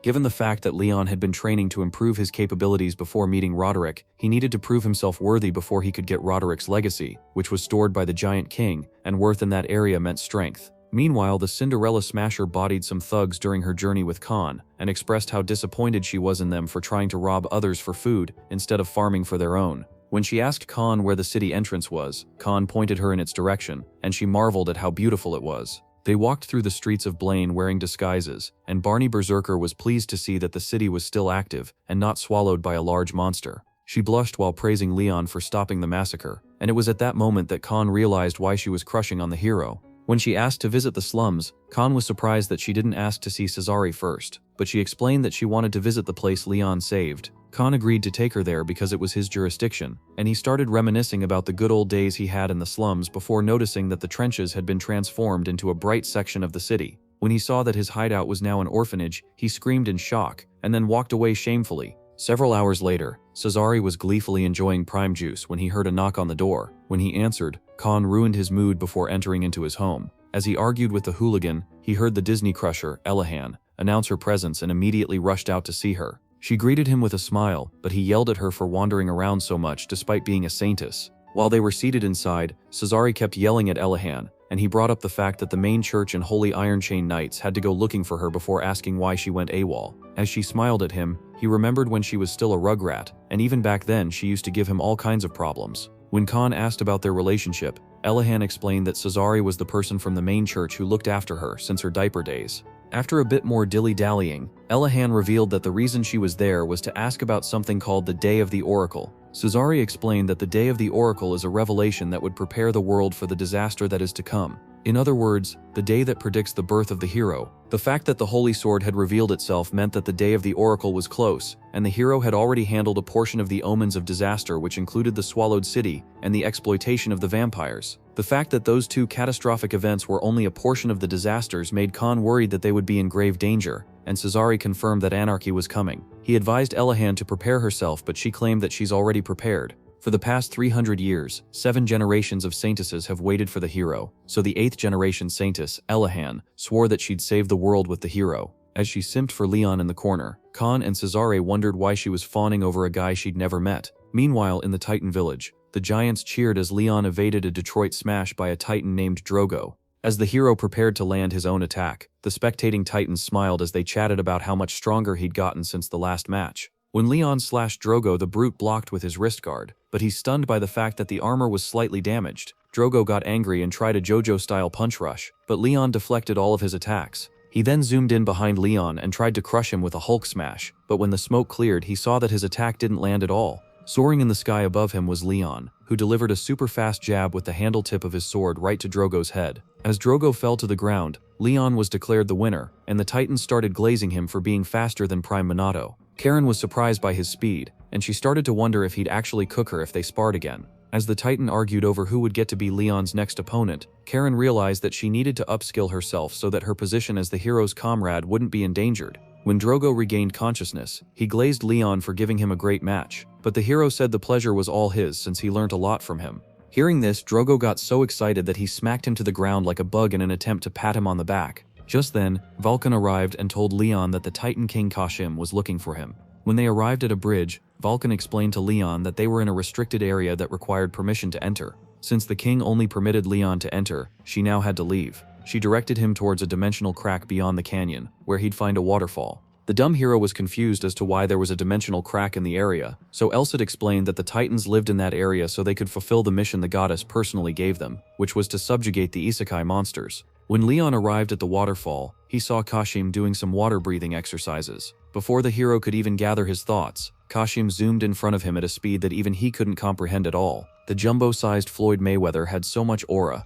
that Leyon's body started shivering as he stood in front of him. After regaining his composure, Leyon introduced himself as the hero before announcing that he was there to retrieve the previous hero, Roderick's relic. Kashim noticed that Leyon had a similar aura with Roderick, so he asked what his relationship with him was. Leyon replied that he's his junior, but Kashim said he was capping because he noticed that the trash hero was yet to master Roderick's step and vision techniques. Kashim revealed that people who were mentored by Roderick diminished a long time ago, and even the few geniuses who were born in one generation gave up because they couldn't accept his teachings. Roderick stopped taking apprentices because the cycle repeated multiple times. Since there were many others like Leyon in the past, Kashim asked if he thought he had the qualifications to strive for Roderick's relic. Leyon had no idea how to answer his question, so Elsid provided him with an assist by claiming that he does have the qualifications. Kashim recognized the voice, but when the babbling blade appeared in his bubble form, he wondered why the idiot hero had a floating jizz as a Pokemon. Seeing his confusion, Elsid asked Leyon to raise up his sword, and when he did, Roderick appeared in his spirit form and greeted Kashim. When he saw his long-lost master again, Kashim got excited and threw the meanest punch at him. The shockwave of the punch made the mountains rumble, but Roderick blocked the attack with ease and told him to train for another 1,000 years. This got Kashim even more pumped, but Leyon started panicking because he knew he was about to reunite with his great-grandparents in the afterlife. When Kashim swore that he'd unalive Roderick, Leyon tried to beg him to stop, but he proceeded to throw a fully powered Texas smash at him, causing the mountains to quake once again. After hours of crashing out, the dumb Titan finally apologized to Leyon for his behavior, but Bro didn't take offense because he fully understood where he was coming from. At first, Kashim instructed Leyon to call him Sir, but when the useless hero called Roderick a scumbag, the Titan King dapped him up and told him to call him brother. He agreed to take him to the cave beyond the waterfall, but Elsid, who watched from above, was ticked off by the fact that his two pupils were bonding by hating on him. When they entered the cave, Leyon was stunned by the brilliant sight in front of him. Kashim explained that it was Roderick who planted medicinal herbs and trees there for his own health, and they were still effective even though they've been around for 300 years. He then showed Leyon some of Roderick's books on martial arts, physical discipline, and aura techniques. Even though the Titans weren't able to learn from these books, they picked up 1 or 2 new skills from it. The useless hero asked if those were Roderick's relics, but Elsid for some reason started begging Kashim to adjust his strength so that he wouldn't unalive Leyon. When Leyon asked what he was talking about, the blabbing blade explained that he'll now be learning telekinesis because that's his true relic. Bro was still confused, so Kashim explained that the only way to awaken telekinesis was to face the brink of death repeatedly after using all his stamina and aura. The musclehead smiled while telling Leyon that he'll personally put him on the brink of death, but the hero, now soiling his pants, begged him to wait. Sometime later, Leyon was in battle with his shadow Mama, and he asked her to protect his back. She graciously agreed, but when she saw some terrifying beasts behind him, she started panicking as she realized that she can't match Leyon with her current skills. When blood splashed behind her, she turned back slowly and saw that the demon turned her man into a donut, just like Rengoku. While barely clinging on to life, he called her name, and her eyes welled up with tears as she realized she was more worthless to him than Sakura was to Team 7. Apparently it was all a dream, but it scared Karen so much that she still had tears in her eyes when she woke up. Soon after, she polished her weapons, but still felt unsatisfied because she knew she had to get stronger. She knew she was the almighty coffin keeper, the best assassin who ruled the slums, and she was capable of taking down anyone who challenged her, including people ranked slightly higher than her. However, she felt like a frog stuck in a well because there were still numerous overpowered beings in the world like Lubina, who could bring danger upon Leyon. She considered parting ways with Leyon because there was a high chance that she'd eventually die during their travels or get critically injured, which would force Leyon into a corner. However, she changed her mind and decided to become stronger instead. She'd never trained after becoming the female John Wick of the world, but she felt it was meaningless since she'd already surpassed her physical limits. Since she was raised as an assassin, she didn't know how to get stronger by herself. When Leyon came back, she greeted him cheerfully, but she was confused as to why he looked pale, like he just gooned a million times in a row. When she asked about the items he was carrying, he revealed that it's a medicine that's been preserved for 3 centuries, as well as a book written by Roderick. She was so amazed that she started praising him for inheriting the relics, but he handed her the items and told her they belonged to her now. Since he easily gave them to her as a cheap Valentine's gift, she realized that they weren't the relics, but she wondered if it was okay for her to have those highly valuable items. Leyon explained that he was giving them to her out of appreciation for all the help she's given him during their journey, and he'd heard from his new master Kashim that the book would be really helpful to her. As she happily chowed down on the magical mushroom, Leyon told her he'd be spending the next few days with his master, and asked her not to worry about him. After he left, she wondered how Kashim became his master, but decided to check the book out, thinking it was a brain-rot isekai light novel. The name of the book was Dance of Twirling Spirits, and as she read through it, she was amazed as she found some game-changing techniques which were guaranteed to make a shadow attribute user like herself much stronger. Meanwhile, the loser got demolished by Kashim for the 100th time, but even though he looked like a bloody rag on the floor, Kashim and Elsid agreed that they still needed to do a lot more training. As a bit of motivation, the sadistic master showed Leyon the scar he sustained while learning telekinesis from Roderick, and revealed that it took him months of being on the brink of death to learn it. Out of pity, he used his telekinesis skill to toss the loser into the healing pool. When Leyon comes out, he starts ranting about how he nearly died during their last session, but Elsid assured him that he wouldn't let him die.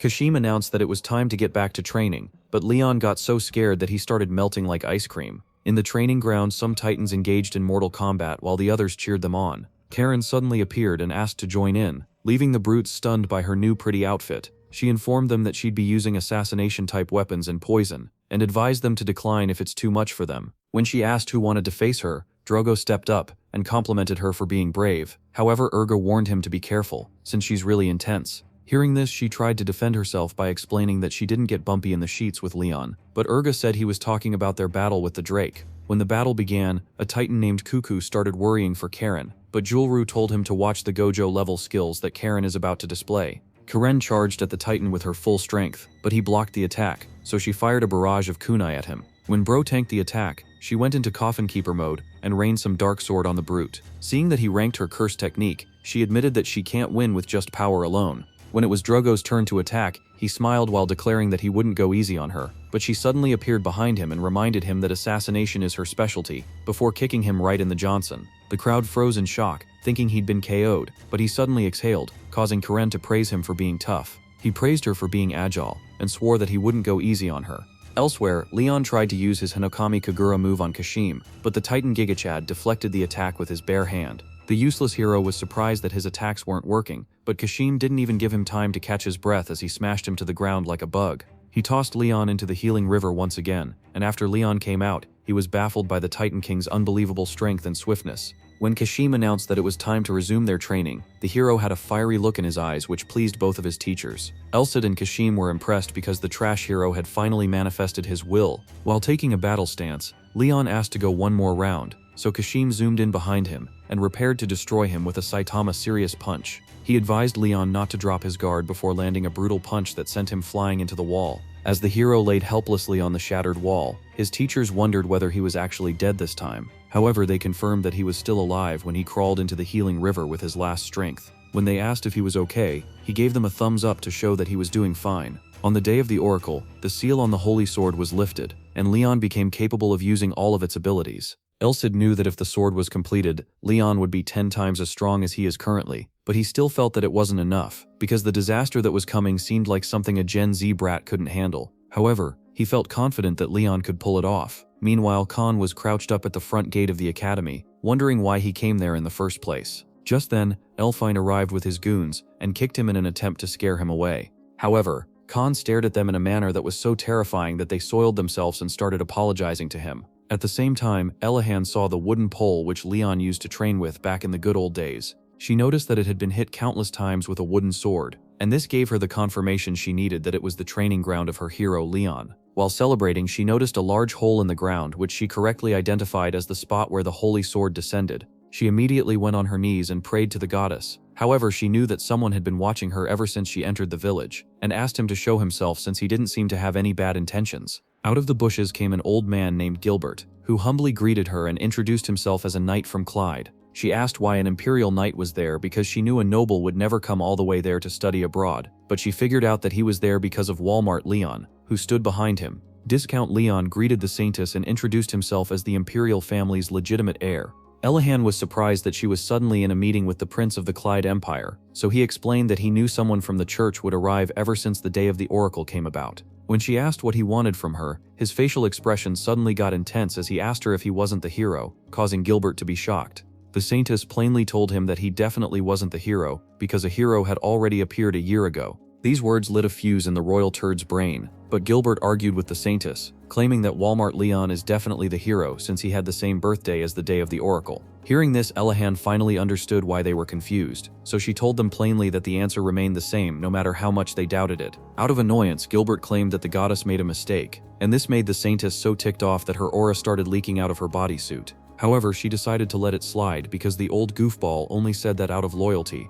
but she promised to knock his teeth out if he tried it again. Seeing the vengeful look in her eyes, Gilbert trembled while apologizing to her. After some minutes of brainstorming, the Prince of Idiots finally clocked that it was his homie, Leyon, that was the hero all along. When he mentioned his name, Elihan went into simp mode again and started fantasizing about role-playing Angela White on top of him. When Gilbert noticed how angry the prince was, he started worrying for him. Some time ago, when Prince Leyon was still a chibi loser, he saw his father get stabbed by his uncle while seated on his throne. The evil uncle tried to unalive the prince as well to secure his spot on the throne, but Gilbert swooped in just in time to save him. He ordered his minions to slay the prince, and soon they surrounded Gilbert. As old Gil stood his ground, he told the loser prince to never forget that he's the kingdom's rightful heir, and instructed him to acquire the holy sword on the day of the oracle to reclaim the throne. Tears streamed down Leon's face as he realized that Gilbert had lost an eye, but Gil held onto his sword like a true warrior and told him to survive. In the present, Elihan announced that she was leaving, but Gilbert said he couldn't let her leave while unsheathing his sword. The prince was left speechless by his butler's GigaChad display, but Elihan reminded him of her previous warning not to annoy her a second time. However, Gilbert gave a noble speech he learnt from Game of Thrones as he charged at the saintess, and he claimed that the hero can only be the prince since he's the most suited person in the world. This heroic moment was cut short by a single brutal punch from Elihan, which ripped him in two like a certain honored one. Seeing this, Prince Leyon got enraged and charged at her with vengeance in his eyes, but she broke his sword like a toothpick and informed him that his attacks couldn't harm her, even though his speed was good. He started yelling at her, calling her a murderous fraud for slaying the man who took care of him like a father, so she informed him that Gil wasn't dead. When he turned back, he saw that the old loser's injuries had completely healed up, but Elihan decided to test him by asking which he'd choose if he had to pick between being the hero or the Emperor of Clyde. As the dumb prince struggled to think of an answer, she went further to ask what he'd do if the Clyde family were the root of evil in the world, and also asked if he could treat everyone, including outsiders or the Empire, equally. Since he couldn't give her the answers she wanted, she claimed that these were the reasons he couldn't be the hero, and she walked away, leaving the prince completely speechless. Meanwhile, the real hero, Leyon, was congratulated by Kashim for finally seizing his will after all the hellish training he endured. The trash hero didn't think much of it, so Kashim told him to have more pride, since he just pulled off something that many others couldn't for hundreds of years. They both stare at Elsid, hoping to get a compliment out of him as well, but he scolds them instead for being boneheads. Eventually, he complimented Leyon for finishing his training early, and reminded him that the next day was his birthday. However, Leyon didn't think much of it since it was just another day to go on, but Elsid reminded him that his birthday is on the day of Oracle. As Leon's jaw dropped to the floor, Elsid revealed that the reason he rushed the telekinesis training was because he knew the day of the Oracle was approaching. He then assured him that the recovery time would get better after the Holy Sword seal had been lifted. When the clock struck midnight, Elsid said it was time to begin the process, and Leyon noticed some crazy astronomical events going on in the sky. Strange rings appeared around the sun and the moon, and soon after several bright stars covered the sky as well. Leyon appeared in a strange realm which looked like a cheap knockoff of Gojo's domain. When the goddess appeared, Leyon went on his knees and started tearing up because he'd never seen a baddie that beautiful in his life. She revealed that the space he was in was her exclusive domain, and assured him that he didn't have to worry because nothing could hurt him there without her permission. When she asked him to lift his head, he looked up at her, but was surprised that her face was covered in a bright, blinding light. Sensing his confusion, she explained that only people of a certain level, which he'd yet to reach, could see the face of a god or goddess. When Leyon apologized, she explained that she wasn't trying to say that he's lacking, and revealed that it was almost impossible for someone who isn't a monster like Roderick to look directly at the goddess's face. She then brought up how Roderick, the nonchalant GigaChad, looked directly at her when they first met, and claimed that he didn't have an ounce of cuteness. In her divine wisdom, she told Leyon that he needed to destroy the mountain if there wasn't a path, and part the sea if there wasn't a boat. However, Leyon was charmed by her cuteness, even though he now understood why Elsid saw her as an idiot. When she denied being an idiot, the loser was shocked that she could read his mind, and he apologized for being rude. When the pleasantries were over, she told him that the path ahead was a dangerous path filled with honor, but not a forced burden, meaning he could tell her if he wanted to leave. In response, he told her he wasn't an extraordinary person, as he was born a loser who loathed his fate. Since he never made any progress during his early years, he was always overcome with inferiority complex. Even though he'd gained a lot of experience since leaving the academy, he still felt like a fraud who wasn't fit to be a hero. However, Elsid chose him, so even if he had to put his life on the line, he wanted to prove to him that he made the right choice. Hearing this, she officially acknowledged him as the goddess's agent, and as some bright lights appeared in the sky, she blessed him with a mark on his chest called the Guardian Stigma. This granted him the power to transform the sun and moonlight into energy in order to fight against the enemies of the world. A second mark appeared on his chest called the Purifier Stigma, which could automatically neutralize all forms of poison, curses, and infections. The third blessing appeared on his forehead, and it was called the Prayer's Stigma. It had the power to neutralize any interference with the mind and strengthen his willpower. The final blessing was the Observer's Stigma that appeared in his eye, and it granted him the ability to see through the world's imbalances and fissures. It also allowed him to see through outsiders who have disguised themselves. As she sent him on his way, she remembered that his clothes were messed up, so she created a Superman cape for him as a birthday present. She prayed for him to have a bright future, and the cape created a whole new awesome look for the trash hero when it landed on his body. She then assured Leyon that she'll always be there watching over everyone in the world. As Leyon stared at her glowing form, she informed him that the person who was meant to be standing there shouldn't be him, but rather the dumb prince. Blonde Leyon was originally fated to be the hero, but Roderick decided to throw the goddess's decision in the dumpster, and chose the loser instead because he had potential to be a bigger edgelord than Sung Jin Woo. Hearing this, Leyon smiled as he realized that Elsid was similar to him, because while he refused to yield without hesitation to fate, Elsid chose to defy the goddess's decision.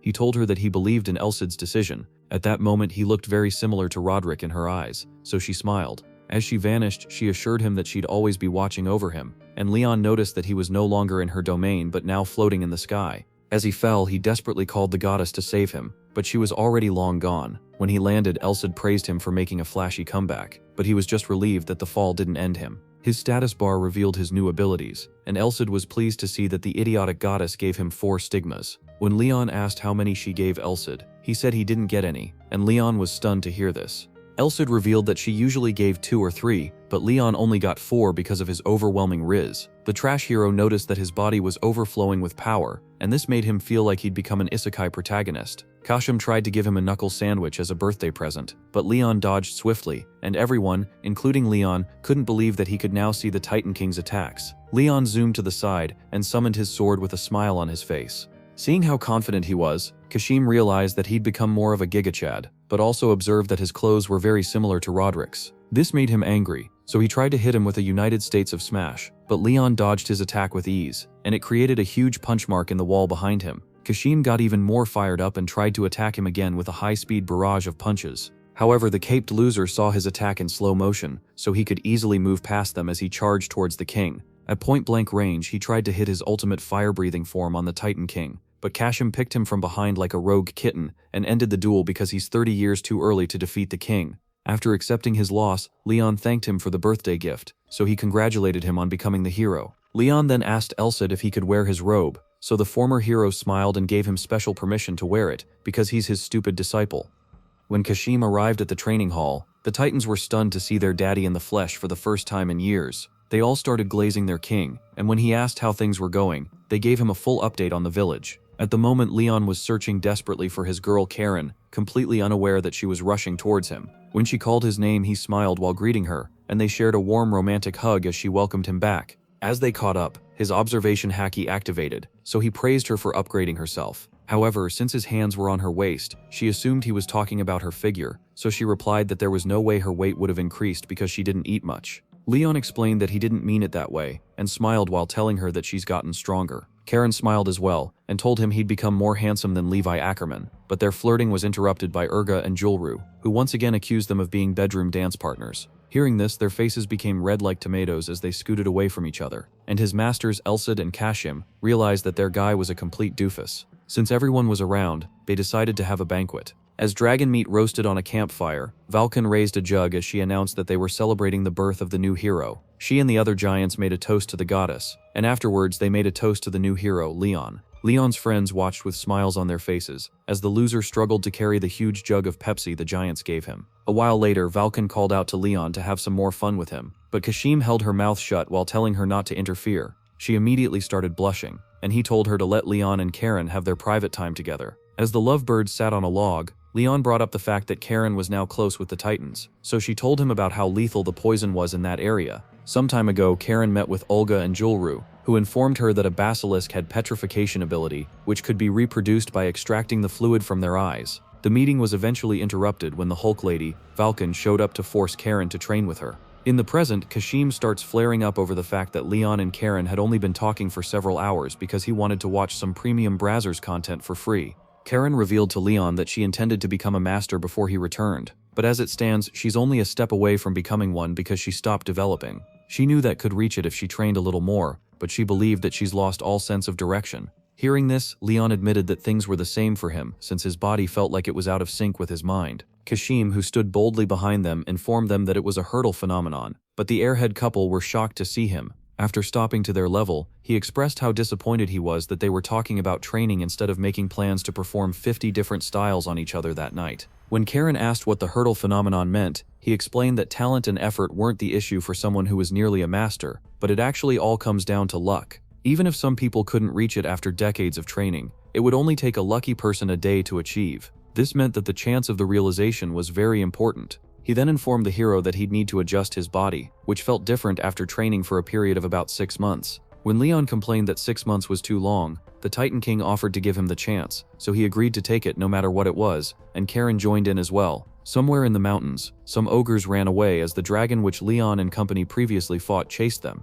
When they stopped, the one-eyed dragon fired a powerful breath attack directly at them, leaving most of them in cinders. Just then, the one-eyed dragon growled as it sensed a familiar aura in the area which gave him flashbacks of his fight with the hero. The beast growled in anger as it spotted Leyon staring at it from a distance while aura farming as hard as he could. Back when Leyon and Karen accepted the Titan King's offer of chance, Kashim decided that their first task was to subjugate a drake, with power this time, and not diss tracks. From the magic crest on Leyon's hand, a notification bar appeared, which informed him that Drake subjugation is an S-rank mission. But Karen wondered if the screen in front of her was the latest iPad. Back on the battlefield, Elsid smiled while telling Leyon that the Drake was going on a rampage because it lost an eye to him, and it was currently destroying every human and monster in sight. He then suggests slaying it at the moment since it's in a gorge. Leyon was happy to hear this because he knew it couldn't use its terrifying diving attacks in that area, and even if it launches a flame attack at them, they could simply dodge it. Elsid was happy as well since his pupil was now good at using terrains even though he hadn't taught him that yet,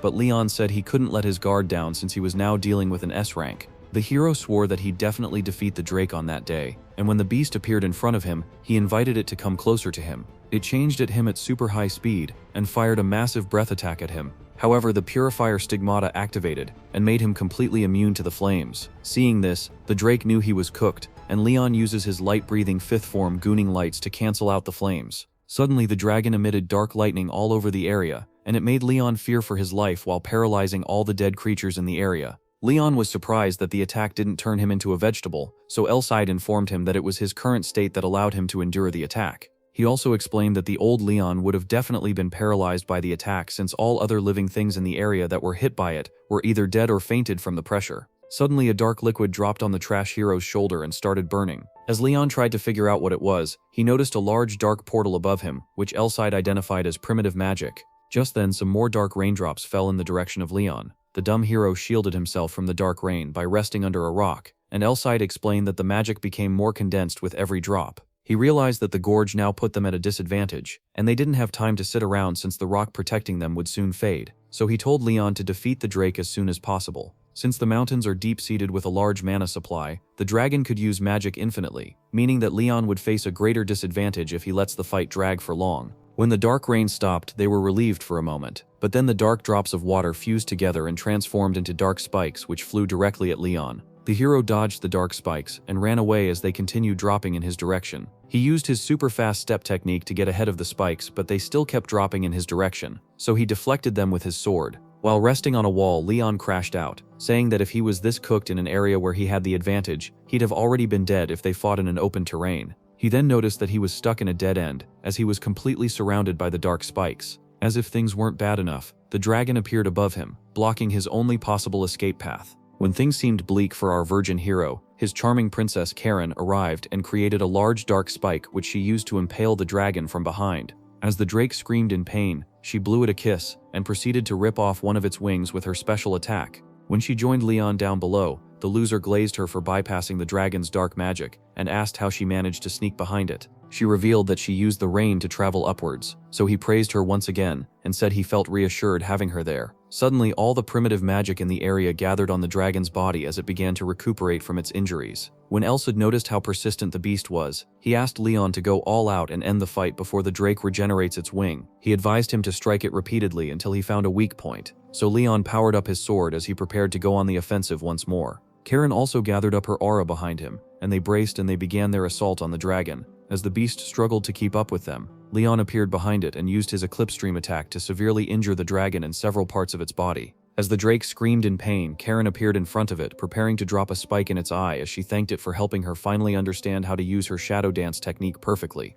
When she impaled the dragon's other eye, the creature yelled out in pain, and Leyon praised her for executing her part of the plan perfectly. Out of desperation, the dragon activated a dark magic spell which covered the entire area in darkness. Leyon recognized the spell as the same move the beast used in trapping him before, but he felt more confident this time because of his upgrade. He activated his Observer Stigmata, and it gave him a clear view of the drake, so he used his 7-star sword Grand Chariot, Merrick attack to brutally injure the beast. However, when the blood from its stomach splashed on his hand, he noticed that it hardened up like resin, and wondered how many cheat codes this stubborn creature had. While he's confused, the dragon smashed him into the ground, and used his flames to clear out the darkness. Karen searched for several minutes for Leyon, only to find him getting pummeled by the overgrown lizard. The drake prepared to finish the hero off with a powerful tail strike, and his friends yelled his name in fear. As the attack drew closer to him, Leyon knew he was too battered to dodge, so he mustered up some aura and activated telekinesis. The world froze, but Leyon stood back up and easily sliced the dragon's tail in two like Thanksgiving turkey. When time was restored, Karen was relieved to see her man winning, but Elsid informed him that the dragon would launch a follow-up attack even though its tail was severed.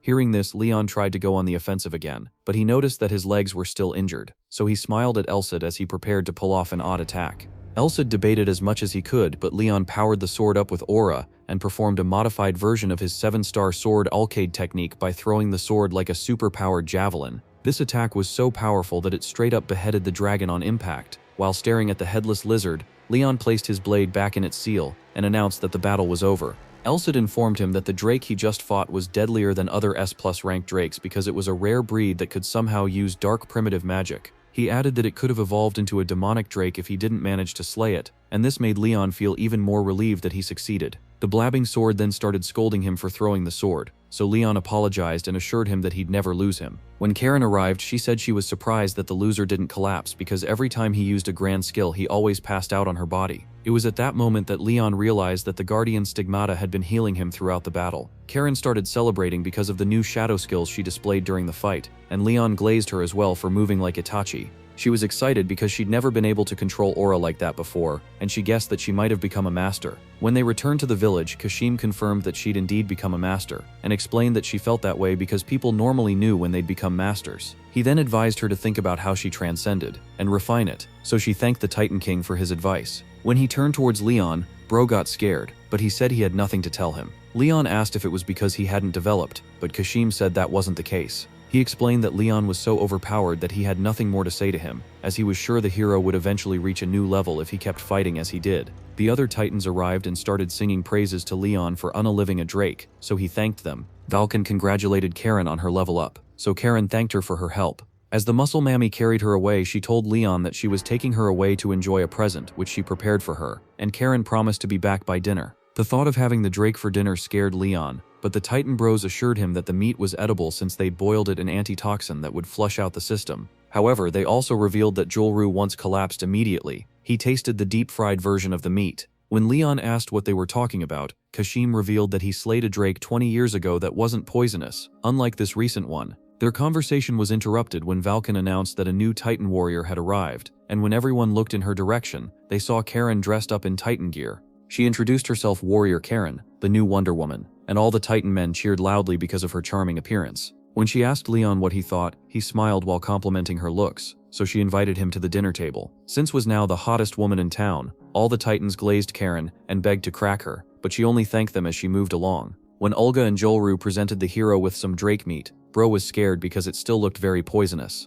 Karen and Leyon argued for several minutes about who should try it first among themselves, but when they noticed that the Titan clan was eagerly awaiting their feedback, they both shoved it into their mouths at the same time. Surprisingly, they didn't collapse, but rather smiled at each other while confessing that the meat was tender and light with a good amount of fat. Valken was happy to see this and she invited them to eat as much as they wanted, so the two airheads graciously accepted her offer. Meanwhile, Khan and Elahan were still traveling through the city together, and the former crime boss struggled to keep up with the saint. When she called out to him from the top of a cliff, he asked her how she managed to get high up there. On the cliff, Elahan was happy because they had a clear view of the Titan Mountains, but Khan was ticked off because they'd been running for 4 days straight, and he suggested resting a bit. However, the holy simp was so excited to meet the hero that she zoomed away while asking him to hurry up. After she left, Khan looked around at the enormous monsters she slayed while running at full speed during their journey, and wondered if she was a Super Saiyan. At the Titan village, the giants just finished stuffing themselves full of drake meat. Kashim informed the hero that Ugant, the land of the dwarves, is in the east, but asked why he was heading there.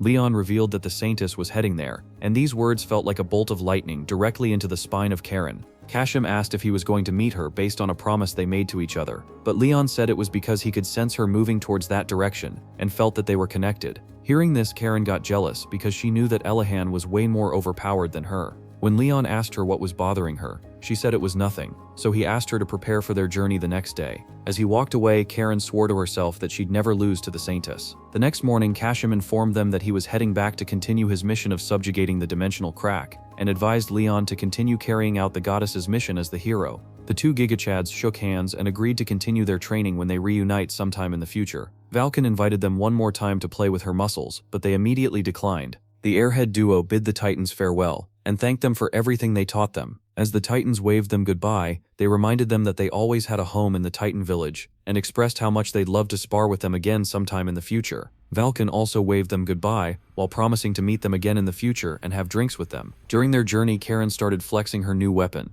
and she explained that the daggers were made from drake bones and teeth. It was extremely light and sturdy, which made it much better than a regular steel dagger, and this made her happy because she saved so much money in getting such high-tier equipment. Leyon was also pleased because the Titans gave them a lot of stuff. The souvenirs were so much that even though his item storage bracelet was maxed out, they still had to leave half of them behind. When Leyon asked Karen if she knew anything about the Ugent Kingdom, she got excited because she'd recently researched ChatGPT for it, knowing that he'd ask her. She informed him that the dwarves' specialty is craftsmanship, as they were famous for making high-quality weapons. A highly valuable material called the Ugent steel usually took master craftsmen about a year to forge, and they were so popular that they were auctioned throughout the continent. The Ugent steel are all uniquely serialized, and for the past 350 years, only about 250 of them have been forged, making it an extremely rare item. However, Elsid claimed that Ugent steel was a deceptive name since the weapon was actually just a useless toy. When Leyon asked if he was beefing with anyone in the Dwarf Kingdom, Elsid remembered himself as Roderick getting into a scuffle with a craftsman, but he told Leyon that it's a secret. Suddenly a quest appeared on his notification screen, which assigned the hero to destroy a demonic sword. Before he could finish reading the description, Karen informed him that there was a battle going on over the hill, which seemed pretty bad. Elsid explained that it was due to the effects of the quest, so he rushed over to the area with Karen. While hiding behind a wall, Leyon saw that an adventurer was being oppressed by a mysterious hooded man who was armed with a demonic version of Ichigo's Zangetsu. While holding on to his injury, the merchant Hamel identified the man attacking him as a well-known mercenary named Galand, the Wind. As the possessed swordsman smiled at him, Hamel claimed that his team was always fated to lose the battle, because 5 C ranks and a B rank like himself stood no chance against an A rank that's gone crazy. He blamed the stingy merchant who hired them because they should have hired an extra B rank who would have at least helped them stand a chance against the mad swordsman. After rethinking all of his life choices, he wondered why Galand ran mad in the first place. As Galand approached him, he begged the madman to stay away, but the demon boy was too far gone to listen to him. When he got close, the B-ranked realized that he'd run out of arrows, but he still wasn't ready to die just yet. He felt sad as he realized he may never get to share a drink with Gustav and his other friends again. But when the mercenary attacked him, Leyon arrived just in time to block. Leyon smiled while greeting Hamel because it'd been a while since they last met, and with tears in his eyes, Hamel greeted him back. When Karen appeared behind him, he cried even more while reuniting with her, and then heaved a sigh of relief because he knew he was saved. Leyon asked her to look after the merchants while he takes on the evil swordsman, but Hamel objected to that idea because he didn't think the hero could handle the possessed mercenary alone. He warned him that Galland is an A rank who was under some dark voodoo that gave him intense bloodlust and prevented him from feeling any pain. Before he could even finish his explanation, Leyon split the demonic sword in half like a Kit Kat and asked him what he was yapping about. Hamel was frozen in shock as he watched the majestic aura farmer standing tall over an unconscious Galland, and he noticed that the sword's remains had vanished. The greedy merchant glazed Leyon for saving him, but the humble hero said it was all right since he was just performing his duty. However, the merchant offered to transport him in his carriage as a way of showing his gratitude. As they rode away, Leyon explained to Hamel that the sword wielded by Galland was a demonic sword, but he wasn't surprised because he also got tempted by the sword. He asked if it was okay to leave Galland alone because he was scared that he'd get possessed by a hollow again, but Leyon assured him that everything was okay, now that the demonic sword is gone. He also pointed out that they needed to look after Galland because he was a crucial witness who held a clue to the demonic sword. However, Karen didn't get the hint, because at the moment she had Galland wrapped up like a burrito using her shadow tentacles. When Galland regained consciousness, he saw everyone around him as demonic scumbags who kidnapped him, so he begged them to spare him. After clearing the confusion, they asked him how he got the demonic sword, so he revealed that he bought it on eBay for 300 gold coins. Back when he was shopping for weapons, the sword looked normal, but he liked the sword as soon as he saw it. Initially, he didn't feel an ounce of evil energy from the sword, but when he used it to hunt down some goblins on a quest, he felt high and was deluded into thinking he'd become a swordmaster like Samurai Jack, when in reality he was simply a possessed idiot. While he was slaying the goblins, his mind went blurry, and he was overcome with the urge to spill blood. Hearing this, Karen claimed that he wouldn't have succumbed to the sword's temptations if he was a master rank, since it was only low rankers that were weak to it. Leyon wondered if the demonic sword he just destroyed was the only one that exists, and he felt it could be dangerous if more weapons like that were in the world. Soon after, they arrived at the entrance of Ugent, and Leyon suddenly got a quest notification titled The Mineral Vein Invader. As they approached the gate, Hamel revealed that the proportion of inhabitants in Ugent were 3 to 7, dwarves to humans, and instead of having cities and territories, they differentiated regions with a special term called areas. He disclosed that the steel mills and iron ore mines are in Area 8, while Area 9 had the iron foundries that processed the iron. Each area had a distinctive process and division of labor. Hearing this, Leyon got even more excited to visit the kingdom. After dropping them off, Hamel revealed that the region just beyond the gate is Area 13, but it was far as he could go because he was hired to escort the merchant through his entire trip. The merchant handed Leyon a bag of gold coins as appreciation for saving him, and the hero tried to reject his offer, but the man insisted on rewarding him. As Hamel watched them, he remembered the fact that they didn't encounter any monsters on the way there, which was odd to him since they usually got attacked like 3 times a day. Karen handed him one of her drake-tooth daggers as a present, and he waved them goodbye as he and the merchant rode away. While waving at him, the hero asked him to send his regards to Gustav, but he was confused when he thanked Karen for the dagger. Elsid explained that Karen's gift was great because it was made from the bones of an S+ ranked monster, and it had so much aura that it would prevent monsters from nearing him for a month. When Karen asked Galland where he needed to go, he said he was headed to the guild office in Area 13, so they agreed to accompany him there. At the guild office, the airhead duo introduced themselves to the guildmaster, Ryan, as the adventurers that saved Galland, but he felt a bit suspicious of them. When they told him about the demonic sword, he asked for evidence, but Galland explained that the sword turned to dust after it broke. Hearing this, Ryan said the right move was to stop all the smiths in Ugent and call the church, but it wouldn't be possible without solid proof because the smiths were basically Ugent's lifeline. He then ordered them to bring some proof, and handed them a badge which stood as the qualification of an investigator of their guild. Ryan then explained that they could go inside faculties up until Class 3, and asked them to acquire proof which could persuade the upper class as fast as they could. Soon after, they visited a dwarf who informed them that the person they were looking for, Lombard, isn't around at the moment. However, Galen argued that he had to be around since he was the one who sold him the sword, so the dwarf informed them that Lombard received honorable news the previous week and was transferred to Area 1. After he shut the door on them, Galen claimed that they were screwed because Area 1 was the capital of Ugent, which was several kilometers away. Some hours later, the gang were on a train to Area 1, and the airhead duo were staring out the window like puppies who'd never traveled before in their lives. When Karen asked if they were really headed for the capital city, Galen confirmed that they were, and revealed that it was also called the Iron Heart. Not only is the location of Area 1 far away, but it's also a place they're difficult for outsiders to enter because the whole area is covered in Class 1 and 2 facilities. Even citizens of the kingdom can't carelessly enter because anyone who steps outside on the road would be kicked out for intruding on a facility. When they arrived, the security guard informed them that the area had been closed down, and instructed them to leave once they're done with their investigation. As they walked through the city, Leyon asked why all the buildings had closed steel doors, so Galland explained that the security of the blacksmiths in that area is really strict. Soon they arrived at their destination, which was a building where the Machina Smith worked. When they knocked on the door, a dwarf with more muscles than Hulk Hogan walked out the door and asked why they were looking for him. When he noticed the guild investigator tag on them, he claimed to be busy and told them to get lost. However, Galland begged him to wait and asked him to tell Lombard that Galland, the man who bought a sword from him previously, had come to see him. The buff dwarf declined his request, and when he asked why, the Jimbro elf refused to tell him. As he continued to beg the blacksmith, Elsid lost his temper and asked Leyon to let him borrow his body. Karen tried to argue with the dwarf, but Leyon stopped her. As he walked forward, she noticed that Leyon felt more like a mangachad than ever before, so she wondered if it was still the virgin Leyon she knew. When he approached the dwarf, he only needed to whisper a few words before the musclehead agreed to let them in. Karen and Galland were stunned, and they asked Leyon if he bribed him by promising to buy him an iPhone 17. As Elsid left his body, Leyon explained that he didn't make a deal with the blacksmith, but rather formed a challenge with him. As they walked into the facility, the dwarf introduced his facility as Machina, the best smithy in Area 1, but Leyon couldn't enjoy the tour because the heat in the area was too intense. When they arrived at the furnace room, he informed the other smiths that Leyon and his friends had come there to do the challenge. The muscle dwarf Pedro also announced that he, the head blacksmith of Machina, accepted their challenge. The other smiths started hyping up Pedro and promising the gang that they were about to be destroyed, but this only made Galland scared because he realized what Leyon did to get them inside.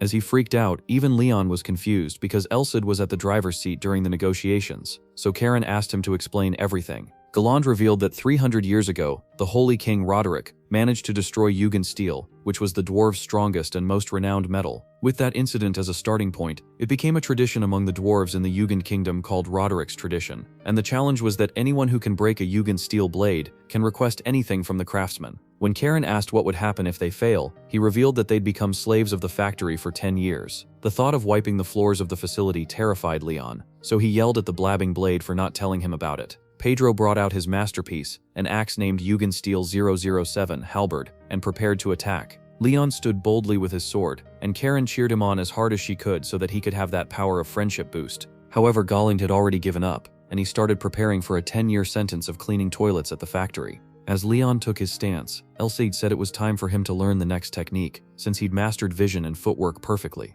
The sentiment bubble told him to not just use vision but also feel it using aura, and when he followed his instructions, he saw some aura markings on the axe. Since the dumb hero was confused, Elsid explained that the weapon consisted of 7 parts steel, 2 parts enhanced steel, and 1 part mithril. As Leyon stared at it, he was amazed, and Elsid promised to personally show him the next technique. When Pedro attacked, Leyon smiled because he could see everything, including the weapon's weakness, just like Tanjiro in the transparent world. With a single slash, Leyon shattered this overhyped steel axe, leaving the smith speechless as he asked him to bring a sturdier one. The dwarves screamed in shock, and so did Galland, as Pedro mourned his masterpiece. Halberd, Lambert asked them why they went as far as destroying a man's prized possession just to meet him. When Leyon revealed that it was because of a demonic sword incident, Lambert claimed he could never create something like that. Leyon agreed that he didn't do it on purpose, but presumed that a portion of the mineral vein where he used to get materials from was the issue. He then asked for the source of the materials he used in creating that sword, but Lambert said he doesn't know the distribution routes.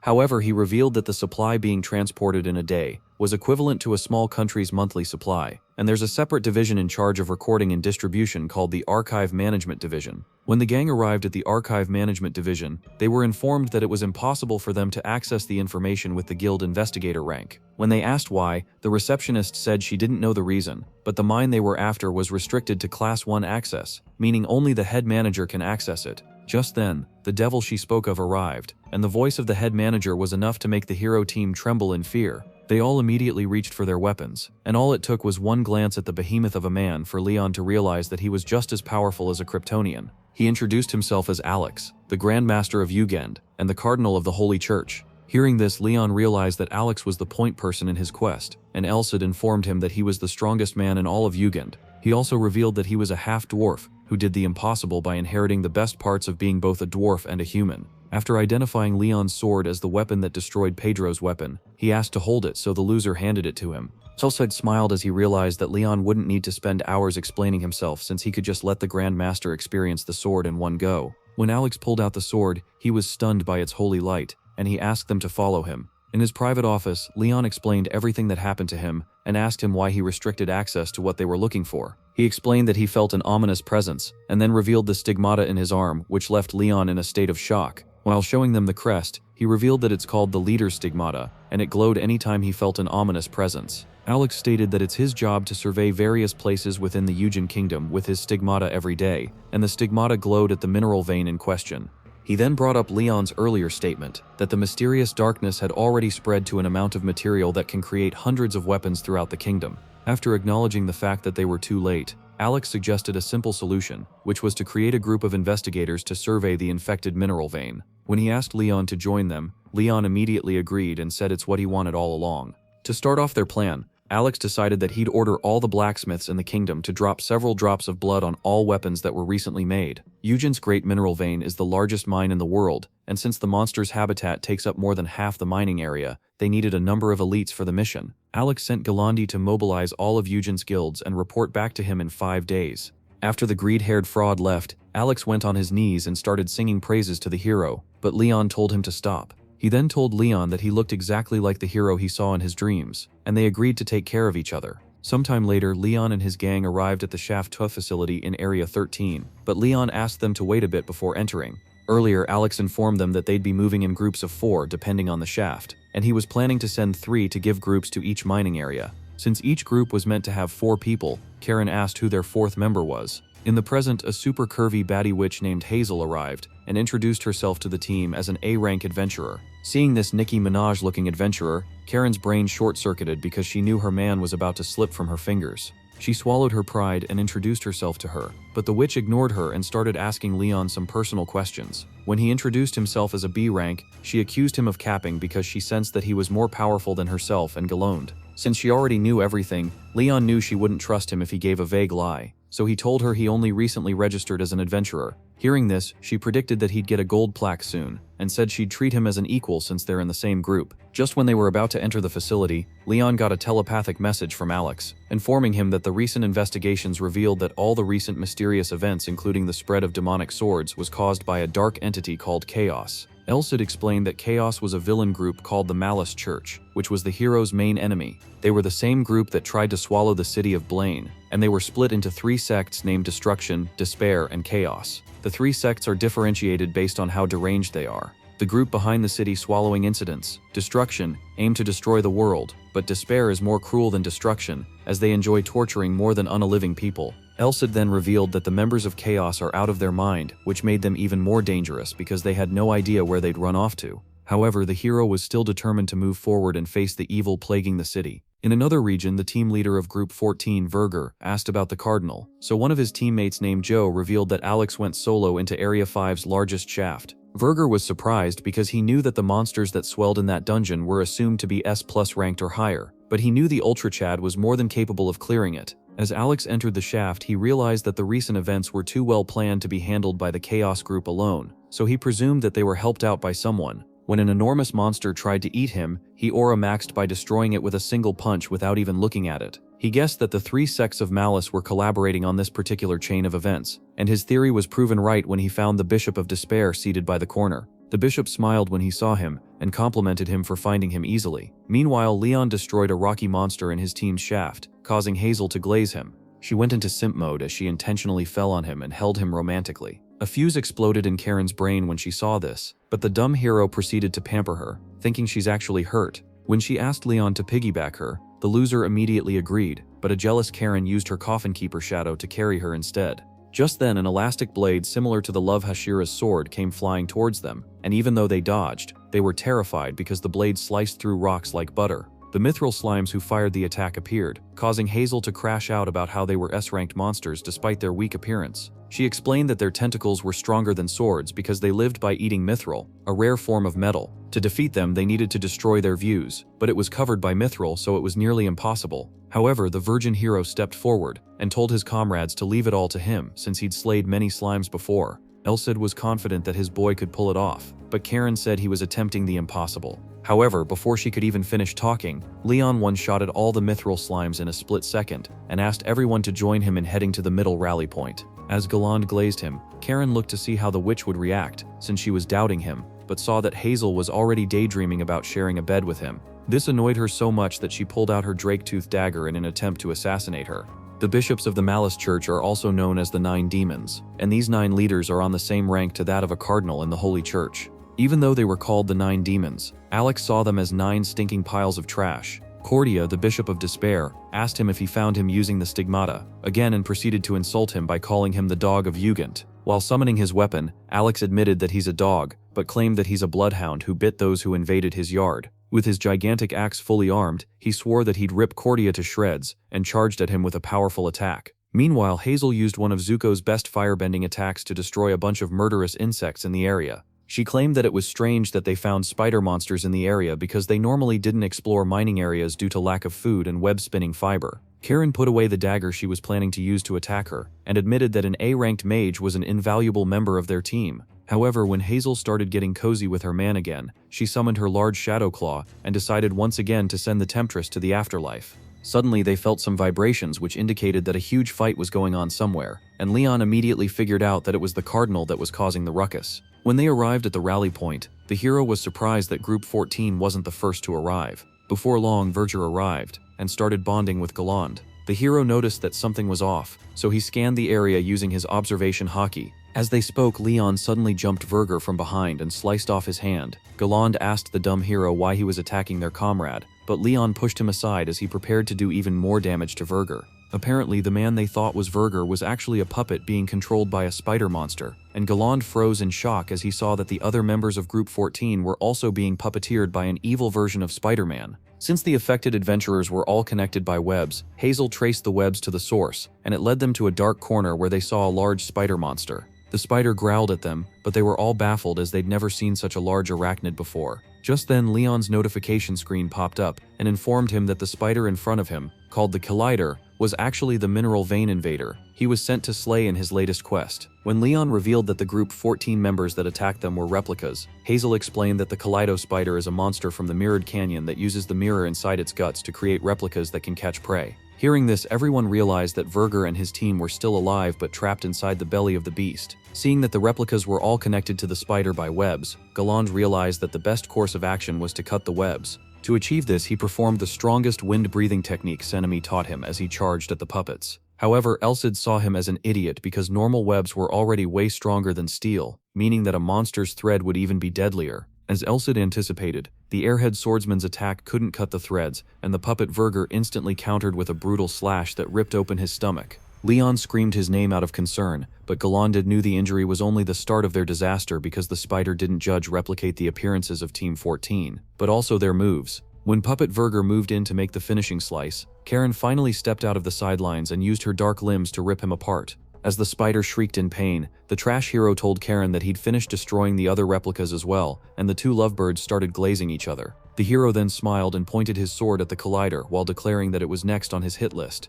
However, Hazel called his attention to a fresh batch of replicas which just arrived on the battlefield, and he was stunned when he saw that the hundreds of them were all copies of Verger. When the Verger replicas surrounded them, Hazel used magic to cover the area in fog and told Leyon to take care of the giant spider monster while she and Karen dealt with its minions. Leyon agreed with her plan, and as he zoomed away, he begged them to be careful. After he left, Hazel rage-baited Karen by calling her goofy names and declared that she'd make the first move against the replicas. Karen clapped back by calling her a low-quality Bonnie Blue, and then challenged her to a competition of who can slay the most replicas. Hazel happily accepted her offer, so the live rivals stared intensely at each other for several minutes before beginning their battle against the army of Vergers. The first one to strike was Hazel, who used a wide-range flame spell to roast a group of replicas, but Karen matched her energy by taking out another group using her huge shadow spike. The spider watched the girls go wild on its minions, and it felt like a Netflix horror movie as the Collider started sweating intensely. Meanwhile, Leyon, who was a few meters away from the monster, felt happy about the girls distracting the Collider because it hadn't noticed him yet.